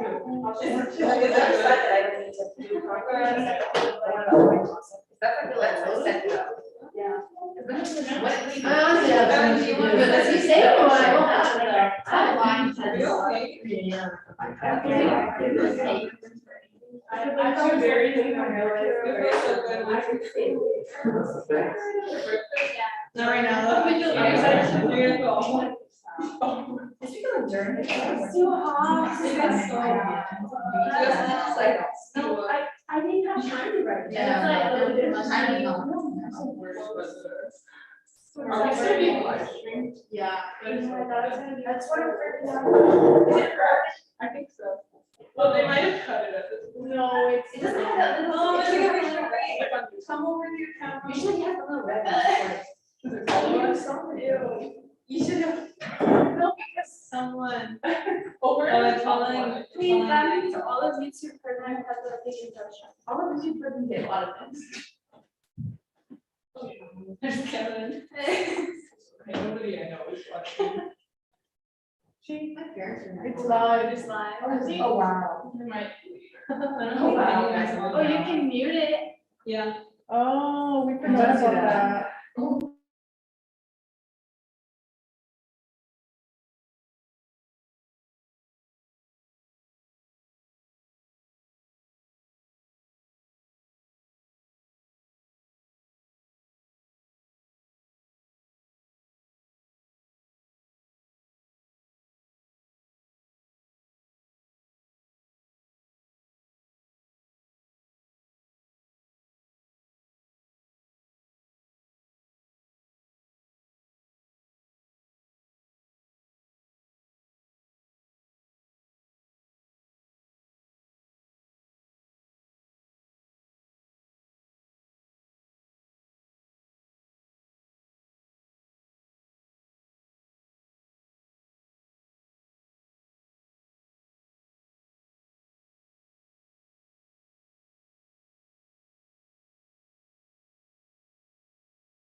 So awesome. Did it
We're moving back to, I'm not commercial use, but there's a lot we appreciate about that kind of raising accessibility beyond the borders of school. Last year, doing some of these reviews. I nearly didn't come. I was like, all right, I'll go back to the office, zoom in. Yeah, Murray, you can go back if you want, real quick. Actually, I'll say the one thing that was great about Zoom reviews was being able to draw, like, we drew a lot on top of this. Yeah, it's like when you were like 5 years old, left-handed with a crayon. Did you feel like you got some good And information? you should have some new ones. No, I know what you mean though. If you could like teach me, you could control and they were okay. It could be all right. Okay, we're trying to get started. We're a little late. Our first, I'd like, Murray, can you please Sure. just introduce yourself? And tell us- I'm an architect. I'm a Canadian citizen. I'm actually applying for my American citizenship. I've been in Austin for about 20 years, and I have a small office, and I can share I kind of work. This is my name, or like office. We also do public artwork too around the country, public projects in different parts of the country, like those Bless you. And you guys know Dean Lewis and you know John Blood. Yeah. Working with John. License and these. Oh, yeah. That's not good. And you know, you guys all know you, Charlton, you want to, maybe they don't know you. No, I'm ready. All right. Yes. So. We call back up, we call back up. Well, let's see who the first one goes and we determine. Let's just see. So we just all be angry birds. Staring John, I did another 1 + 1 is greater than 2 production, but. Good. Just want to punch it. All right, Katie, you want to introduce yourself and get us started for the day? Hello, my name is Caitlin Steers, and this is my final design project. So for my project thesis, I wanted to focus on creating a space of community since this was a musician residence. With inspiration I drew from other projects I researched, I focused on having a center courtyard for my project that connected the entire spaces together for each required building needed. And I ended up creating spaces that resembled a dollhouse-like form that separated each designated area from each other. So when I was researching, I was looking at musician residences, and I found this building over here. And I really like this idea of having a center community space where you can gather in the courtyard with all the surrounding buildings kind of wrapping around it. So that's where I drew my main inspiration from initially.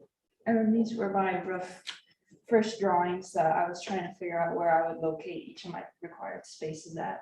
And I really wanted to focus on this center courtyard space that would have the common area and kitchen that was a requirement for this project. And then as I later progressed on, I soon realized that my square footage for each thing was very limited with this site. So I had to rearrange, and I finally came up with this rough plan right here. And I still want to incorporate the center kitchen and common space with the courtyard, and then have all the surrounding building kind of wrap around it. And then this is just my site I kind of made from styrofoam, and then what I initially wanted my buildings to look like with the massing models. So this is my site vicinity plan. The green poche represents my neighbor building from the other project. And then over here is what mine would look like from a bird's eye view. And then this kind of shows the Austin Boulevard in the gray, and in the red it represent other nearby buildings in the area, and then the orange is just pathways. And this just shows the surrounding area that's where my project would be located near. So then I started to make figure ground study diagrams to see how my masses correlate with the site, and I wanted to have a big open center for the courtyard. So this kind of shows how these openings right here, and then you can walk through here, and all these just kind of lead to the center, and that's where my main focus point was. And then this centerpiece for the kitchen common area also connects to my neighboring site project over here. So it all kind of correlates and flows together. And then these are my floor plans. For the first floor, I decided to designate this first building over here with my ticketing here and coffee area. I mean, as you can see, you can walk through here and it kind of flows and connects. And then this would be the common and kitchen area space over here. And then this building in the back is the performance hall. This is kind of like where my stages and seating area. And this is where I designated the public restrooms with men and women and an ADA bathroom over here. And this is my residential apartment complex over here with the practice spaces attached. And this is the elevator on this side and the stairs will go up this side. And as we move to the second floor, this is the storage area on top of this building right here, along with the office building. And it kind of connects with a ramp walkway over here that also connects to the apartment complex to the second floor. And this shows just more floor plans for my apartments that are in these three centers right here. And then the smaller ones on the edges, on the ends of my building are the practice spaces for musicians. And the third and fourth floors just shows more residential living apartments and practice spaces. And then my fourth and final floor is just the top of 2 apartments and 2 practice spaces, along with this rooftop patio on either side. These are my sections on the east side. This kind of cuts through the apartment complex right here and just shows the interior with the living room, kitchen, net right here. These apartments, and then on the other floors, it kind of shows the bedroom and the restroom doorway that is there, along with the practice spaces, just desks and sofas, the elevator here, and the performance hall in the back. And then on the south section, this shows the front view of the other building, which is the ticketing area, coffee, office, and storage area, along with the cuts through the practice spaces right here. And then for my elevations, I showed the north and south side of the facades. But the north, this shows kind of like the back view of the performance halls, seating area, stage here, elevator apartment complex, and then my neighbor's project on this side. And then with the south elevation, just shows my stairs going up the apartments, the ramp that connects these 2 buildings together, a little entryway here, arch, entries in here and here for the coffee ticketing area, and then the neighbors right here. So this is a circulation diagram just to show the flow of how you would walk through this project. You could enter here through that main archway, and then of course through here through the coffee ticketing area. And then these stairways kind of connect to the second floor, and then you can follow this ramp with stairs that also lead up here to each floor. And then the elevator right here, and then these arrows show the other ways you can enter this site, from this entry here, from the sidewalk, from my neighbor's other building.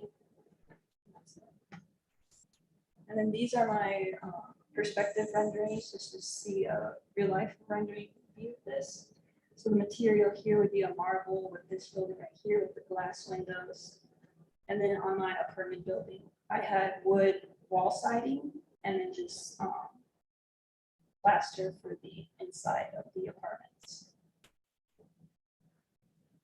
This would just be another view to give a better look at the other side, and then the stairways and patios on the top. And this is what my main courtyard space would look like. I wanted to make this the main center point, a big open area. You can sit and have your lunch and dinner here, and then also be able to watch any concerts that are performing on the stage. So it was all open. You could sit wherever you'd like, whether here or there, or anywhere on the floor. And this also connects to my apartments over here. And then these are the interior shots of my apartments. So they would have the living room area, kitchenette space over here. And then as you move on, this would be the bedroom and the bathroom connecting it. And then this is what my practice spaces would look like. They're just Some bed, sofa, your instrument of choice, and speakers, and then this window connecting your main source of lighting. And then instead of making a physical model, I decided to make a digital model, so I can exit out this.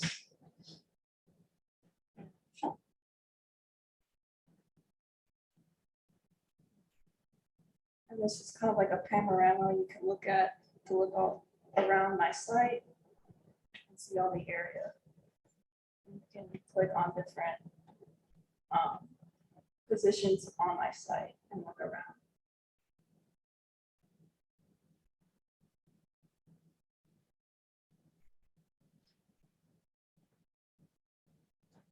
And that's pretty much all I have. So when you say your neighbor's building, is it literally like somebody in the class that is Yes. working on that site? So we're Before, gonna yeah, see before that. this project, we had a separate project where you design another building, and we got different buildings from other classmates. I see. There was assignment 2 and this is assignment 3. What is the function of the other building? I'll take that. It's a folly of sorts. It's a community sort of folly meant to be a place where a lot of different community activities might happen, like farmers market, outdoor music events, outdoor art shows. It's a non-conditioned space. It's, I guess maybe a little part relay kind of attitude toward that. That's it, back to here. To the left. To the left.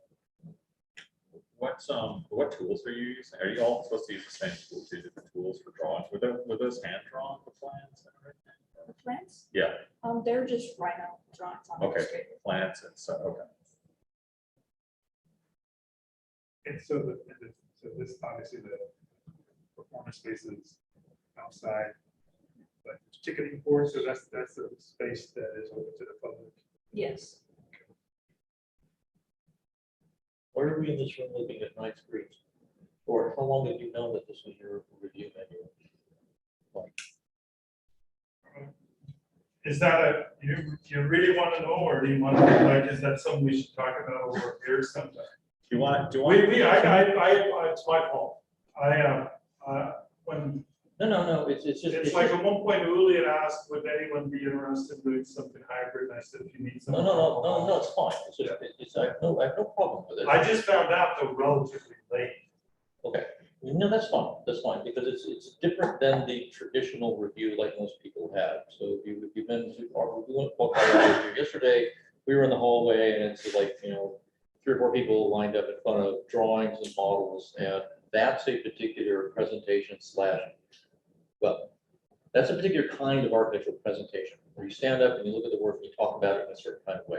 I encourage all of my students to just approach their lives as designers and, design what the experience of the review is going to be like. It's a decidedly different animal when we're looking at a screen or 9 combined screens like this.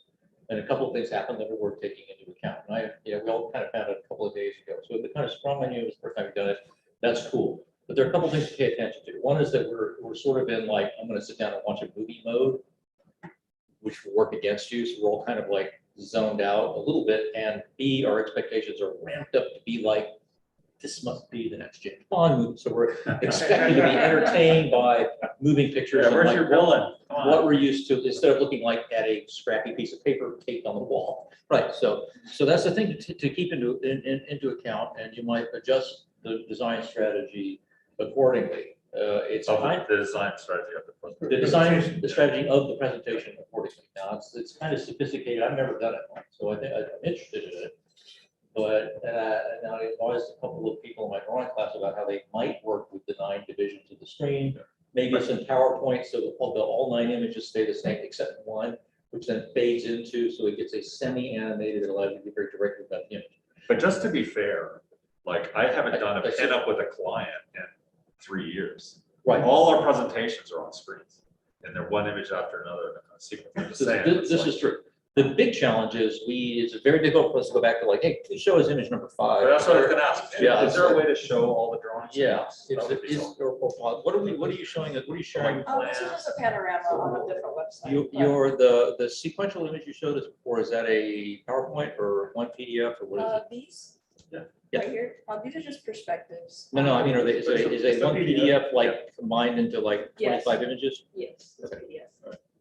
But you can show us the thumbnails. Is there a way to show thumbnails of the PDF ever? It's just the one thing, it would be helpful to kind of see all the drawings at once, so. We could have done a mural board or a mural board or something of that sort. but we I don't didn't. like mural. I don't like.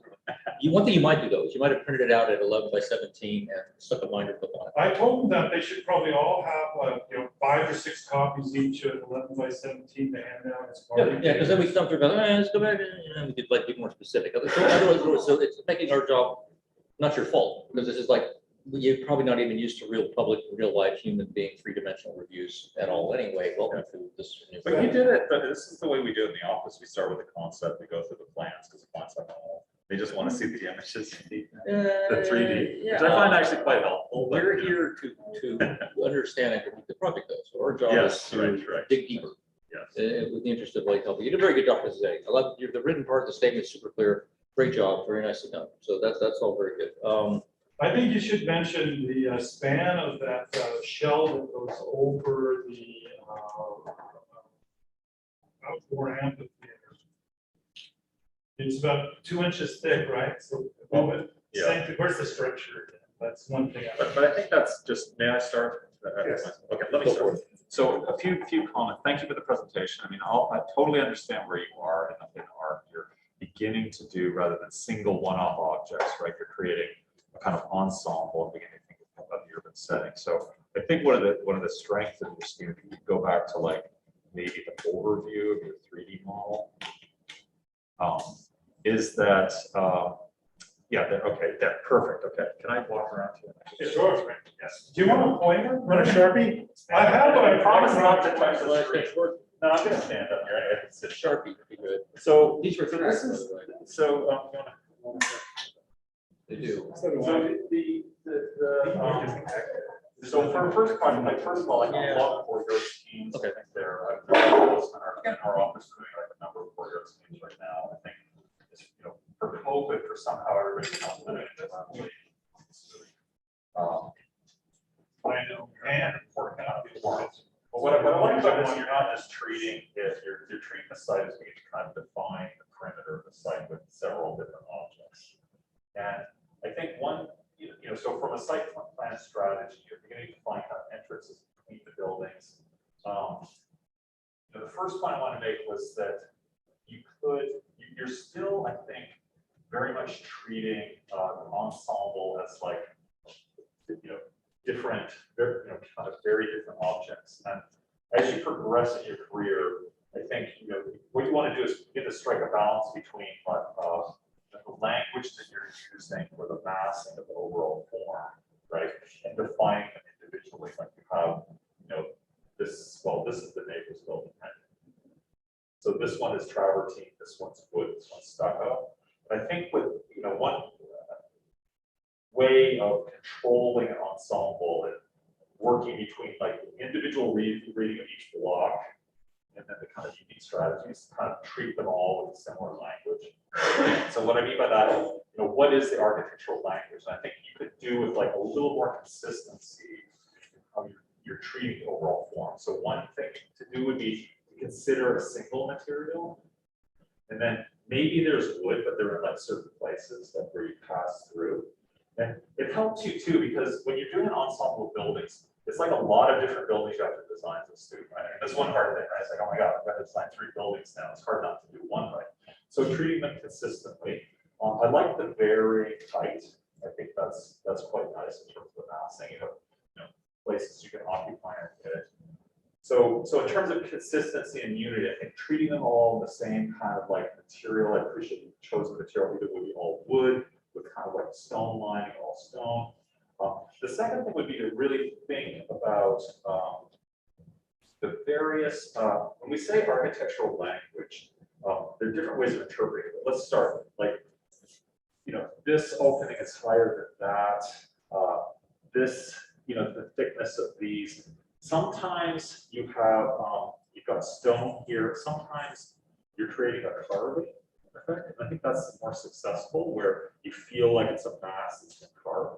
Other times you're showing glass on the edge. And I think it's more successful if you're kind of be more consistent. And also you're simplifying, you're creating like basically a set of rules. You work with the instructor, this the rules that, you know, I'm going to be more consistent about how I'm showing openings. It really is just about like maybe pushing that back and letting this, you know, the lines be a little more consistent.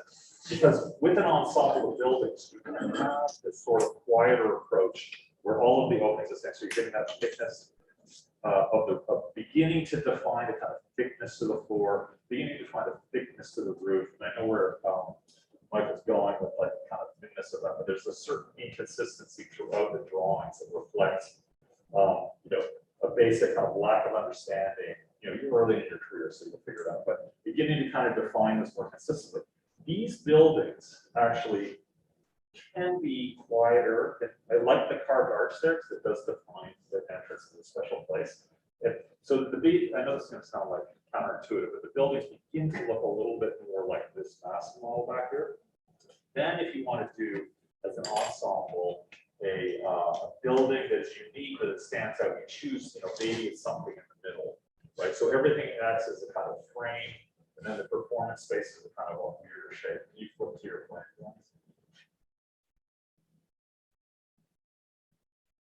So again, if they stop. So this question of structure is really important that you begin to do this in your next project. Instead of just showing like a single line, you don't have to like figure out like what the structure is, but we know that like whether it's wood or concrete, there's going to be some thickness to it. It's as simple as like defining it as two lines. You know, and when you look at your 3D model too, there are places where the window goes really close to the top of the roof and it feels kind of like possibly thin. So those are some basic things that will help you as you kind of develop your architecture like that. Basically, then plan too, I think, whether your plan is going.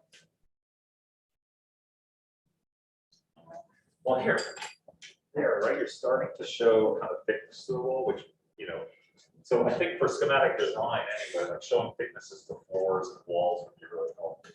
Like what were you saying? You're saying that the target was schematic? For this? Yeah, I would say like first schematic, very beginning. Fun. Well, I mean, I think I have similar comments in regards to what you should expect at this level in regards to how things are being delineated. Yeah.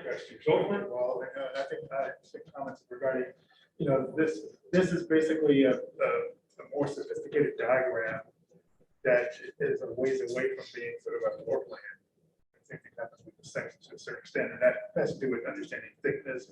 I think you also saw it in the rendering, and when you said the material here is marble, one thing to say, you probably want us to say, okay, it's marble cladding, just to give us the sense that you understand what that materiality is how it's manifesting itself. Like it is marble, but it's a marble veneer. I understand that, but when you see the rendering, we see the rendering, even the roof, it looks like it's marble, right? Instead of like, I'm just going to say this block of this chunk of something is marble and let the rendering tool take over. And that's not where we would expect it to be at this level, because there should be a sensibility that my roof is something that's not marble.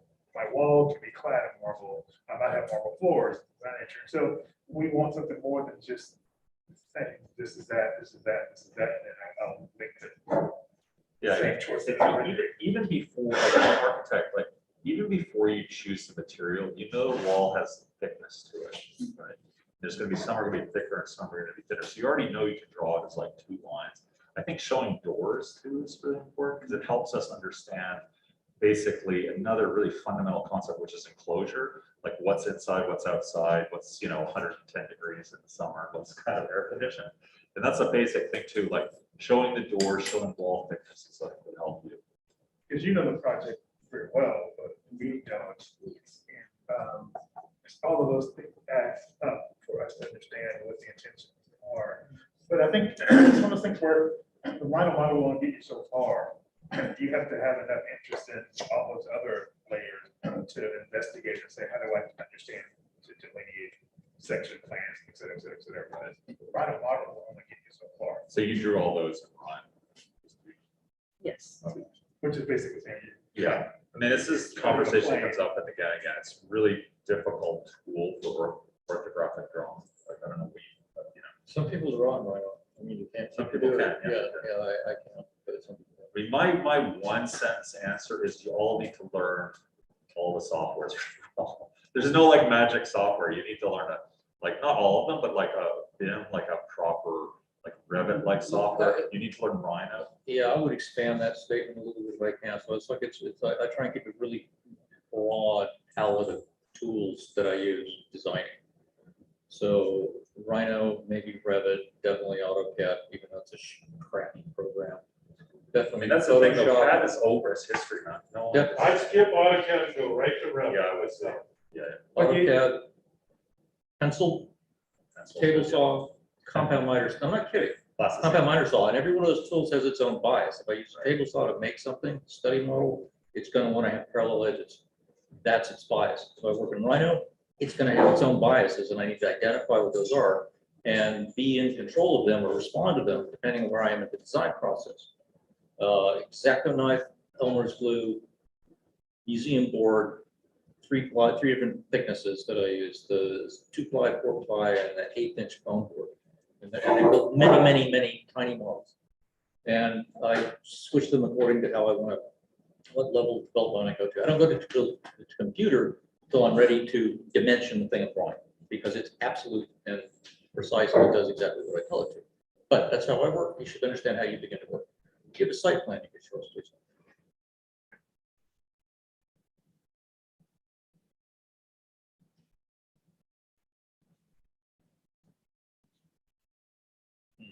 Okay, so there's an 8-foot, 2, 4, 6, 8, 10 globe. 2, 4, 6, 8, 10, 10 to 12-foot grade change across the site. Correct. And how are you accommodating the grade change? Is it the whole thing on a 10-foot high plinth? Is there a 10-foot retaining wall at the back of the site? Does it slope across your centralized courtyard? My site I just made it flat, just so there's so many buildings, it was kind of hard to make the contour lines match up, but it's all flat. And then I think there's a retaining wall in the back. That was part of the project. Yeah, let's see. Do you have a 3-dimensional image of the model that shows us that condition where your hand is right there?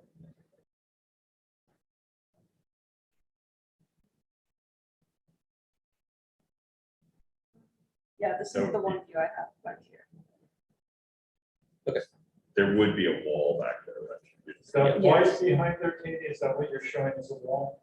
An 8-foot high retaining Is wall. that the horizon or?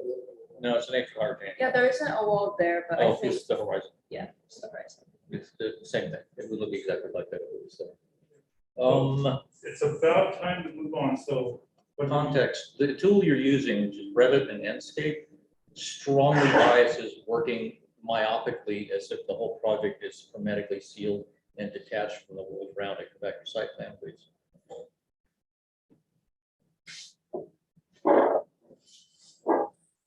Right, the green line is a property line. The line behind it is a setback line. There's nothing where that heavy green line is. It's a piece of empty space that is at your responsibility to design between you and the curb out below. Not yet engaged in the process that you're using. Nothing about Revit is Rhino. Nothing about Rhino is going to reinforce that. So you have to do it. General advice I say to every single review I've been on Rhino, I've told everybody, like, never import a 3D model somebody gave you for the site or a mesh and use that as your site. You go through, you build it. You build it, so you spend time looking at it, you force yourself to start to be sensitized to how am I going to resolve this 10-foot difference across this? How can that reinforce the central idea you had about making the courtyard the center of the community that you're creating? Because that was a super strong, incredible statement. I love that statement. Very, very strong, very compelling, great context that you're precedent that you're showing us. Totally on board, and I want to absolutely love it. Now, everything you have to engage, how does it reinforce the strength of this concept? Is it high up? Is it down low? Is it even lower? Is it down in the pit, et cetera? I totally agree, but you didn't actually elaborate that much about building upon that thesis and that precedence. I mean, you showed us the pieces, but you didn't really talk that much about it in your presentation. And I would say, yeah, you had a really strong concept, and I gave you the courtyard, but I personally want to hear more about how that it's impacted the ideal community, how it built upon sort of like reflected sort of the precedent board, what you bring to the table in regards to your interpretation of community, et cetera. I thought it was interesting in looking at the, he shows the 3D model again. What makes a good courtyard versus like not a successful courtyard? There's like a follow-up idea for people. There's a really strong idea that you have this musical venue as part of this community, and there's a conversation about public and private. I think it would be really compelling to hear your thoughts in that regard. I was also interested, it seems like the circulation, some of it is in the backside and some of it's on the courtyard side. But it seems like, I'm not sure what the logic is on when it's on this side versus when it's on the other side. And so to me, if you're looking at that courtyard, you're talking about community, you're talking about these issues of public and private, how you zone where the bedrooms are, where the circulation are, play into that narrative.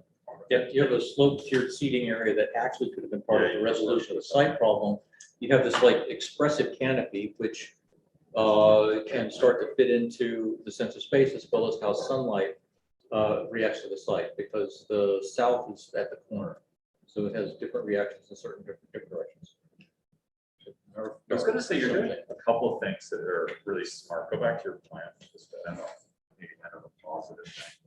Positive note, more positive note. Did I say something positive? No, I'm sorry. They're all positive. Okay. None of those negative. There's no negative. It's all good, right? There it's okay.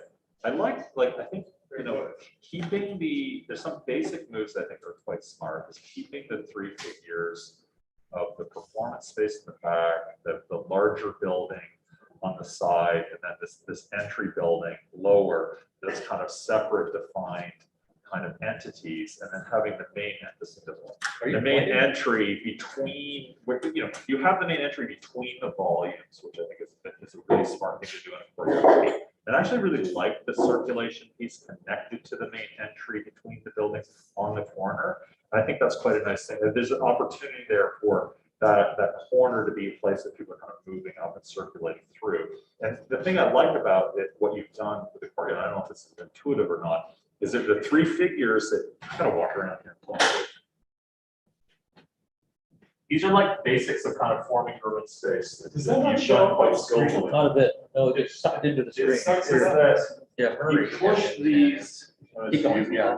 You push the volumes, right? There's three volumes defined. I'm going to ignore this one. That is zero. And what's quite nice is that they're kind of autonomous, right? And they're rectangular, and they're held away from the corner, right? And then you enter between the two.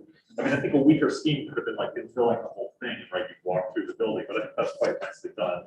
And then having the staircase. But again, like I think if you want, you know, the project would improve greatly from not even designing very much more, but just like showing the thicknesses and showing things a little more kind of, you know. Thank you, Katie. Even if it's Caitlin.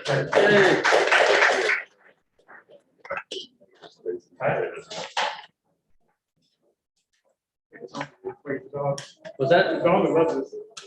The cat would love it. What happens is Friday, like after the reviews, it's like it's just come out like garbled. It's just like laser pointer. I want to be right there.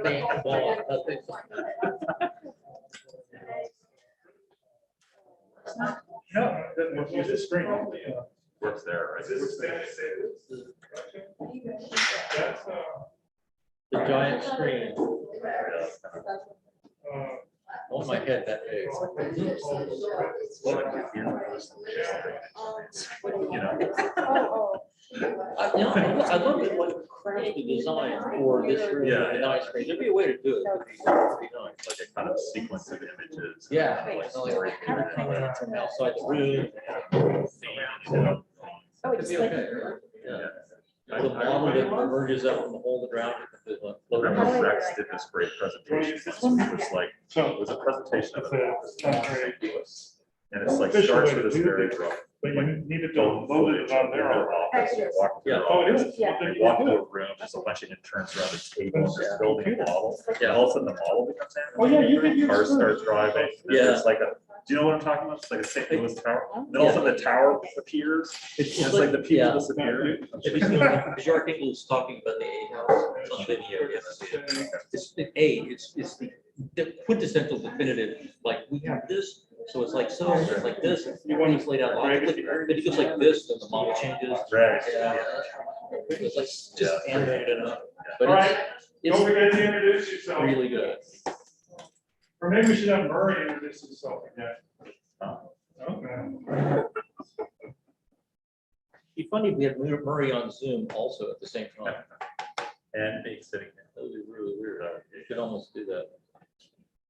Post Zoom hallucination.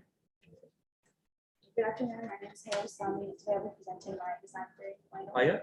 Hale. Hey, thank you. Like the song, right? Yes. Hey, yeah. Okay, so Name joke. I don't know it. for my thesis, I have with the city, Sorry. continue. with the city of Boston being known for its social and outdoor nature, the concept of my music hall aims to highlight exactly that. The structure's open concept aims to display the movement of the users and show a clear line of motion and highlight the melody of transportation.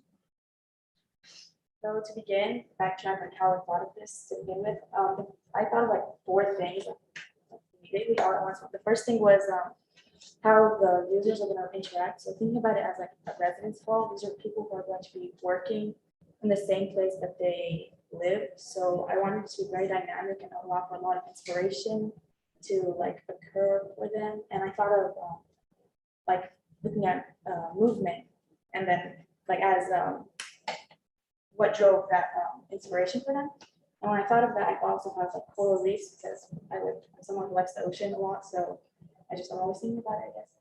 Another thing I thought of was my favorite musicians who are from a city called Busan in South Korea.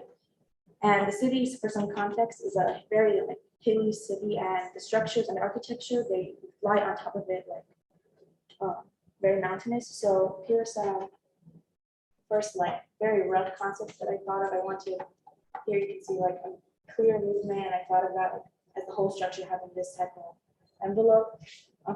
You'll see that it didn't really go like that, but the last thing I thought of was, at the time I was listening to this composer called Olafur Arnold, very popular, and he has a series of pieces that are based on the ocean. I'll play really quick at the end. So here's the site context. Mine is the one on the right, obviously. So as you can see, there's one overhang, and this is Lake Austin Boulevard. So I had the Mongato inspired building as my neighbor, and they had a lot of linear, if you zoom in, they had a lot of linear features like wood that just like in a rhythm and pattern. So I wanted to incorporate that as my unity. So for the floor plans, this is the ground floor. The ground floor is just the auditorium because of like, space. I wanted to, it also because it had to be within that square footage. So here is how you enter through this. This is basically how my main transportation. There's stairs and an elevator here.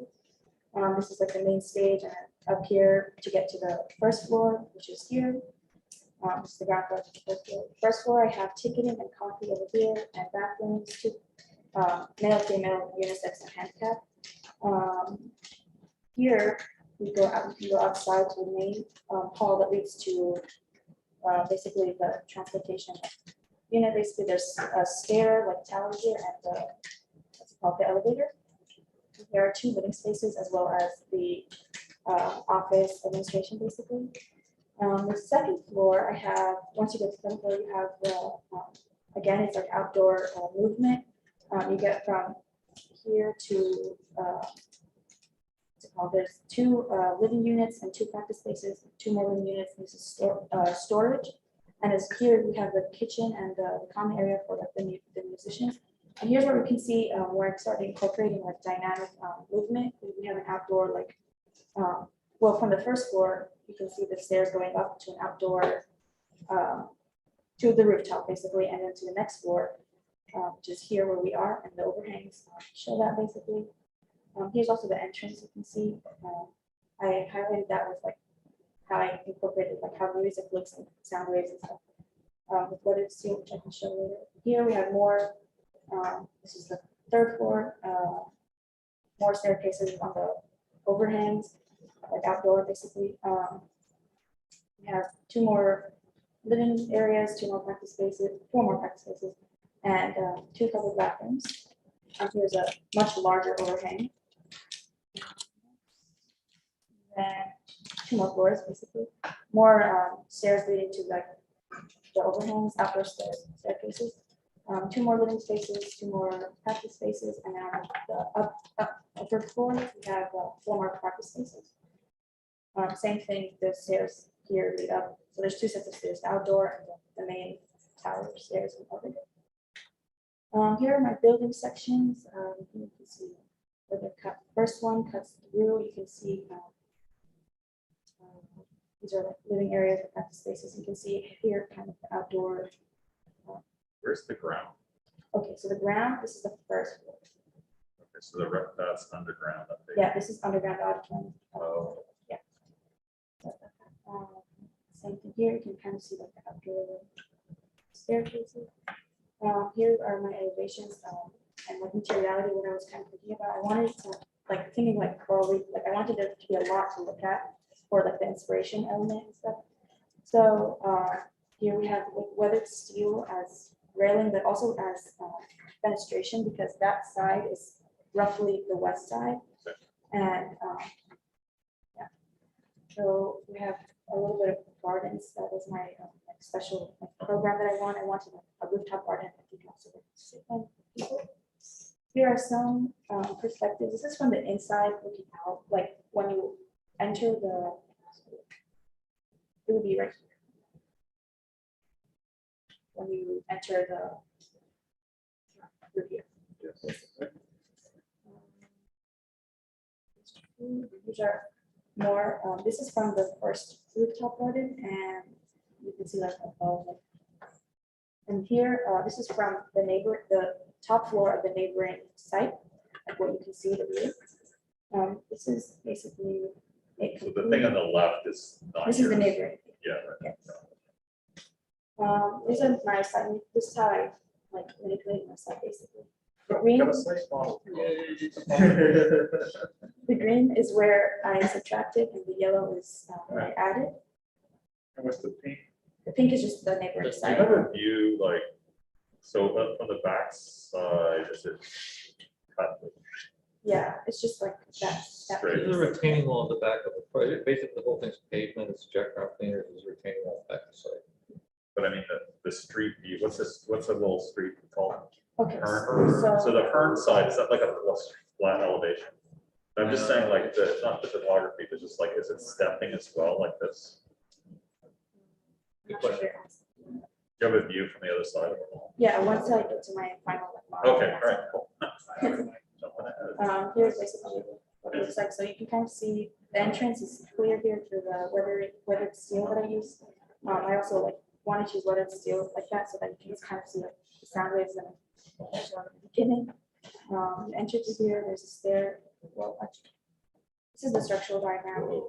Basically, I wanted to show that like the weathered steel is also like an element of like structure because it's some overhangs are really exaggerated. But wait, sorry, I know you're not. Yeah. The real structure, the plate, they're floor plates, right? Oh. That are gonna be consistent. Yeah. And then tall, they're going through it, right? But I'm sorry, we're keep still going, on keep the going. drawing. Sorry. Yeah. I just wanted to It's show not really like, a structural document. What's the red? The red is the skin, right? the red is the weathered steel. The weathered steel That skin kind is of not helps actually hold up structured. the Okay, rest. cool. All Helps right, we'll hold get up to the- that. That'll be a comment. This is the circulation diagram. Just a little bit. Okay. So here you can see the stairs, the exterior stairs, this one, this one. This is a little clearer because you could read the floors as colors, right? Read it. And ask you to sort of- And then in the back, it's the elevator and how they enter. But again, these are all open. Got it. This is my process. Like these floors would be all open except for the rooms. So they're just. open. Thank you, Kevin. Kevin, who's Kevin? Who's Yeah, Kevin? what's Kevin's influence in your design? First. He's part of the concept. Was this Kevin? So the process, like how I started it, because I was thinking about the city of Busan, I started basically like massing each program and room, and then kind of just stacking them in a way that I thought would work with the overhangs that I was thinking of. And then I modeled, this is the transportation, like stairs, up, elevator that leads down to the auditorium. And then I went with overhangs, and I added the weathered steel elements for and then next to the stairs. How, just before you change slides, how are you using the term overhang? So the roofs, these, Lights are extended. So are they balconies or are they? The floor plates extend out to create both an overhang and a cut below and a balcony above. Is that Just to make sure. Like that interior when you use space this is term, blocks Oh, and okay. overhangs outdoor. That's all outdoor space, right? On those Yeah. Extended terrace. The building envelopes are actually the tubes. Yes. What's the second diagram? What's the little vertical thing? Right this is between? just to show, like, this would be back here, and it's just the stairs. It's the first, my first like staircase, the main one basically. It goes back here, and it leads out to these. First floor, What slide number is this? the last one, and then I have my massing video. with it. I still didn't get to see what Fern, what does this Fern side look like? That's in the next. Oh, the next one? What? Yeah. So Fern, the Fern? street Fern? I can't understand. The street Fern, Fern. Fern. Oh, Yes, yes. the street. What I is wanted to see what the Fern. Show side us what you're referring to. It's like, what do you- what? The street view, maybe we'll see it. this is with the music My clip second from, year, you should know what your Earn is. Why, nobody- What? It's like- I thought you said Fern.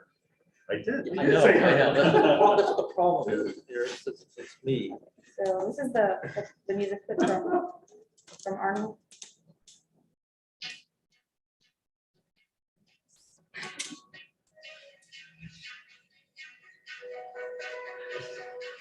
Should be like a man's voice. I mean, This it's is kind of the nice. inspiration, I like the, so your plans are really hard to read, but obviously formal is kind of like a clear, a formal language. Okay, there, that's what, yeah, the Hearn side is actually a kind of like, it's not stair stepping, right? It's a straight. It's a common elevation Yes, slope. which as is actually kind of a nice all relief streets to try to the be. Christmas So, tree thing. That's all. There's some kind of funny transition that happens between the sidewalk and your site right now that will be incorporated in your design in some way, because you're gonna have to design the sidewalk out to the curb, both out on the Boston Boulevard side and also the Fern side. Can you show us a plan, like the floor plan or site plan, that shows orientation of the terracing, let's call it the terracing. What, that terracing is facing what direction? Here, Or like a plan? so North there, bottom right. So Hearn, so this is facing This is east, right? The terracing is facing east.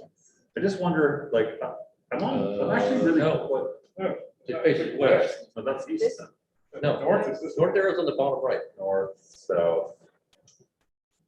The, Fern is- the red Fern is arrow on the is the east. north arrow. I believe.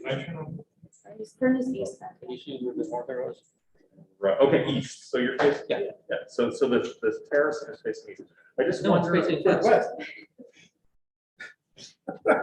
That's, There you go, one. he's from Canada, so you have to, which is why it would be different for him. Is that right? I got that right? Murray's from This is Canada? east, right? No, That's what. that's No, west. it's the red arrow points north. To your right, if you face Mount Shasta, last is to the right. And, No, you're right, just east, below west. Okay, all right. So that's worse, Just because totally- western exposure for the terracing, like, I think it would have, I'm completely on board, like, I actually really like this scheme a lot. I mean, the one thing I'll say is that, like, you know, your time, I mean, it's so formally complex, and I'm just totally confused looking for floor plans, so like, kind of illegible. Would it helpful to have, like, what I think is going on is like, this is the enclosure, right? Thank God, these are double walls, you can tell it's the enclosure. This is all outdoor space. So I think that actually, there's something really beautiful going on with the floor plates that are continuing through, supported by the rational boxes with the overhanging jaggedy staircase. I mean, it's really, I mean, that's a wonderful scheme. I would love to see a physical model of that, like grass, trees, walking. So I really like that strategy. I just wonder if, and I know like you get a little bit more energy terracing it to the west. God, I don't know why my brain working in terms of the orientation, but terracing to the west is like just Be on the other side of the orientation screen. to the sun. But from south, terracing to the south would have been a much better in terms of solar control and that sort of thing. It's also having a big blank east wall is like not great either. I would have like created a blank wall back here on the blank wall, the vertical wall, and let this kind of terrace to the south, but basically keeping the same kind of strategy, I think. Do you understand what he's saying about for environmental? For environment, for reasons, sun, and for shade, and for The sun from the south goes this way, and you block it, and if it's to the west and it's starting to set, it'll go right under it. yeah, and then you get a lot more function out of those. Can you go to like 3D view, Sean?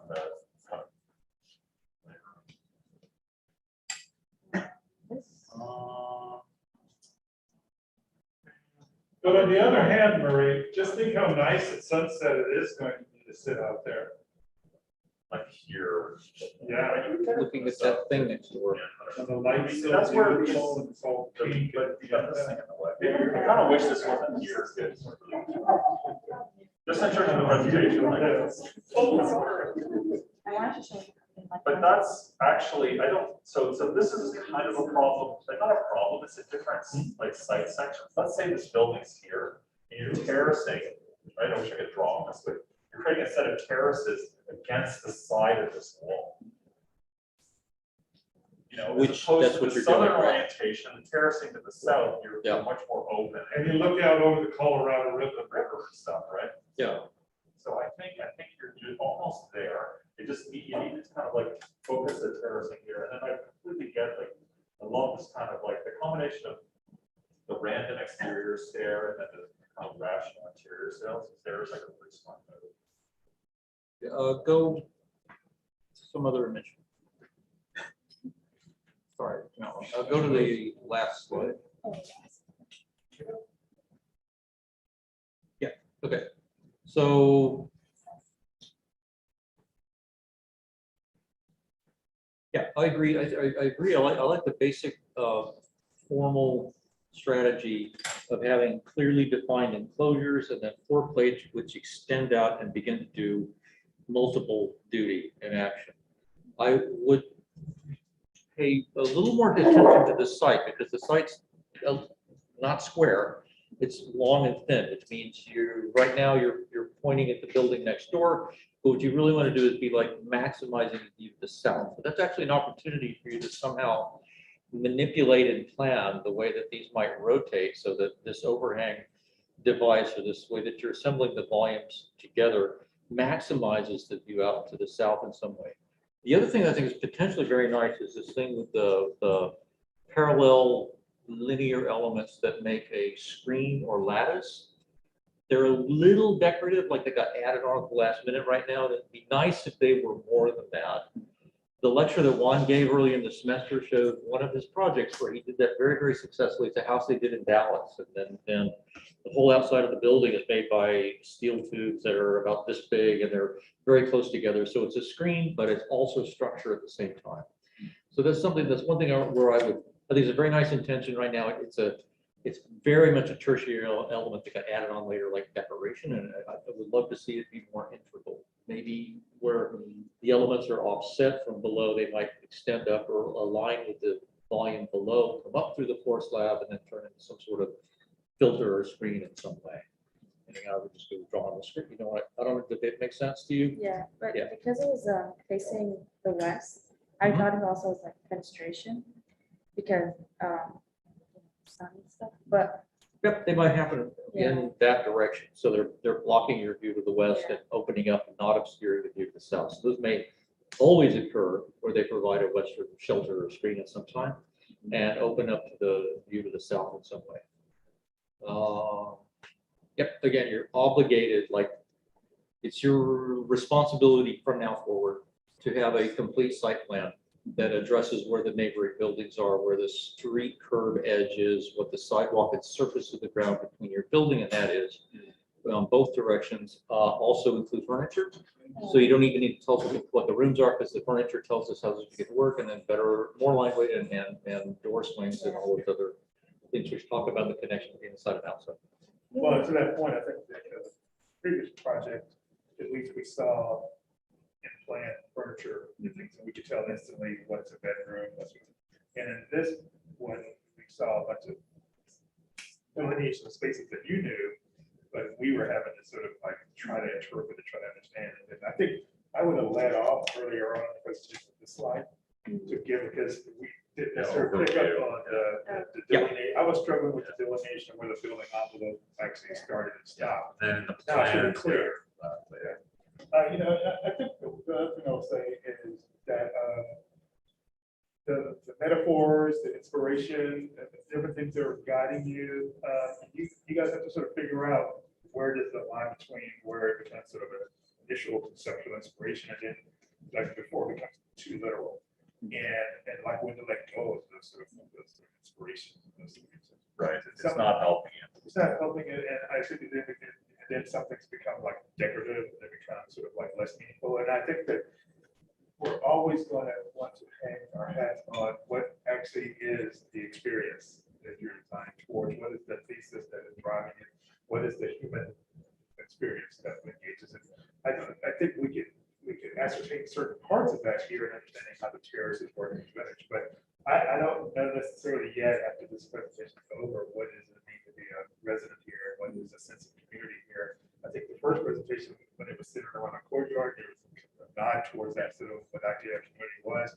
Here, not so sure yet. And I think that needs to be intertwined in the narrative and the setup as well. So we understand it as a goal, as a design agenda. This is how the human body is accommodated. This is how a person as an artist in residence is accommodated in their living daily experience.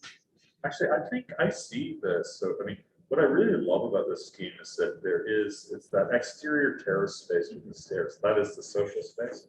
Like you kind of hanging out on the, second to the top level and talk to somebody down below. So I think that hillside. You're not just talking, I think it's a great opportunity to say, sorry, but it's a Yeah, great opportunity to say, you have a very specific clientele. They're not talking, they're singing, they're playing music. Right. What it's like to occupy those terraces, those wonderful public spaces that they're shared. And I would imagine this would be great opportunities to have, sing-offs, whatever musicians do. Right, yeah. You're occupying the terrace, you're in a very specific way. And I'm especially interested in what does that mean to live there, and especially interested in what does it mean to be a neighbor of that property when you have all of this people just hanging out. These guys are over there playing the guitar, those guys are playing whatever, that's sort of kind of cool to think about, but it's the level of richness I think you would apply to your whole thing. Sorry. That's fair. I think one thing I would really encourage you to continue to develop, I really love that your project kind of got weirder and more expressive as you went along. Because oftentimes we'll see the reverse. We'll start with a kind of sketch. I want, this it kind of reminds me of a combination of a tree and a hillside village or something.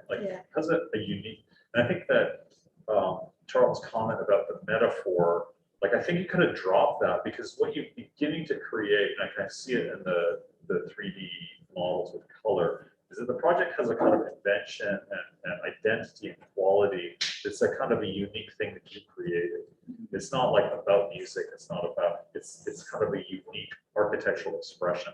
And Yeah, but I see that without the colorful models. I actually have a very, very strong preference to look at this particular rendering. What is it like? Ice tea, man? What is the setting on this thing? Glacial, global, polar ice or something like that, right? This is much better. It's like looking at it's back when we built models out of chipboard or basswood. You want to strip away any of the other kind of stuff that's looks like dressing, and just look at where the forms are. Because I see these ideas that Murray's talking about. I see them in the forms. Yeah, they're here. That's what's so strong about it. Yes, I know. It's you don't need that other stuff. in It's the actually better structure, in some ways to just let it stand on its feet that way.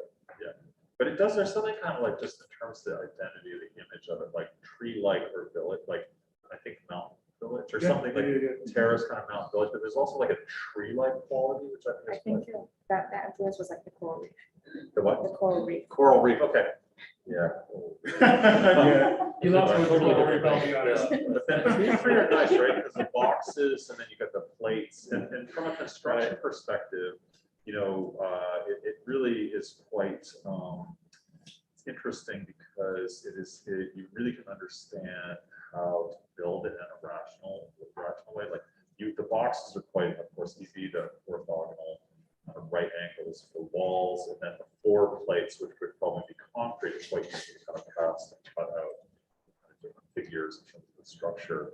And then even adding, like, even though they're quite awkward and I don't feel like they're well resolved, I do think that adding a layer of kind of screening material is also quite you know, it's a good kind of addition to the basic kind of composition of boxes, random floor plates, metal screens. So I think you're on the right track. We are giving you a bit of a pass on the auditorium. Oh. I don't know if the auditorium has does everyone have a public agenda for the auditorium, or is it? The auditorium is called Performance Hall, and it's very, very open, but it might be most, it's not really a definitive program. It doesn't say a certain type, it doesn't say fixed seating or anything of the sort. 3,000 The reason I square feet. asked about it is because if it's meant to, the previous project, it had a public agenda. We haven't heard the agenda for this one, but if it's a public agenda, then it becomes a big conversation about circulation and entry and things of that nature, which that has been sort of set aside for the time being. But, you know, how you see that space being utilized is subject to a different set of criticism regarding how does it accommodate that circulation, for instance, in that sense, as opposed to if it's just for the use of the tenants. But I see it being like I think going actually underground with the performance space is kind of smart because it's interesting how a lot of performing art spaces. I mean, the reality is like the multi-purpose performing art spaces are kind of useless. Like they need to be contained, they need to be controlled. A lot of it's based on technology and lighting. Even like gallery spaces, like a lot of museums are going underground because you don't need natural light, and that you just need kind of space and like acoustic containment. So going down, and so I can see the one thing that I would say your project could benefit from is like it's really not good that you didn't show the ground plane.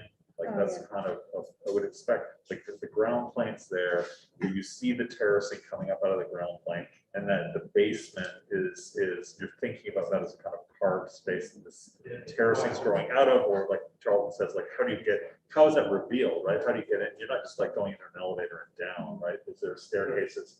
Like you have these wonderful stairs that are winding up this, but maybe it's like a step well or something where you have stairs that are going down to the ground. Like so. Ductway? A step well. Ductway. Okay, it's time to move on, you guys. And I want to talk about 60 hours. Okay. For this one,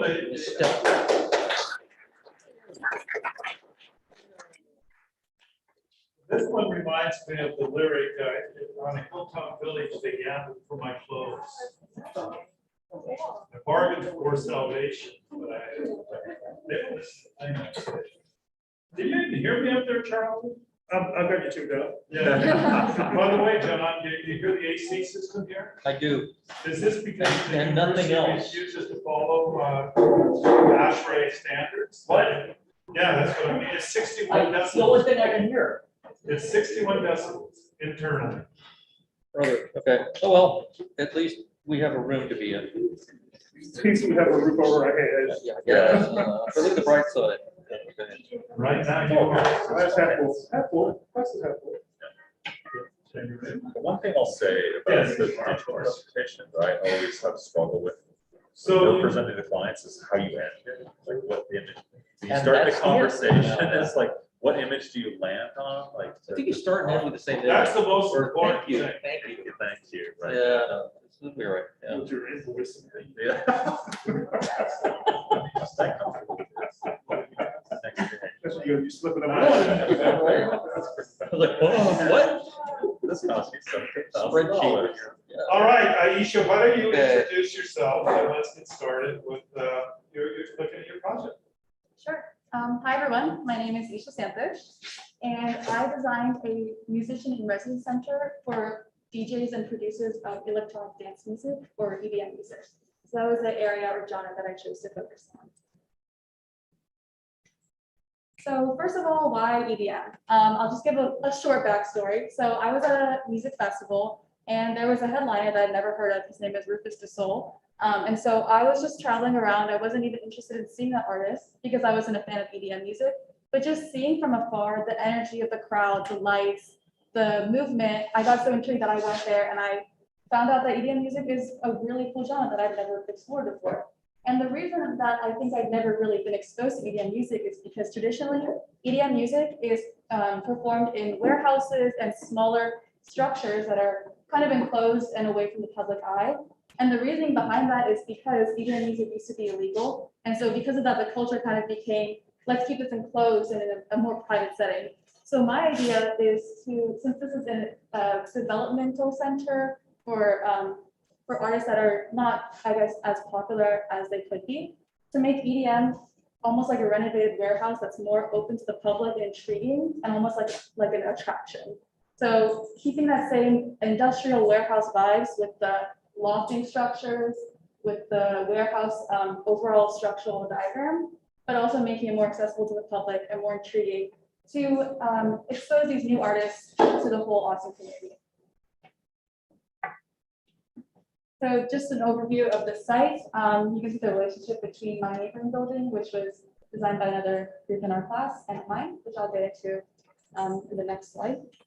So my main concept, I started by looking at the linear relationships between my neighbor and as well as the site.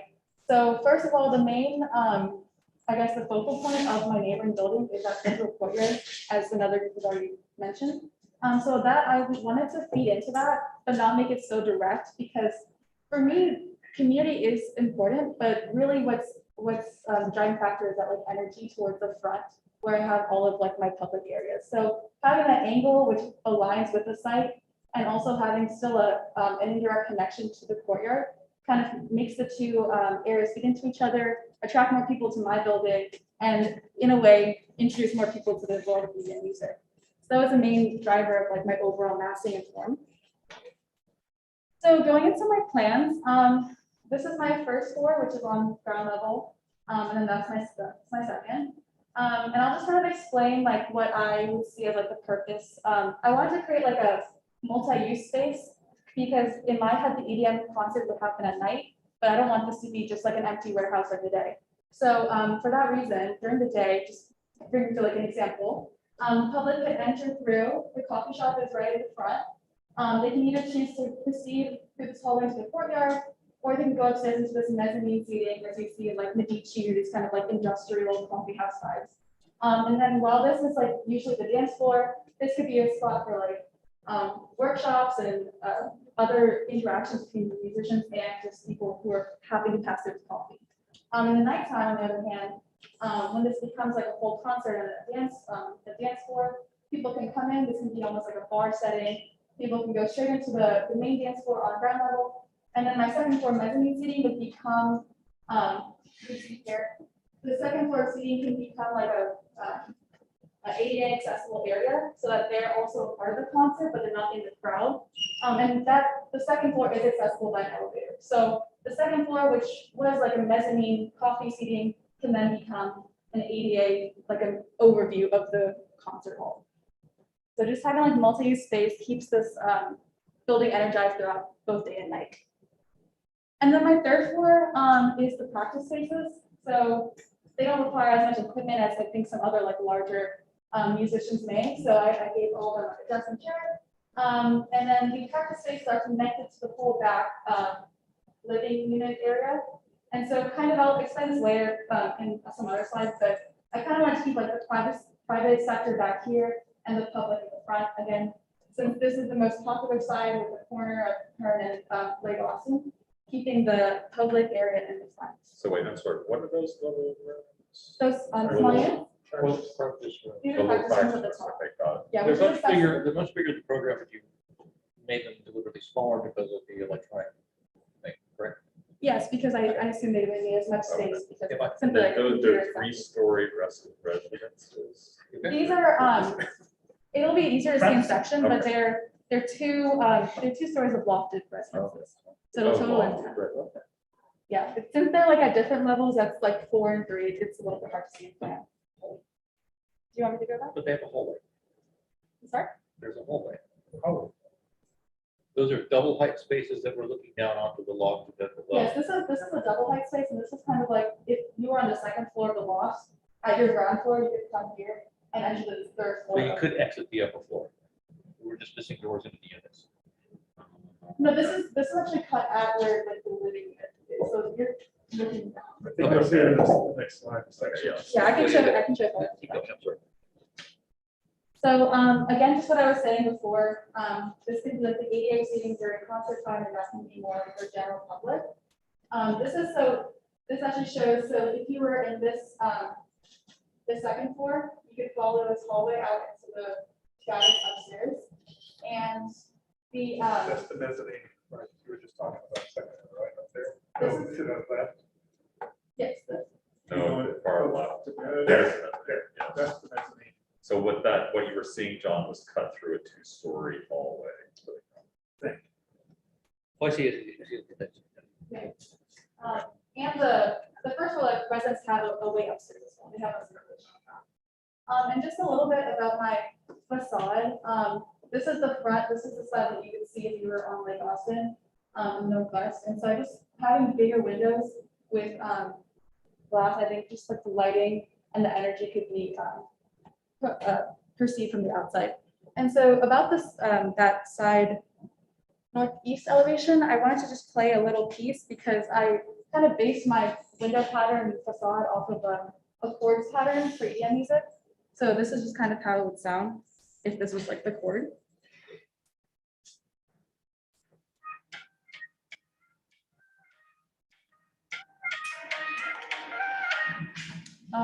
I just found it intriguing. I thought it would be a fun way to introduce the idea of the EDM music inside. Here are my diagrams. First is a program diagram. So all of the more public areas are in the front, and then the private is in the back. And so just to guide through the circulation again, the private circulation, if you were on the ground level, so you would live on like the first story walk, so you take the stairs up all the way to the campus area. And also, this is like a backstage, like meeting area before you get on stage. So kind of like, again, having multi-use, the backstage is also like a lounge for the residents just to like hang out. And again, like more public towards the front of the building. And finally, I just have some renderings, just kind of tying all that I was saying. My program, my overall form and like location of different programmatic spaces, and my facade all kind of tie together this idea of taking a typical warehouse of metal cladding and making it a more energized and fun experience, something that can attract the public on this busy street of Lake Austin, and introduce more people in the Austin area to the culture of EDM music. On the right-hand side of the building, what's happening there? This is Not on the the, building itself, but on the side. on the side. That's the sidewalk. Sidewalk. Yeah, the sidewalk, I meant to fix that, it's not supposed to be such an abrupt step, but that would be a little bit intense. to jump down. Anti-culture. But yeah, it's meant to be like a slope because the natural Yeah. sites those colors. And then on the building facade, it's metal, but then is that anything glazing of some kind? Yeah, do you remember the word for it? I already forgot it, Professor McCall. This kind of Oh, you like want that to be channel glass? channel glass, yeah. So it's like almost, it's not like a clear window, but it's kind of like enticing and you want to know what's going on.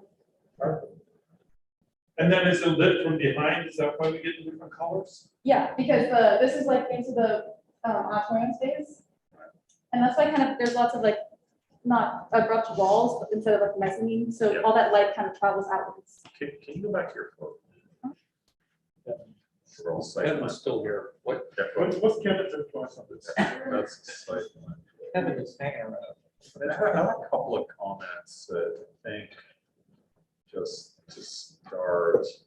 I mean, I do like the idea of the sort of aesthetic of the building of being kind of like a dumb box, but it's not really a dumb box.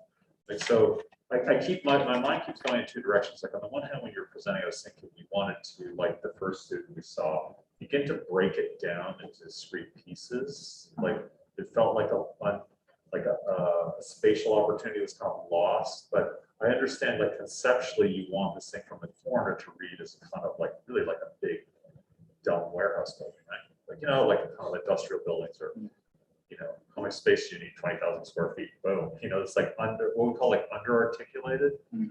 So I think that the massing strategy from a conceptual standpoint is pretty strong, like to keep it one, to keep the roof level the same, rather than to begin to kind of break it down into like the cafe performance space and living block as separate buildings you bridge across or something. So I think that kind of works. But building on that a little bit, like I think that, you know, as you move forward, you need to take this sort of like aesthetic of the building and take it a little more seriously. Like go back to your rendering. And it's really important, I think, for everyone to work on the kind of renderings and the kind of vision of the building, the kind of identity of the building as early in the process as possible. Oftentimes we're working on solving a problem, we're doing site plans, massing, plans, what does a mass look like? And then it's like at the end, let's do a rendering and see what it looks like. But here I think this idea of the kind of what it's like, kind of dumb box is like pretty central to your idea. And what I would expect is I see you kind of like progress through your career as an undergrad to make that more important. To make that really an important part of the design and treat it a little bit less kind of like graphically. It's like I do like this. I think the most obvious part to me is like this part of the building is the channel glass, and it's becoming more of the actual form of the building itself, right? This feels a little bit too like decorative. I mean, I kind of appreciate looking at the museum and scripting it and trying that out. This feels a little bit kind of artificial too. But I would take that like working with the blankness of the metal panel and the transparency, and there's no other openings, right? And it's really is very consistent with your idea of the kind of dumb box that these things are having. I keep using the word dumb box, but I think that's what you mean to say industrial building. So dumb box is not a negative It's statement. not at all. Right. So you're using a very, like, unlike the last two projects, it's like different roof shapes, different terraces and things. You're getting the expression of the building. I think it's actually the strength of the scheme to be just like a really kind of simple, kind of formal gesture from the outside. But then I would like to see like that this is really the entire facade is that glass. And the way to do the channel glass, Are the way to you- do that, you have to draw it a little bit more rigorously to show the channel. And this is like, this becomes a little bit more advanced, right?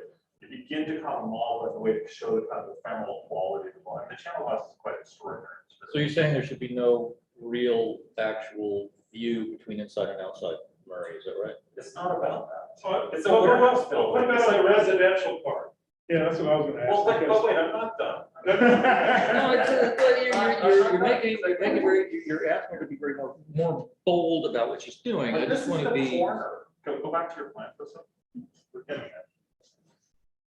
So, but it's really not a dumb box at all. It only appears to be from the outside. And that's what I think is quite interesting about your scheme, is that when you get inside, it's carved, it's an unusual shape. That's when I was first looking at it, I was thinking these need to be broken apart in separate volumes, but it's not consistent with your idea of the kind of plain volume. But when you get inside, then you start to get windows and openings that are more like, as what would expect to be kind of normal building elements, where you need them on the back, on the courtyard side. I want to see this much more developed as a kind of like, you know, exterior space for the residents. Whereas this has this kind of hard edge. Like we've all gone to like cities where we go to an art gallery performance, like you're going into a black box, right? It's like a real industrial building. It doesn't have like windows and things. It's just like a fresh, they're just like playing music in an industrial building. The reality is you're an architect. You have to have like views and air and windows and balconies for people, but that occurs on these sides. That's how you would, I mean, I think you've got a very good like conceptual / schematic design approach, but this is how I would, you know, continue to kind of develop my scheme. Yeah, I think to me the question is it a dump box that changes as it accommodates the residential components, or is it a dump box with something else affixed to it that is defining a residential? I like keeping like the public a dumb box and then Right. making the residential. That's a way of- Okay, yeah.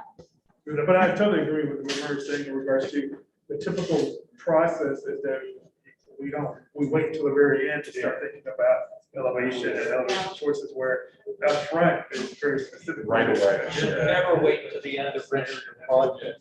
You Make should have those an image of decisions. what it looks like in your head all the way along to the very beginning, even if it's on a napkin. Or maybe it's fully blown and then you work backwards to what the rest of the world's like. For one, this thing, you have this geometry and you have this geometry, and the site has this not 90-degree relationship right there. One thing you can do with this channel glass is to express it as its own element that is intersected into this more neutral or dumb box or background or context, like solid mass. So this starts to still be mysterious, but express itself as this other that's been introduced relative to its context. Did you catch that, Isha? Yeah, I like That was pretty having it like subtle. jut out and like make it not just a box in the front. Yeah, it's just a subtle, so that's this almost 90-degree relationship. The flag itself might start to be its own thing relative to the normative background. Right, you got that built in. That like makes it. But I do think like Charlton just, I mean, you know, that just to be like, you know, you should have a complete set of elevation drawings. Did we see that, or is it just that we missed that? I don't know. You kind of have that corner mapped out a little bit, but yeah, they're not as strong as the base of the plan development, I think. That's, so you know that though, right? Yeah. Okay. I was struggling to like go more complex if that would take away from my team, but I can see where I could have More complex, more complex. like changing it from just like a rectilinear facade and kind of like having like different heights and But everything. I think just to be clear, it's good that it's not. Okay. It's good that it's a simple volume. We're not asking for you to make it weird, that's consistent with your idea. Uh-huh. What we're talking about is as you develop, right? I mean, you're only in your third semester, right? As you go forward, how do you develop richness and nuance and keep the rigorous simplicity? Uh-huh. And it's through the detailing and through what John was saying about the placement of the channel cross relative to the facade and the qualities that you can kind of create through that.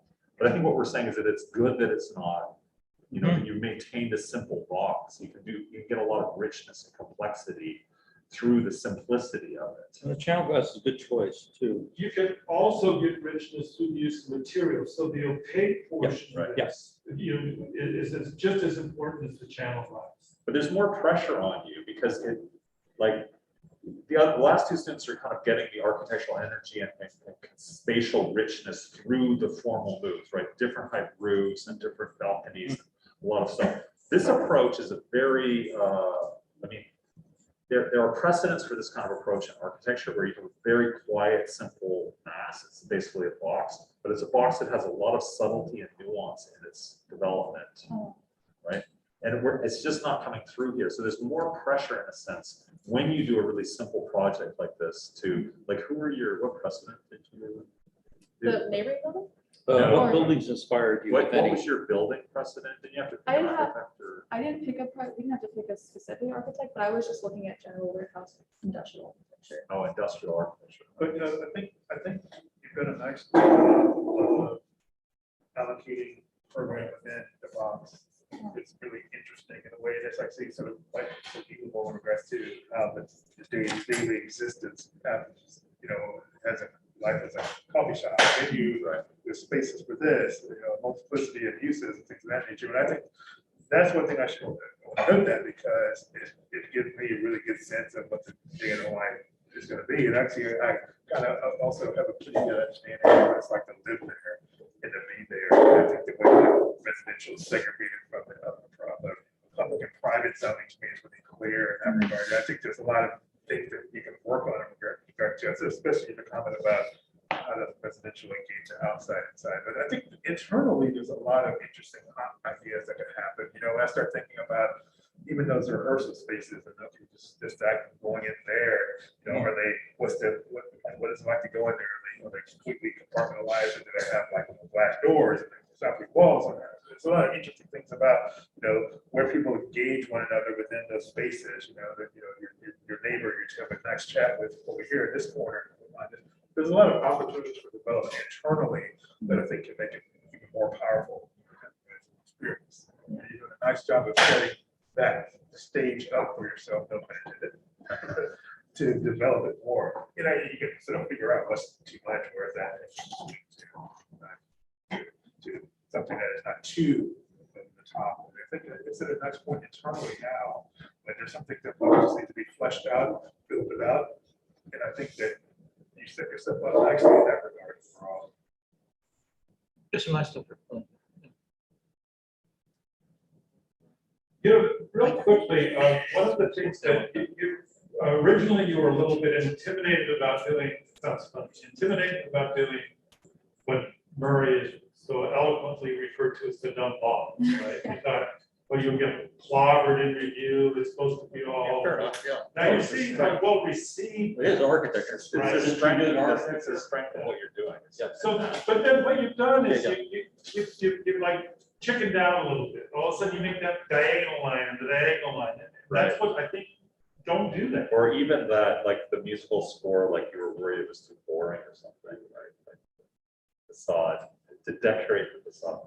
I do think there is something there, though, in articulating the surface of a kind of warehouse, building. But I think it's important to like maintain, one of the problems with the scheme is that you've got, you know, the kind of channel glass, which I think is a strength with the kind of projection of people on that surface on one side, and then you're kind of going to a different facade language on the other side, right? And not just kind of sticking with the more ephemeral, kind of fuzzy, like I think it'd be really, it'd be really beautiful if people bodies projected on glass at night, and that's all you really need, right? And that's what I would try to do, like as you move forward, like a more advanced studio doing something like this, you would actually try to animate that or like build a model of it, like to really show what that looks like a little bit more, and it's more like that natural kind of complexity and nuance.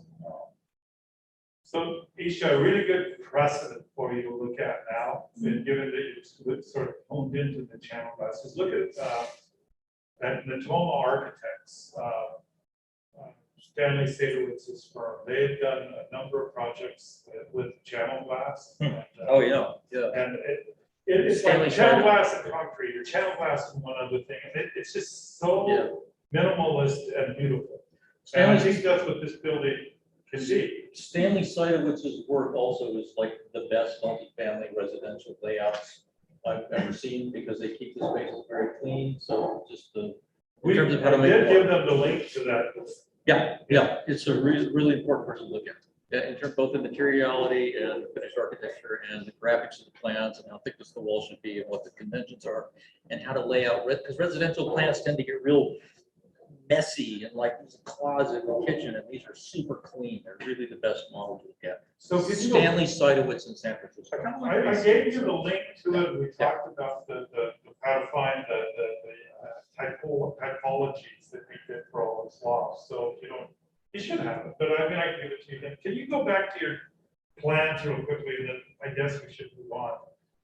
I like that unit plan. Sorry, go ahead. Do you really? I mean, I do, yeah. I mean, it's I like the basic. know what you're looking at. Where? Saying like, Okay. That's where I'm confused. It's schematic. Well, against the bathroom, against the one wall that. gonna be John. As far as the furniture is not nailed down, we can position it wherever we want it to. Yeah.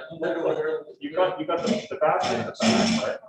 You got the kitchen, well, the wet area is lodged against that, like this. I guess like the wall without the actual, the back of the room. So this is the wet. So you come in, you got a small space here, would be the living space. And the top of It's a the. great space. No one moves furniture. And the more advanced, like what you're gonna have to do is you advance is like, at the same time, you gotta roll this up, like rapid scale.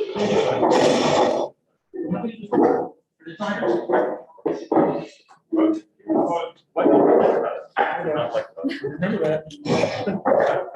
All right, any last comments? Kevin?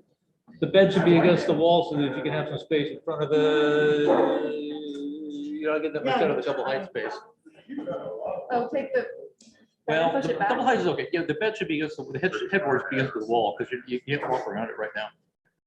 Oh, I So, see what you're Yeah, doing. Murray, I agree with you and disagree. I want to see light and ventilation and views from every portion of the residential. I Yeah. was assuming it was in route, it was coming in the next design development. it could do that, yes, right. Like this, Yeah. that whole hallway thing, that would be exterior. It's all tier. So that it's like you have, like, that south facing glass is looking out into each unit. Then I'm happy. And a nice window in the bathroom. Oh, I meant to put this in the second floor, but I guess like the part of the loft that has a bed. Build a large scale model of it, and start to really study what the quality of the spaces are like, and then Yeah. measure against your own bedroom, and then find an idea. There's tons of stuff to learn. Full scale. Yeah. Yeah. So, But again, that's what's going to be expected of you as you move forward, is that you can't just, that unit has to be resolved. I mean, that's the beauty of doing a single unit, kind of repeating. but this is worse than having me alone, right? We got three more clowns in the room. Yeah, exactly. So, thank you. It's very nice to leave.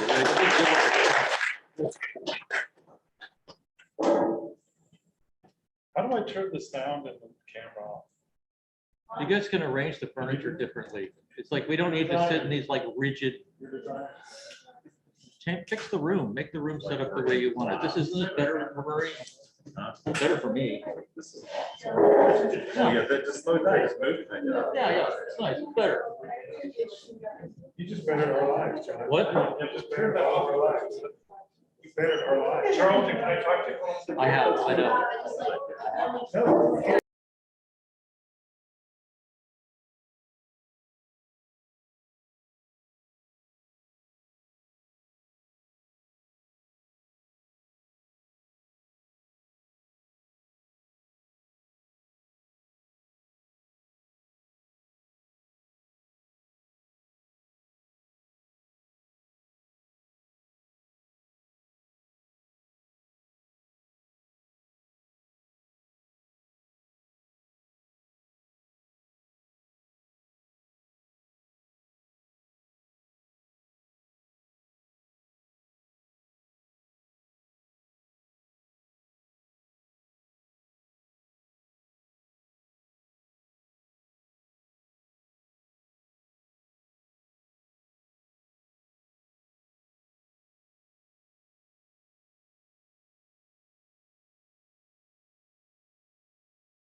The streak of fiberglass behind it.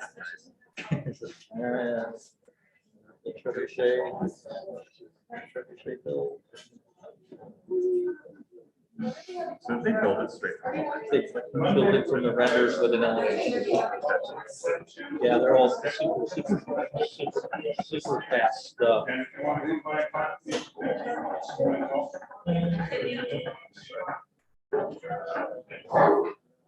So, yeah. All right, we're really starting to cool lose stuff. focus. So, Rachel, can you log on and get ready to go? And Sorry. Although the writing's terrible. This one, you go in the restroom? awful writing. Take care, you guys.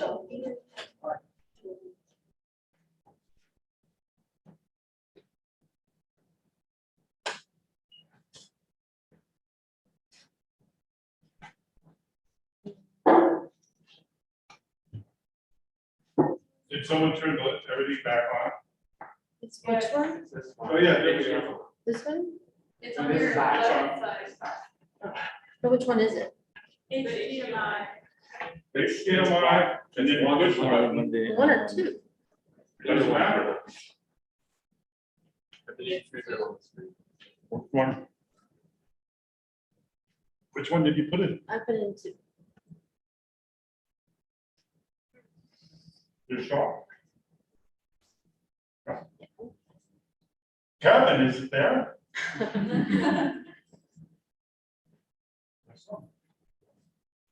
All right. What works?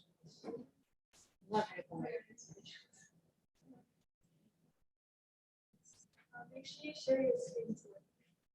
Yeah. Okay, hold up. Click the little window. Yeah. Like, Oh, this one. yeah. I'm totally not tech savvy.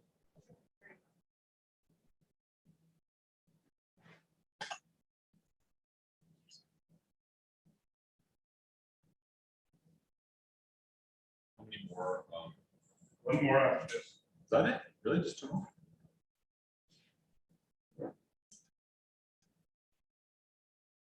And guess who's coming next? Let's anticipate it.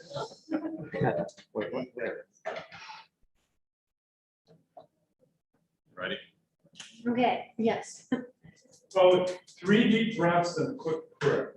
And then we relax. And we go. I would love a quick prayer. Would you like to lead us, Professor? The only, Sure. just anecdotally, the only presentation, if I look back at my entire career, if I look at the presentations that really bombed, are the ones where I wasn't nervous. I'm not nervous. I think I'm too delirious to kind of like feel anything at this point. If I fall over, just someone come wake me back up, but Right. it's okay. The nervous part is the good part, but being relaxed enough to present with the nerves is what really makes it very successful. Yes. That's where I learned to stop relaxing was architecture school. All right. Never stopped. Never let I'm go. not kidding, but yes. Hello, my name is Rachel Berkeley, and this is our Design 3 final review for integration. So kind of my thesis manifesto is based off the very essence of sound and how that is produced by a wave. Wave can be a medium to multiple things, light, but also sound, and has this way of oscillating, crest and troughs, so it rises and falls. And so this was really interesting to me. I learned this architecture to take physics too. And so I really love this idea about what's called the fundamental frequencies. And when this project was first presented to us, the very first thing I thought of was, oh, wouldn't it be cool to do something based off this form? Because I love this idea that you have closed and open tubes, and they create these forms that are called antinodes and nodes that are the wave pattern that essentially this kind of about to show. So essentially, my entire building is based off this concept of the wave, and is integral because music itself is formed from sound, which is that wave repeating to create beats, which then creates the sound to create music. And so kind of the essence of what our musician residency is all about. These are kind of some preliminary sketches I had at the top. I kind of came up with, well, not really came up with, but pretty much the form is from the wave that is formed. And I had to kind of do some little geometry things to actually make it in Rhino because it is so more of an organic form, but I really wanted to be kind of geometrically accurate. And then from there, I took that individual unit that you see in the top and then kind of create a form that I wanted on the site that really spoke to also the building next to me. And so this is kind of process concept here. A couple different things with the floor plans. I started out with, I knew I wanted a tower. And so these were kind of early on, later got thrown out. That's okay, that's how it goes. And so I eventually ended up on the one that you see kind of below. And the one with all the words on it, I was sick when I came up with that floor plan. I had no trace paper, so that's my drug facts. So it's recent. These are some kind of preliminary little concept models I did. Once I kind of knew I wanted to do the waveform, I was just like, okay, what can I do with it? So I just made little quick chipboard strips in it, and then set little foam cubes, kind of like room placements for that tower that I was talking about. just to kind of get the idea of what they could do. And then in the very middle bottom image, you can kind of see that I started to really want to place the idea of using these strips on my facade, which eventually become integral to my building, as you will see. And then below in that corner is where I kind of got my final design working as a party model of the wave shown in a facade form. So speaking of our vicinity, of course, we've all talked about it, but just little bit things that I noticed was that this has a potential to be a very robust area. And so I wanted my building to kind of be a bit of a beacon to that. And so it is a little bit more whimsical an approach when I show it to you. But I think this area has a great potential. So the kind of color-coded map over here, but as was mentioned, there's the Breckenridge Apartments behind, so it's residential already. Then there's the Colorado Apartments for UT, the orange ones. But there's also restaurants actually up and down this road. And the one right next to our site was a pretty popular little place, but closed from COVID. And now another popular restaurant, a Taco Deli, is taking over it. And so this shows that this is a popular area where people are moving, stores are moving. And so it has a. Wait, was that was Magnolia, right? I can't remember the name of the original. Oh, it's gone. Yeah, but they closed from COVID. So Taco Deli, another popular local Austin restaurant, is taking over it and to put up a site there. And then of course the Deep Eddy Pool, UT rowing practices here. So it's just it has a lot of potential to become a really robust area. So this is kind of my roof plan, just to show the context next to my site. My building next to me is designed by Shim, or precedent from the Shim Sutcliffe, which is very much about integration of parts and assembly from a whole. And so this one's It's Shim a- Sutcliffe. it's a- No, but which, what is that? Precedent with the house that they did, it's one of the few ones that has curvilinear transitional elements in it. Yeah, so that's actually one of my present, or I looked at was the integral house, which kind of inspired me that even though the building next to me is very angular in approach, that Shim Sutcliffe is known for kind of that integral house where they use that math to figure it out. And so I like that idea of using, once again, the science of the physics with the wave, that still works. And mine has a lot of parts to it, which goes back to the assembly. That's a little bit an exact look. Obviously, like I said, angular, organic next to each other, but there is definitely an integration there. These are my plans. So I have first floor plan here. Okay. First floor plan, and essentially the way I have to use a board. I'm sorry, I can't over there. So I have this main part here. And then I have a tower in the back, and this kind of lays out the tower floor plans. There's one sub or below grade floor, and in there is 4 practice rooms. So this entire tower is pretty much a private space. So it kind of sets it off in the back. Because this is a community center next door, so we need some kind of a signal of like, this is my space when I want to come. So entrance, first floor, practice spaces, there's 6 of them here, and it goes down below. There's elevator, a fire stair, and also a spiral staircase that goes through the whole thing. And so you can go to other practice floors, and also my extra space that was asked in the program is a recording studio, kind of amateur one, so where you don't have to leave, and if you want to go ahead and record your own music as you were there. Next floor starts my residence. It's in kind of in a bank of 3 as you go up. And pretty much what I wanted to really do is create a sense of community amongst these 10 people, and by having our communal space as you walk in. So it's like if you see someone hanging out there, you're like, oh, hey. And so you could ignore them, but you have the opportunity to not, and it's a chance to interact. And so it starts on the very first floor where residents are located. Then you go up to the next floor, and this is a balcony that overlooks that bigger communal space, creating a kind of semi-private, also communal space as well at the same time. And the final floor has 4 residences on it for an 88 floor that's bigger, obviously, for those needs. Other than that, the main building here is where you have your public area. So there's entrances here to come here. This is a coffee shop right here. This is ticketing that could be accessible from the outside, kind of window booth, and also then come around and access on the inside because you always probably need to talk a little longer for something or for a few minutes.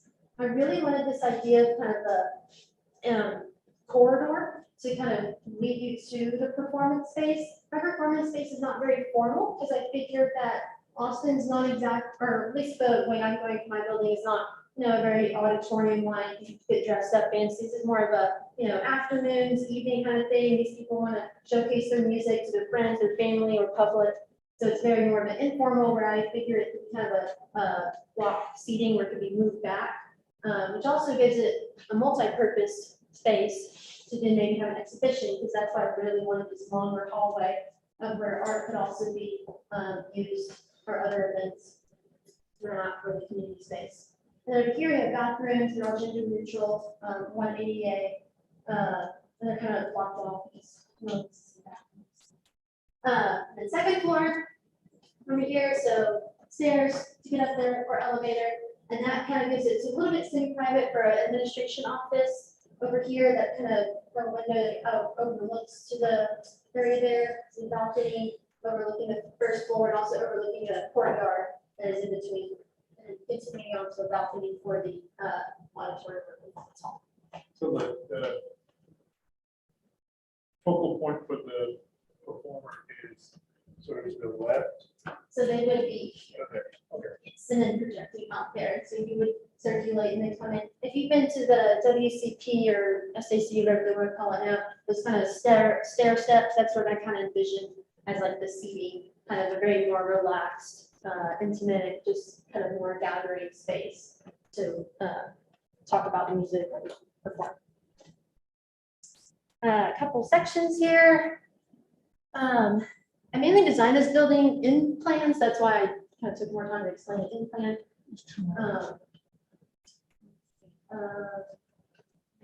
What are the two lines in the floor plan in the middle, at the top middle section?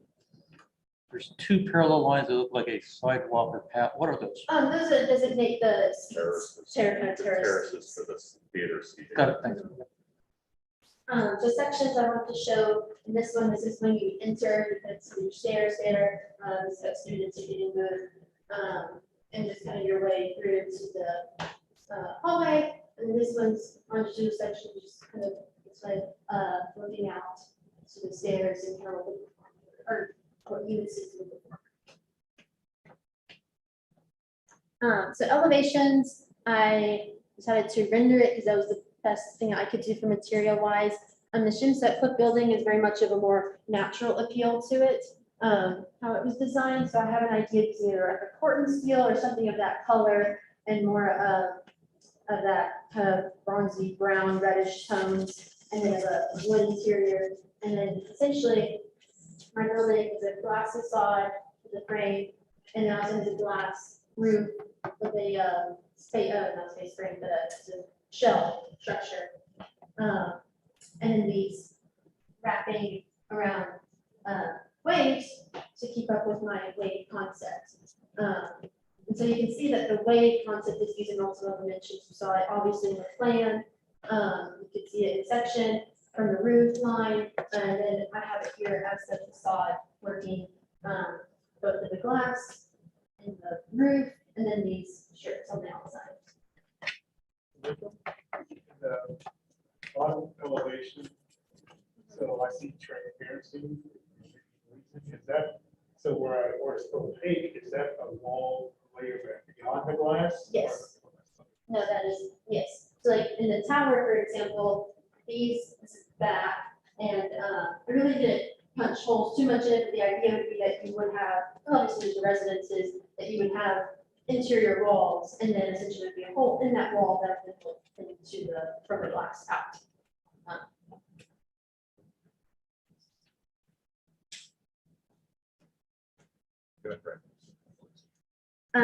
Kind of just an exterior perspective. Oh. Exterior perspective, just to give once again, really this idea of different ways.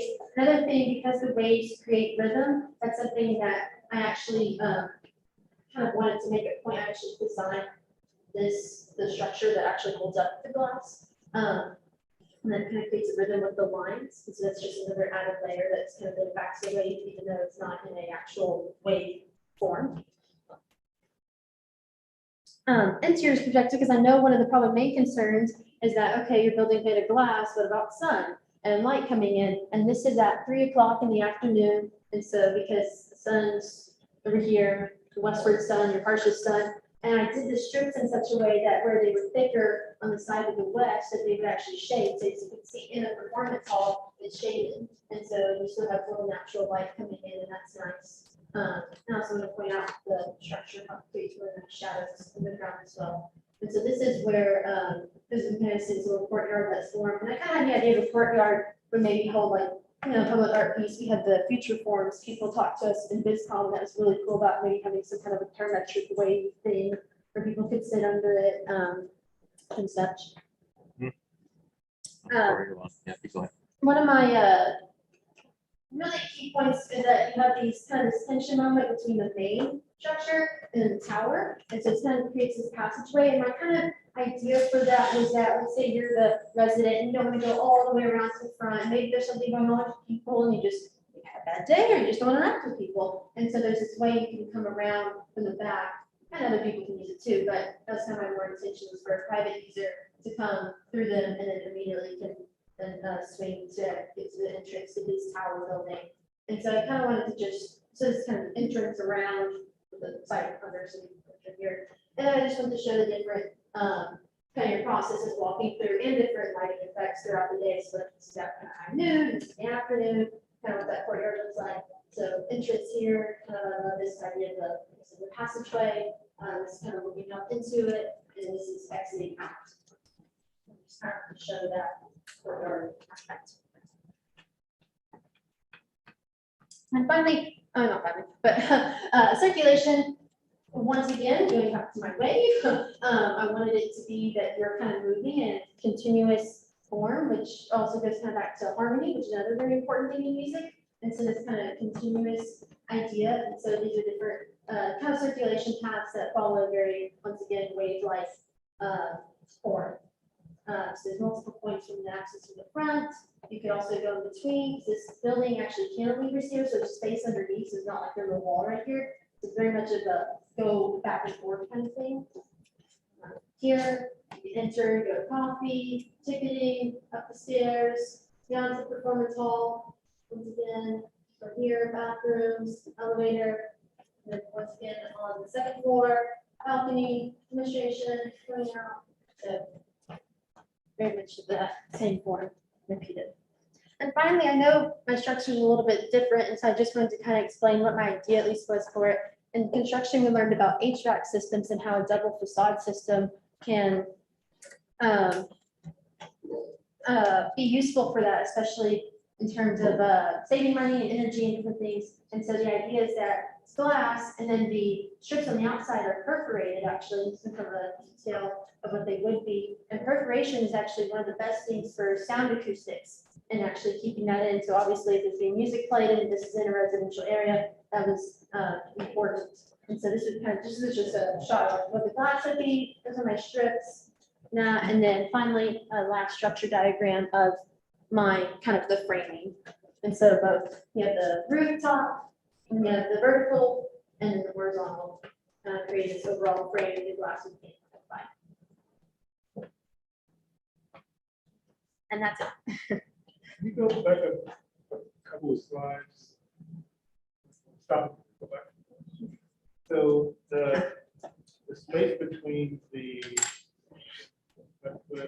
building and yours, that sort of outdoor space, can you speak a little bit about what you imagine is going to happen there? So my coffee shop is here, and so I kind of imagine that this would kind of be either a patio area, but then just a, I mean, it's not a huge courtyard, but just still kind of a place of gathering. These are actually, this is a pool actually from their building, and these are pools that they added, so it's not like a structure that's like walking or something, so it's very open. Like I said, it's kind of cantilevers, so I imagine, you know, you could interact with the artists, maybe there's like meet and greet, maybe just in general for on the weekends, if there's nothing going on for the community, the residents there can come out, it's a nice green space to hang out. Just a very much of a way of contributing. So if they really engage that entertaining space inside. Yes, because there is an entrance here, so as I was saying, let's say there's a art exhibition, let's say you have paintings on the inside, but then you're have maybe demonstrations on the outside or something, or something where that interacts, because there's a door there, and so it could interact with the hallway.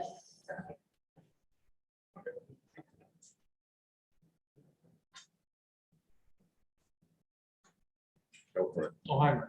What? You want to say something? Yeah. No, don't. First I want to say. No, it's good. No, nice presentation. Lots of good things to talk about, so, and good energy too, so it's all very, very good. The, waves again, go back to number 1.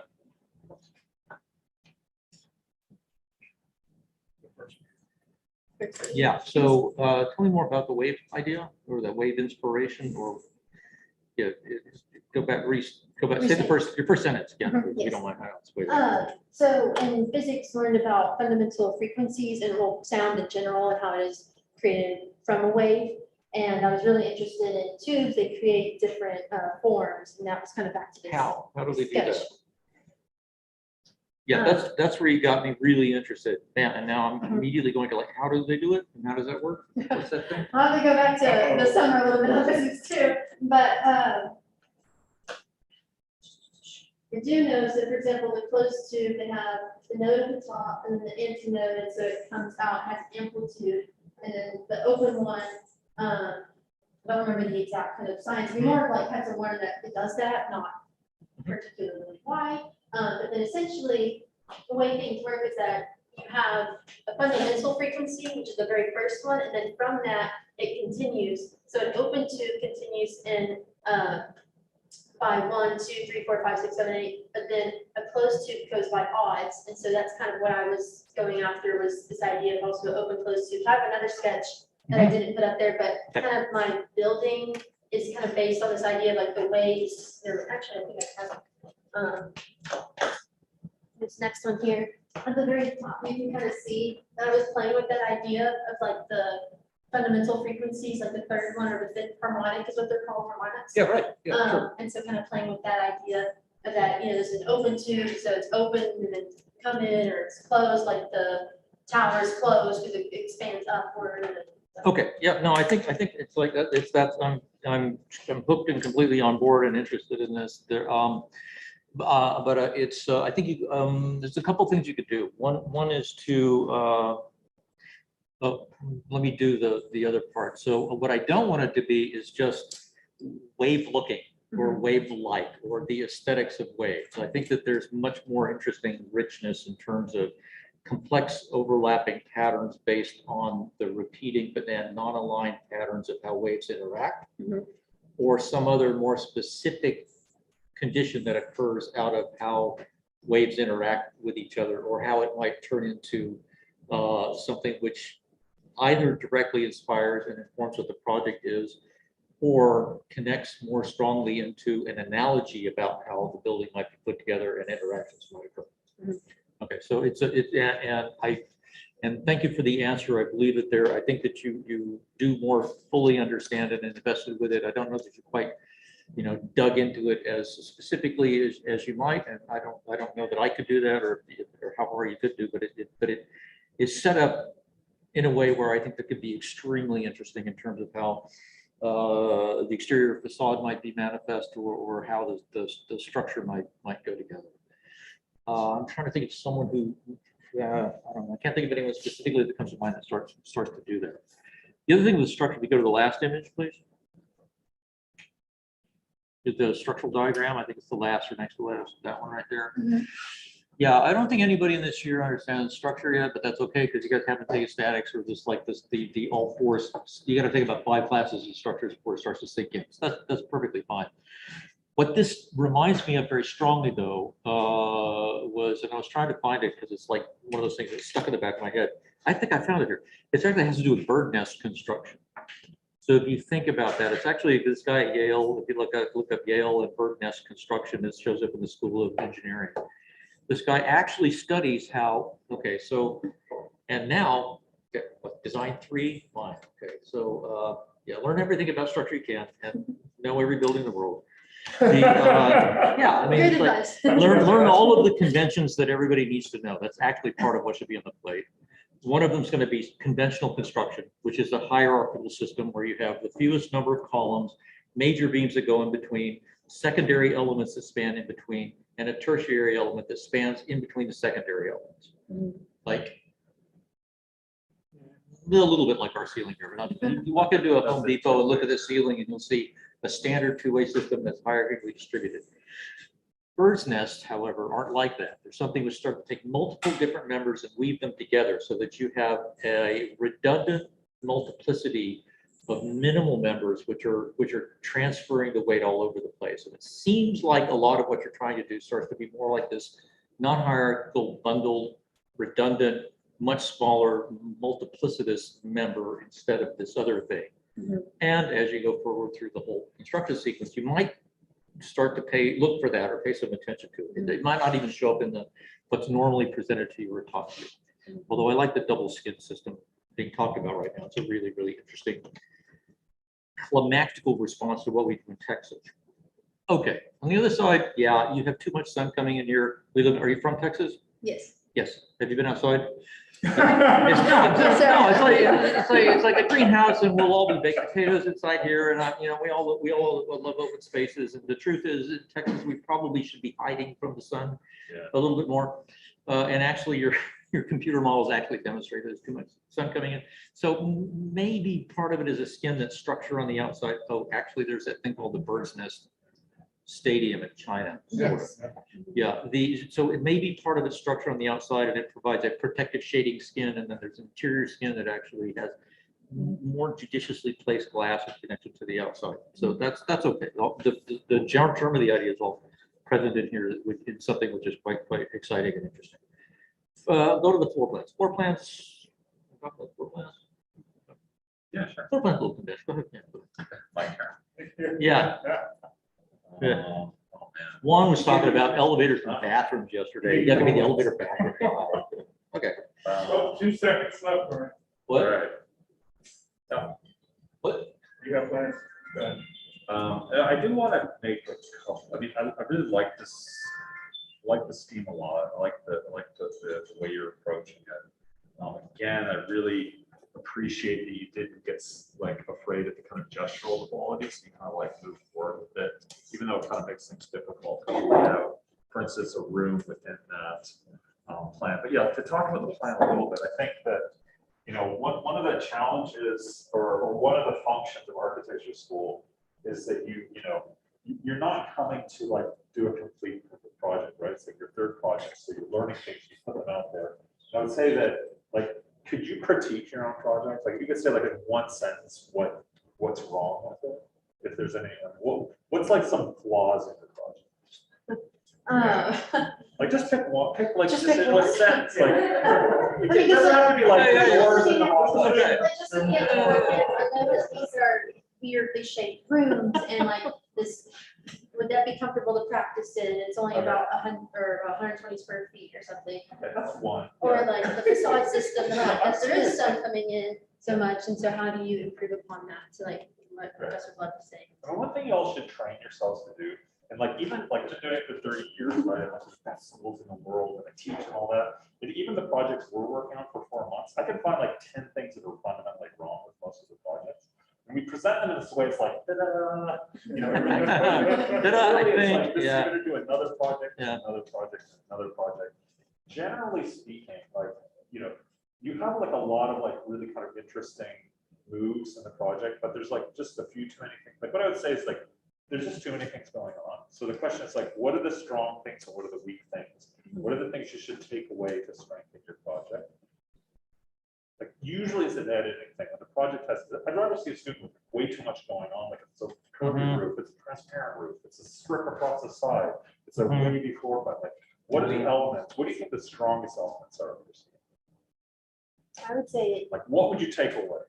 I from the beginning, the plan itself, just the actual. Take the plan.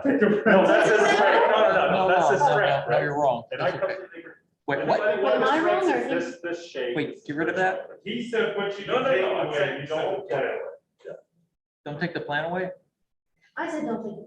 Right, that's the strength of your scheme, right? Yes. Yes, right, good. Okay. I was confused. I thought you said yes, think the. This scheme the curving figure, the four merging into one, I think that's a strength. But what about like just something in general, like go to one of your 3D views. She hasn't decided. See, the one of the important things in architecture school is like, we can tell you what's wrong, but that's not actually help you at all, right? And you've got to get to the point where you can critique it yourself before you even present it, like, you already know what's wrong with it, right? And then the critics are just kind of reinforcing it. But let's say here, like, okay, this, like, what would you take away? It's just like, just list the things you think are the strongest and the weakest aspects. I think it's very transparent, so I'm wondering if it's too much so, but I designed the strips in such a way that, for example, like on this side, it's like for the office, or this has to be higher because it has, you have to go underneath them. But then over here, you want to look out, and then for natural light purpose. But then also aesthetic quality. So at first, I had them more interactive, and then I want to separate them. So that's kind of a challenge. But yes, overall, there is a lot of light coming in. Okay, let's say there's. So it could be hot or something, or. You have, let's break it down to 3 elements. Undulating roof is transparent. Vertical elements, right, defining the wall. Ribbon. Okay, of those 3, which ones do you think is the weakest one? Of those 3 things, like, which one would you take away? If you had to take away 1, or even 2. And still have a scheme. I guess I found it difficult because like the roof wasn't, well, actually the strips were the last thing I did, but I always had to plan to do them. The roof was the last idea that I had to actually make it that wavy structure, but I looked at it straight, which is a straight kind of top, and I hated it because it completely, I thought, went against my kind of concept of waving, and so I thought it was kind of cool. And also more of a modern. Let me ask another question. Did you study integral house? I not entirely in depth because that was another. Was that your project that you No, studied? it's not. Okay, not, she did a different one. No, but I did read about it and how they used the map in order, like it couldn't have been built without using concepts. How in an integral house, you walk into, remember the picture, it's a big room, big curving wall, what's that? How's the wall defined? This is the wooden pole or the. It's like vertical looper elements, right? Yes. You control the views, some are like teeth and some are arrows, all vertical. Those 2 things are holding the building up with the wall, also shading and controlling view. You still didn't answer my question. Anyone have? Yeah, I do. It's the elevator. It's the elevator in those floor plans. There's like, go to your floor plans. They got that like terrible elevator stuff in there. Which is like, of course, because there's like the elevator is fairly normative, and then you got to figure out if it rooms in this interesting shape. Maybe more like that. So you just have it like it's just, because it's going to be rectilinear. It's going to be a box inside another box in the middle.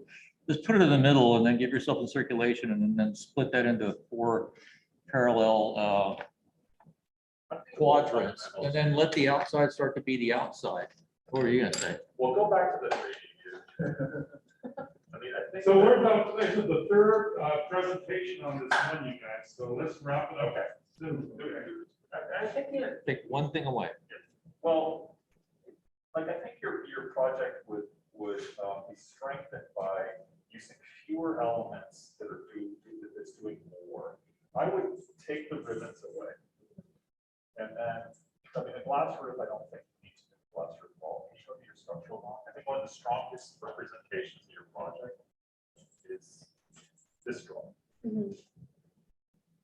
Imagine if you're just using the vertical elements. I mean, again, if you look at the integral house by Shimsung, what they do is it's basically this diagram, but these are varying in depth, right? So you get kind of densities of the louver. Then you can control the amount of light. You already see that the rhythm of the figure is modulated by the change in density as you turn a corner. Yes, yes. So that you're actually building on expressive, like you kind of see it here too, as it turns a corner. And when you're looking from one perspective, you're getting a certain density of vertical elements.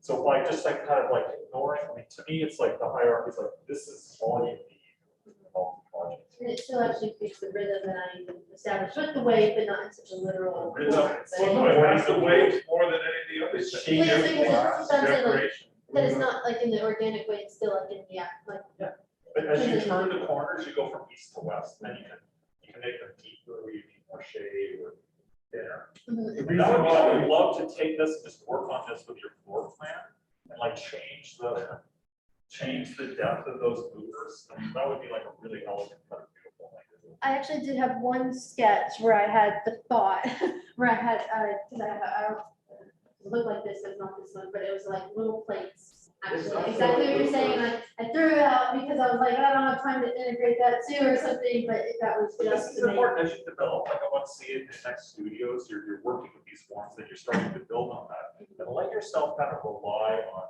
fewer means to achieve the work result. Because otherwise, the undulating roof and the transparent roof and the fans become decorative.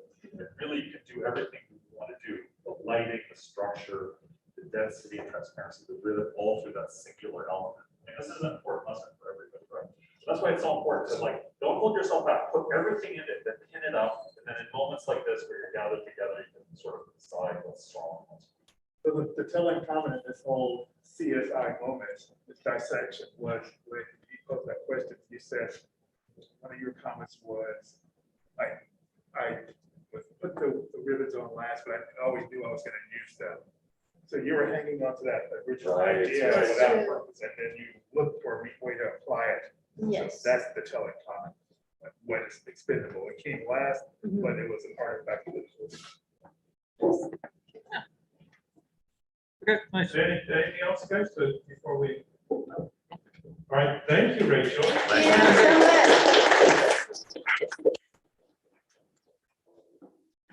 We're doing good on time. I was only one more. We're great on time. Well, I just want to make sure that we're sort of. So Rachel, Yes. 4 stories to use a tower, but this here. So, you know. I actually, I had it taller and I didn't want it taller. That's why I shortened it and put a central. Yeah, but the zoning is only 60 feet. The zoning is 60 feet, not 40 feet. Yeah. Very close, right? So do those really well, right? And that's when you learn convention, right? Yeah. They do what really well? Yeah. I think it's been 30 hours.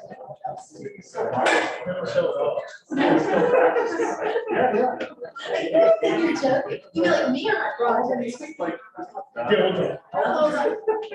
Well, you know, me and my dad went to school together, so they're homeboys. Oh, really? Yeah. No, I've always admired them. No, but for multifamily housing plans, Yeah. they're the best I've ever seen. They're really, really, really good. This is still designed great. It seems like it's gone all day. It should be like some sort of life by now. All right, hi, I'm Kevin Clayman. Hey, Kevin. I'm gonna wrap this whole thing together. Yes, I will, okay. So my project focuses on the idea of contrasting experiences. And so with this atmospheric study, I have an initial experience, an initial feeling of a more cold and harsh and sort of concrete exterior facade that you would get walking up to the building. And then there's a transition period where you get into the main experience, the one that I'm trying to delay, which is that of something that's nature oriented and site integrated and more sunken into the site, in the hopes that I can somehow join or make my performance and music coherent with that delayed experience. And it's also accentuating this contrast is my idea that the way I design my building is opposing what the sightline is doing. So in that, so this white line is representative of how the site is moving in section, and the building represented by the forms or the volumes is how my building is sort of going against that and accentuating the fact that the facades are sort of tall and in your face, but then you sort of make your way to the main experience. And so materializing this, I decided to go with the concept of a pinwheel. And the top left is more of like the more straightforward and initial idea of having a pinwheel that has curves and lines driving at a certain point. To the center of it would be where curves and that creates the forms of the building. With the goal that this center space, the center of the pinwheel, is also the place where that transition happens between those experiences. And it's sort of like a threshold that you cross to. And then making your way from left to right towards the bottom is sort of that process of making volumes and figuring out how best to organize this space and the facades. So with the vicinity plan, this idea of the pinwheel in the center of it, which is right here, is better seen, and that the curves are showing where the forms would go in the exterior of that form, and sort of having that point that is in tension with the two buildings and just an intentional place where you can sort of cross the threshold into the main part of my building, which is the inner side or the courtyard. So here in the ground plan, as I said, the courtyard is the main piece of my design. And for the performance hall, I went with the idea of a band shell, and that it would sort of open up into the outdoors and have the space be more continuous rather than like a set program or function, and having it multi-use, that it can be a performance hall when it needs to be, but that it's open to the interpretation of the user and it's not confined to a specific program. And noting that along here runs just an offsetted cantilever from the top, which is intentional in creating that sort of threshold condition that I was talking about, that moment where you experience the in your courtyard for what it wants to be. So in doing so, I knew circulation on the ground floor is going to be critical, because I was trying to curate towards that movement of people into that space, which is my main space. And so I have 3 points of circulation along Lake Austin Boulevard. Sorry, I'm super confused. Is this? So this is Lake Austin. You're right, your left hand is on, no wait, what? It's like weirdly backward, like I'm trying to jump. This is Lake Austin Boulevard. This is the adjacent site. That's- Oh, got it, okay. Yeah, it's on. It's like that. That's- Yeah. That's another building. Oh my God, so No, confused. That's the neighbor complex Got it, building neighbor complex. somehow, Okay, there. which is. So what? So I have Sauna? these 3 points of circulation going into the building and trying to make it so that it starts out wide and narrows in and then gets wide again as you enter this space. And so the program sort of falls along with that. You have coffee and ticketing in that main sort of patio, covered patio area, and mostly public space in this initial building here. And practice rooms that sort of progress towards the back of the band shop, and then close that space together. And so this is my second plan and first section. And what I want to show here is how, first of all, the inner courtyard is being enclosed by a wall that's created from the practice rooms over here. And also that my plans, my residential units in this initial building, they're shifting over as to make the exterior facade less harsh and more pleasing to the eye and lead you into the space rather than like for you to like not experience it. And so the circulation for my plans in the second and third level are pretty straightforward. I just have the elevator shaft and wrapping stairs and the egress spiral staircase that leads directly out. With the program, the residences are wrapping around, and my idea was that each residence would have an equal number or the equal amount of window space, not necessarily equal in the direction that they have towards the water, but equal in the amount of light that's coming in. And in the gray here, I'm showing how I'm incorporating these balconies or the rooftops that I've created that are off of my band shell and incorporating the adjacent site into that sort of idea of having like this stepping up, of having this ground level at the band shell, and then stepping up here, and just continuing that step up with the adjacent site. And my third floor is showing the same thing again with the stepping up and just creating that extra layer of a diagonal line. If you think about it, of having it start at the band shell level and then continue up.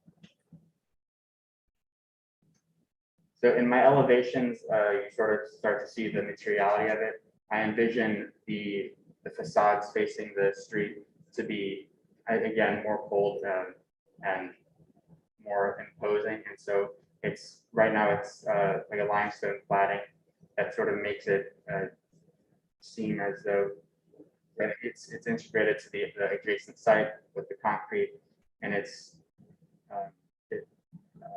contrasting to the inner courtyard that's more oriented towards nature.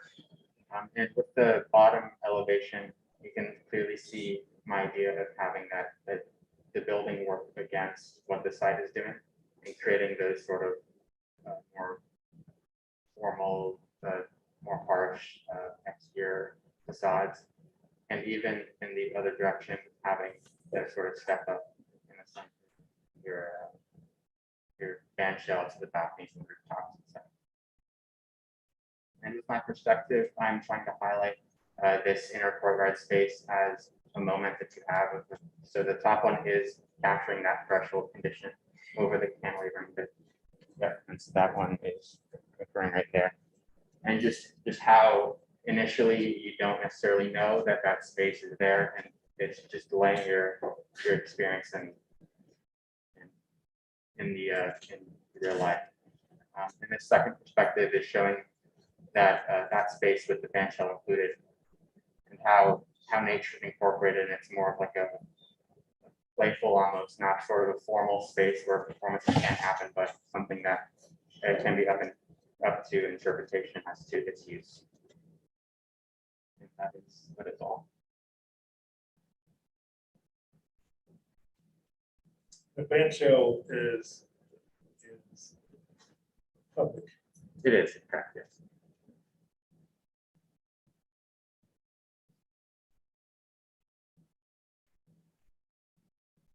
Can you go back to your floor plans?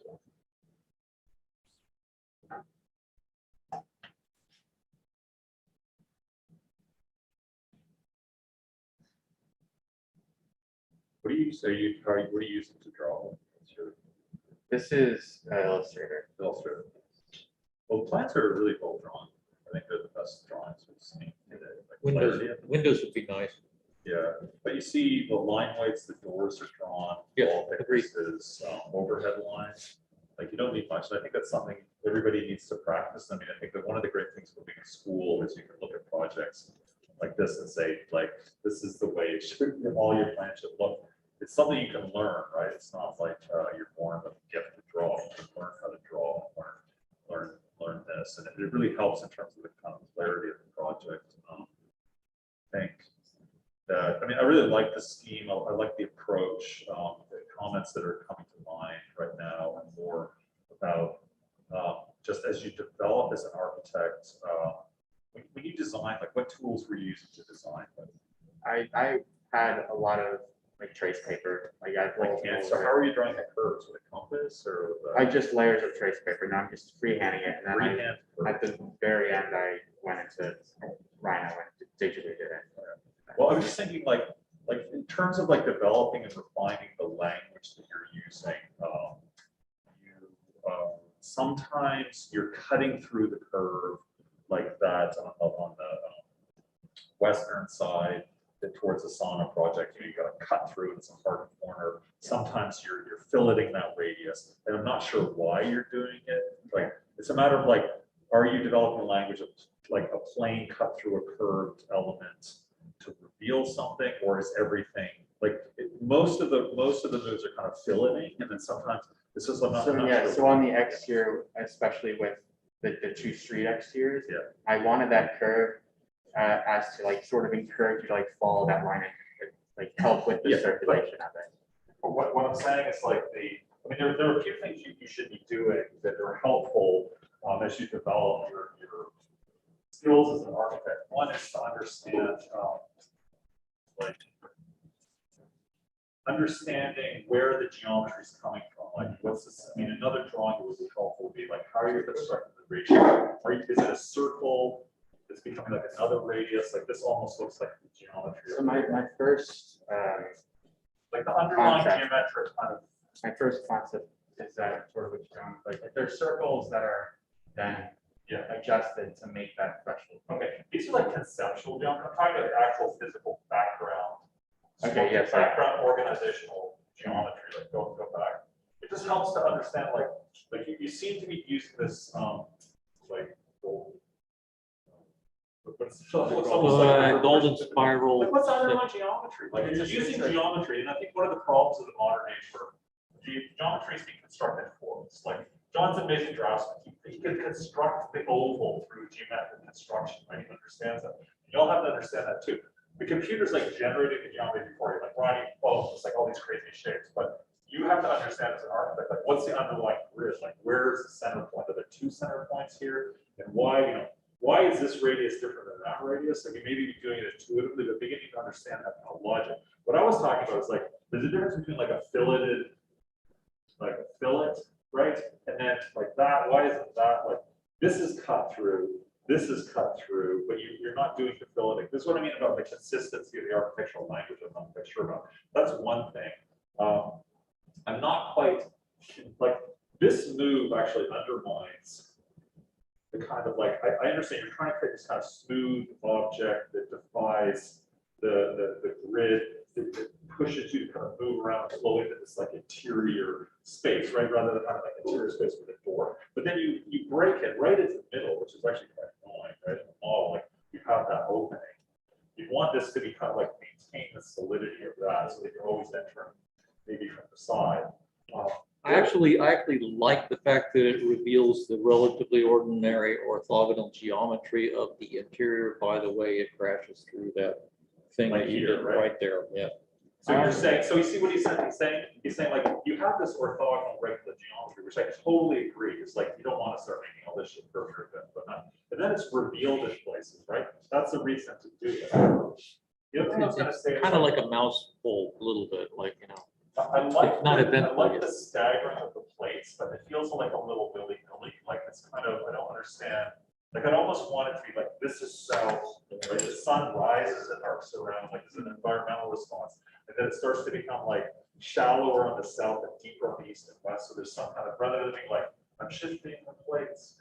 It feels like a little willy-nilly. Like I like that you walk underneath this here. It's actually quite a nice move. But I want those shifting plates to feel a little more deliberate. I almost want it to like do a more consistent kind of shifting, like in a way, like a kind of maybe even more granular shifting. You have a section.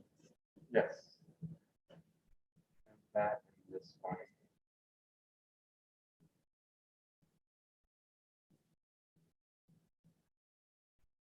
Was this generated in Rhino first, imported into Illustrator? Or? Correct, yes. Okay. Back up to the section, please. Yeah, I'm not getting much out of that offset. It's like I'm looking for something spatially interesting to develop Like in heat right this here. section. Yeah. Yeah, but you almost want it to shift like it's stepping in a more granular way somehow, like letting light in or it's shading or something. It feels like the grain of the shifting is kind of worse. It lacks like the elegance of the floor plan. Like, there's a lot of kind of elegance and nuance in the floor plan. I think you designed a lot. Yeah. Yeah. So it just means, sort of looking at section earlier. Or three-dimensionally, like really looking at that shifting. But I agree, like probably, I wonder about it. It's just like you didn't shift it at all. It's just like an extruded volume, but I don't think so. I like this shifting is actually quite does something important, especially how like the corner it loosens the corner in a way, and the shift forces that looseness, right? Yeah. There's something quite nice about that, but I just wonder if it could be like a little more like those bands, right, with the glass. Like already you've divided each plate into 3 levels, right? Glass. I wonder if you start to shift give the facade a much more granular kind of shift that materialized.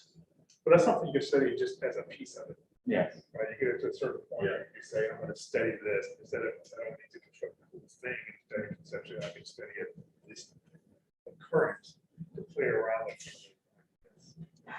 So I will say the original intention with that sort of shift was that this sort of horizontal circulation could see around here. And that was my original part of it. And I took that out because I knew that the residences were more private. And so I didn't want people walking over there. And so that's why that sort of shift sort of stayed. I didn't mention it. I want something to happen spatially, vertically. It's a little bit like 3 layers that are just stacked on top of each other. There's this other thing about the site where if the site had not already been leveled with a retaining wall at the back, if you'd started with it before the cleaners had been in the location, and it was a slope that went from 10 feet up here evenly down to the sidewalk. So that this was a straight line. And again, this is the property line. It's not the sidewalk. The sidewalk line is out here, and this is an even slope. Yes. So something weird happens right here, which is not quite making it into your model, which is like really critical to understand. Side note, but if this was an even slope and you're going to put this proposal here, you'd have to come in with bulldozers and dynamite, carve the site out in some place. And in the act of carving the site out, might that start to provide an opportunity for how this band shell thing might be placed somewhere? Because the ground's not flat, it's been carved. You have to carve it into a shape. When you carve that into a shape, maybe the enclosure of the shell or the idea or whatever the inspiration of the shell, it might start to provide the opposite to that, the yin to the yang to the yin, or whatever those relationships. You make space this way and you make space that way, and they have a 3-dimensional spatial relationship to each other, which is understood in section and cross section that way. They started to do that sort of like I see it here, like a little bit. Just, yeah, a I know. little bit, but That's it's why. like, Yeah, that's like right. it's either you go all plates, all layered Mhm. plates, or you begin to kind of like carve it and shape it. I think the grotto thing's actually a better idea. Right? Sorry, I didn't Like- mean to. If I was gonna normally, I might normally pop this out and sort of lift it up and What you're doing. like, but I don't do that anymore. Yeah. Charles, if you look at Did you start a little deepest model that we used, John? there's no glue right there. It's okay. You think you found a weakness, yeah, okay, yeah. Just wanna, a little bit. You can glue it back perfectly, trust me. There'll be no tearing involved. We see you have some skills, yes, you can do that. Yeah, right. Wanna There you go. So Yes. making it more like a band shell. Yeah. And I keep that, pull this Yeah. forward and have that just continue Maybe, around. yeah. And Yeah, more speaking- sectional move, yeah, for sure. Let this be a little more organic. You expect it to be. Yeah. Well, the other thing is that I think these guys should really open up into this. I know there's a corridor here. I see these rehearsal rooms as part of that whole programming. Yeah. Band shell rehearsal room. I think that you pull this forward, it kind of comes out into the. So I ran into the, That's really transparent. In addition here, that's part of it. Just really quickly, I'll say that I really like the way you organized the plan. And I think you put some time into the plan. I think there's some generosity in the residential units that we haven't seen yet in this form. So I like that part of it. And I just like the way it's been organized with what I see in plan and such. so when you were doing that with the roof, were you still going with the idea of like adding something vertical? No, I'm trying to understand what the space looks like if I set what the concept of the space is and how it aligns with the literal section cut through the project this way. The band shell wants to throw sound out in a certain direction.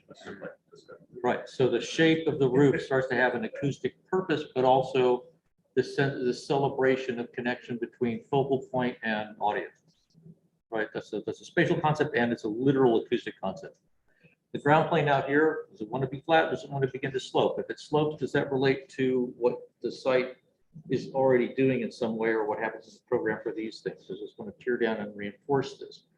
Does it perhaps want to be in relationship with this thing over here, or maybe even with the neighbor that's the weird neighbor that's over next door? I don't know.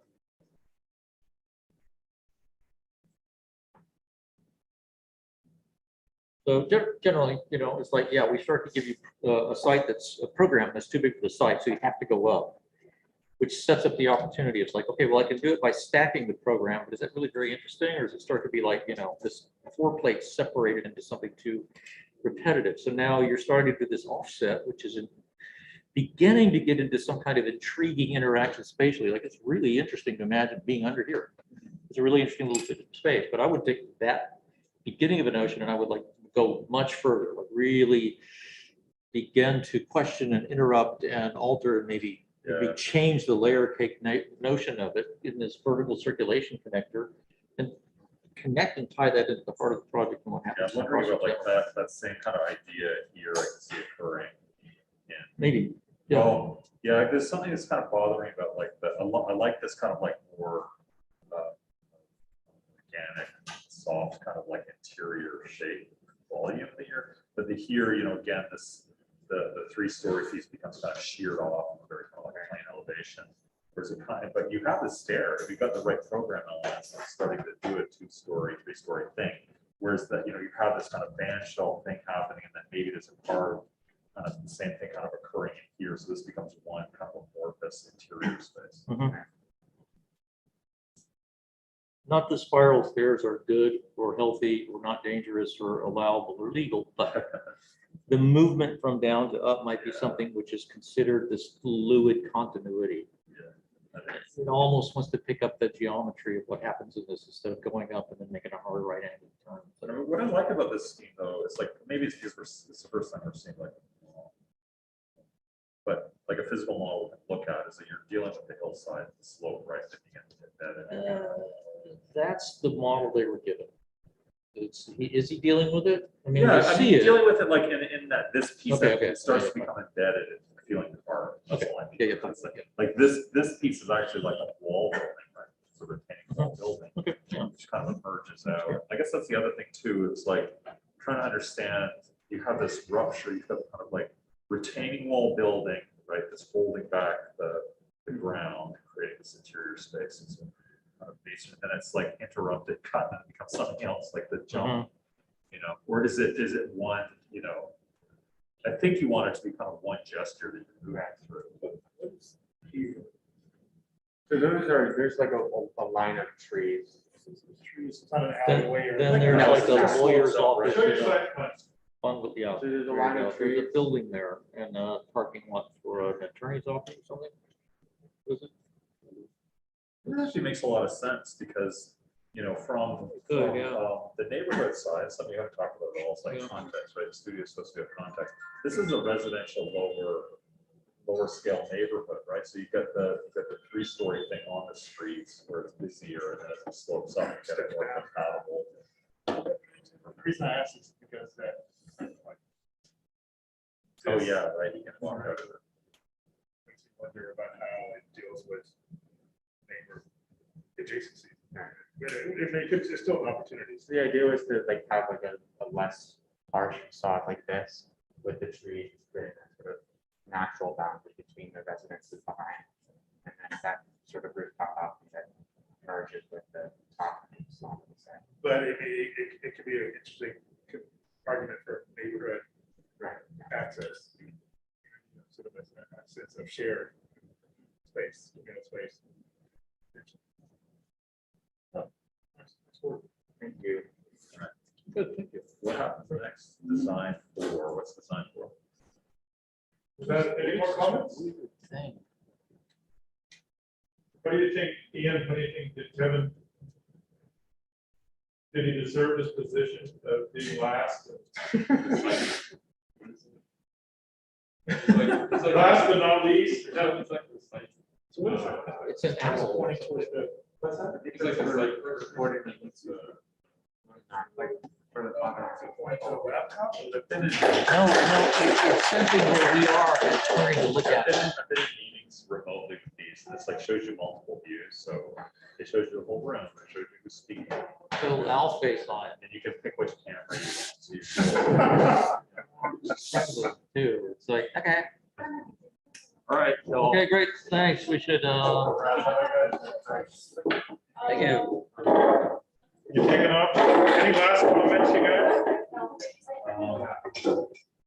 We're exhausted. It's been a long week. Good to see your work, Mike. And you guys set?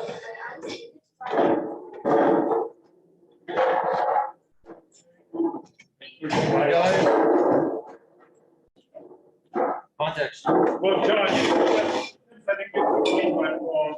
You can borrow my phone.